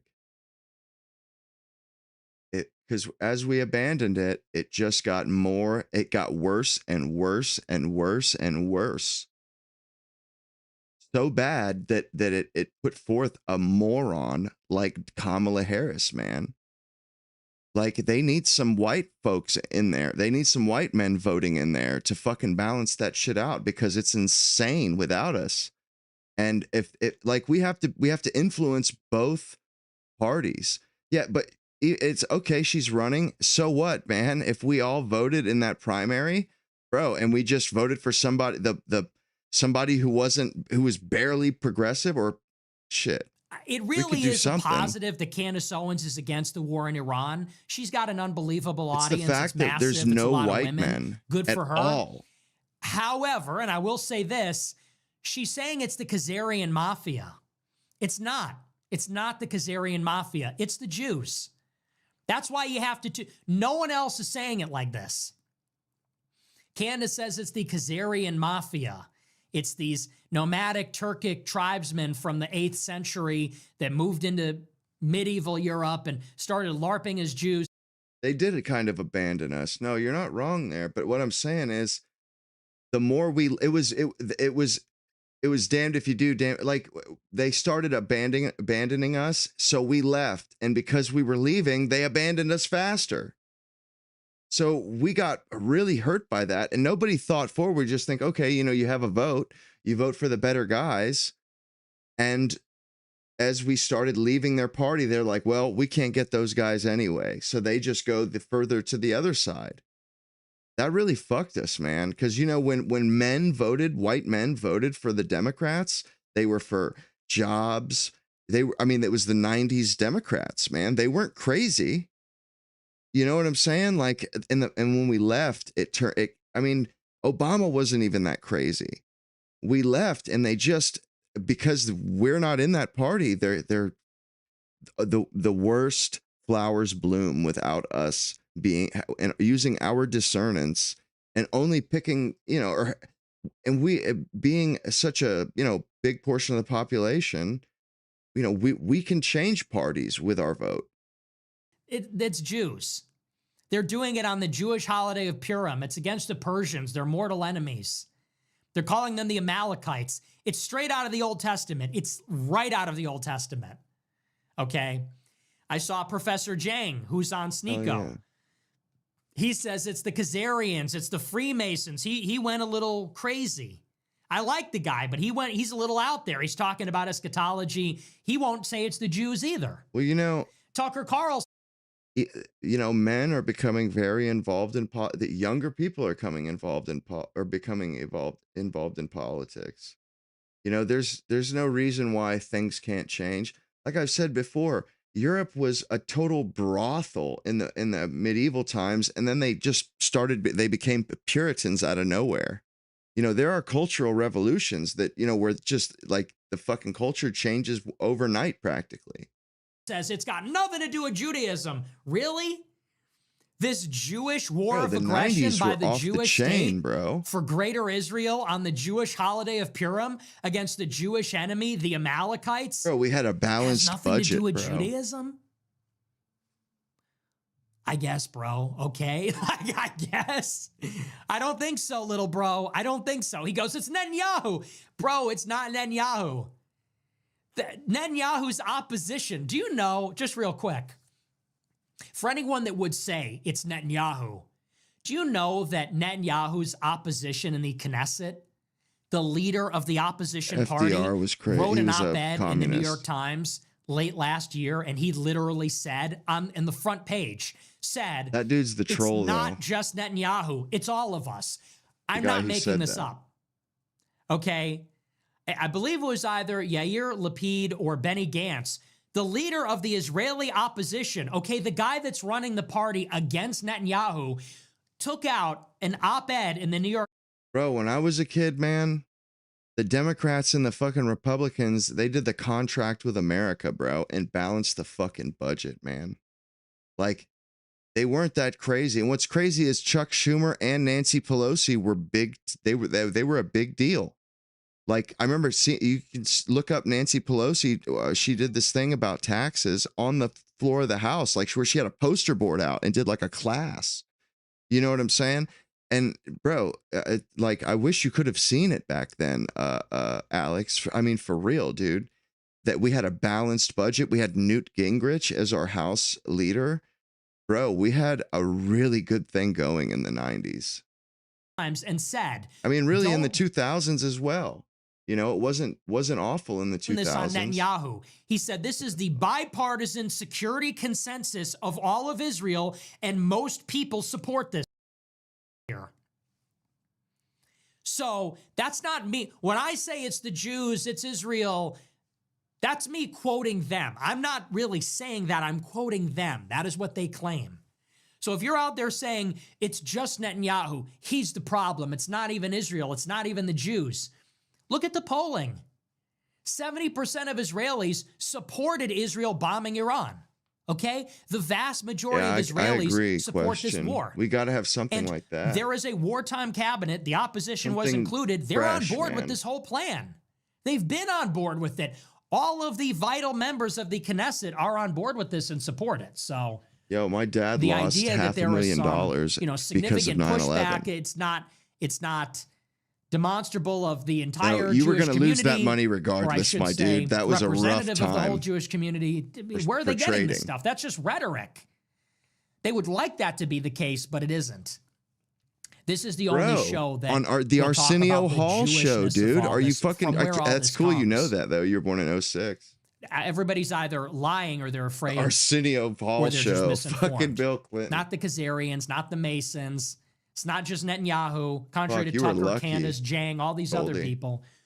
Only this show is going to tell you the power matrix that has brought us to this war. It makes me fear for my life when you see what the Israelis have done in Beirut, what they've done to Hezbollah and Lebanon. When you see what they've done to Iran, money, man. It's a little bit terrifying, but it's what it is. So anyway, that's that. All right, we're going to move on. We'll take a look at our super chats. We'll see what you guys have to say. Yeah, for all those people that said I sold out, these rumors of my fall off have been widely exaggerated. Yes. Did I support what happened in Venezuela? Yes. That is our hemisphere. Okay?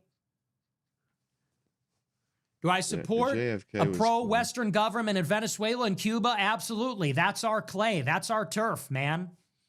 Do I think Israel killed their number one cheerleader, Charlie Kirk? Absolutely not.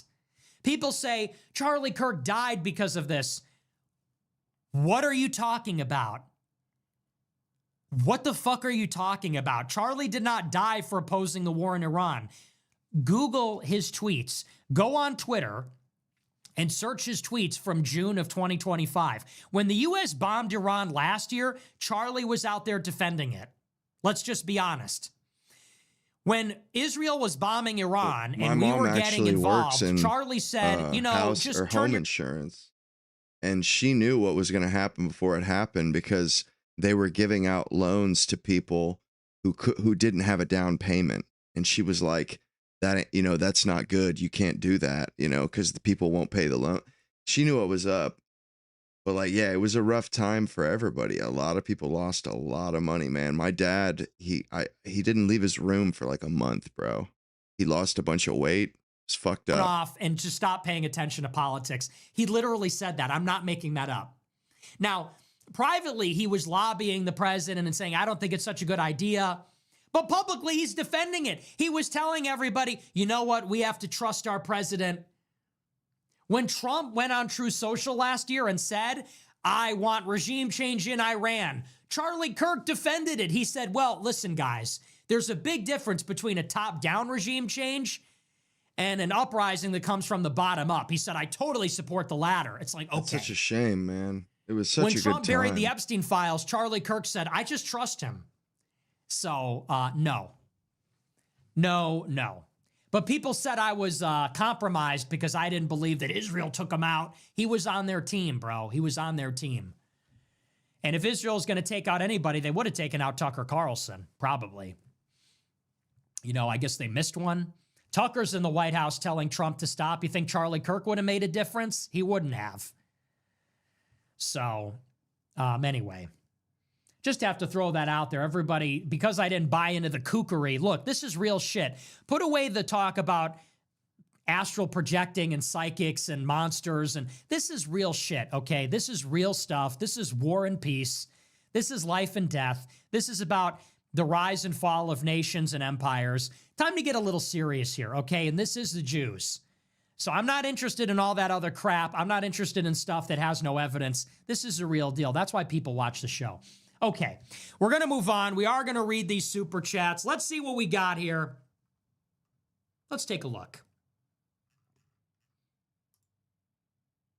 It's going to be a lot of super chats tonight, I think, so I'm going to try to not spike my cortisol here.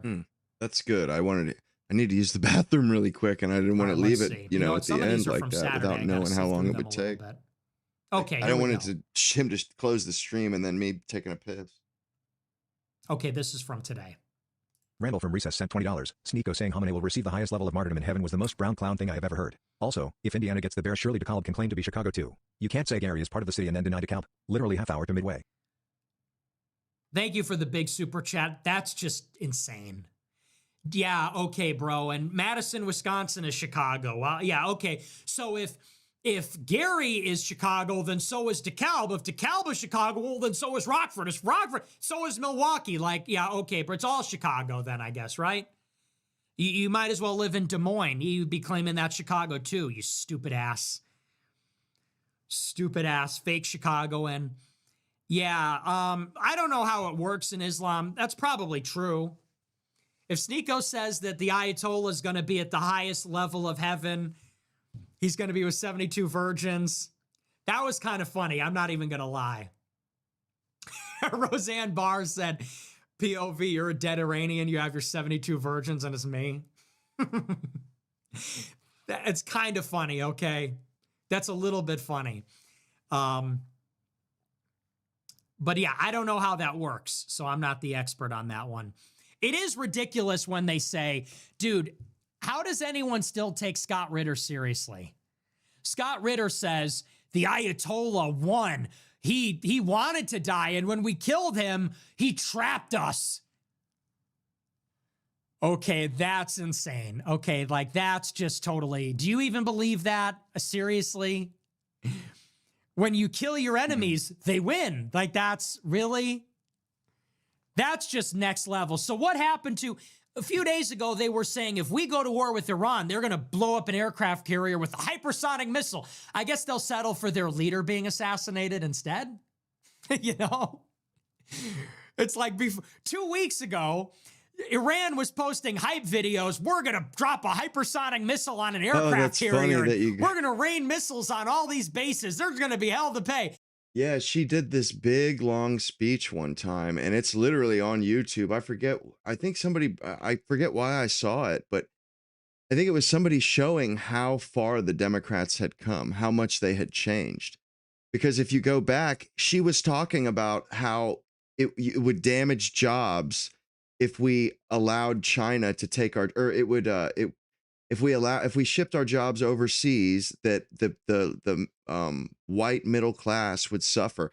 Bro, her and all the Democrats, man, they referred to white men like not in a hateful way. It was a good time, man. It was crazy. Crazy how much it's changed. If we can't do that, I guess we'll settle for our leader being killed instead. That's a real super weapon. Do we have a nuclear bomb? No. Are we hitting any of your strategic assets? No. But our secret weapon, you're going to be able to assassinate our leader. And then the gloves are coming off. It's like, okay, so true promise, huh? That's sort of ironic. True promise. It's like, what, promise wasn't enough? No, this is a real promise. We really mean it. Okay, sure you do. So yeah, that's just like way out there. How many of their leaders are we going to kill before? Well, we'll get into that a little bit more tomorrow, I guess. Yeah, it's crazy to think you were born in 2006. Yeah, no. Just like with but you're still Yahya 20 years Sinwar. old. That's when fucking Yahya crazy, Sinwar is man. assassinated, everyone will raise up their sticks. Dude, 2006, that feels Did like that last happen? week to me. I don't think so. The people of the world will rally, raise up your sticks. It didn't happen, bro. Everyone forgot immediately. And then Hamas made a deal. You know, like Hamas capitulated. They're giving up their weapons as we speak. They gave up half their territory and nobody. I feel like, you know, our idea of ourselves, like my self-image is like me 10 or 15 years ago. Cause like, I don't know, maybe it's your childhood or whatever, because it's such a big deal. But like, I always feel like I'm still 18 or like 16. Like, you know, like it was just a few years ago, I was 10. You know, it's weird, man. But it's only until I think about somebody else who's 20 years old and they were born in 2006 do I think, God damn, I must look like, you know, I look to my dad, like I must look like a fucking middle-aged man, but I don't, it doesn't occur to me when I see myself in the mirror. Anything, okay? On the contrary, literally nobody did anything. No, it'll galvanize everybody. It's a meta-political victory. The look on Israel's face when they realize that we won all the meta-political victories is going to be delicious. In like 200 years, I damn sure do remember Y2K, bro. Dead. It will be Everything like was an supposed to close Israel-controlled down. AI. I remember it that night exactly. Global government. You'll be sitting there with a shock collar, and you'll be saying, "Man, Israel's so fucked. I can't. They're going to collapse." It's easy any day. for you too, Alex. Any day. You've really Emperor only known a world Netanyahu with the fifth is going to fall. They don't. Phones, they have no you idea know, what's iPhones. coming. Bro, I They was just have 18 no when the idea. iPhone came out. Once they kill the 6 millionth goy. And when the iPhone came out, it wasn't even popular until like the 3G, you know, the second one made it really popular. My cousin had the first one when it first came out, but it had like 2 pages of apps. Like that's it, man. It was so, and it was new, like, you know, and only a few people had it. Like I remember when iTunes came out, I was like 16, man, you know, like yeah, it really, it's crazy how, like, and it's wild that you've never really known, you certainly not in your adult life. Like that shit was still new when I was your age. Nobody I knew except for one person had an iPhone. They have signed their death certificate for this regime. It's finished. Like, yeah, I don't know, shit. man. I don't think so. Yeah, I mean, color me skeptical on Catherine that. sent $100. I've always Thanks for the had show. this I gray really enjoy your hair, energy. so I No don't matter the really. topic, It you're doesn't definitely the really. most entertaining part of my night. Hey, thanks. Yeah, they said all the Thank you for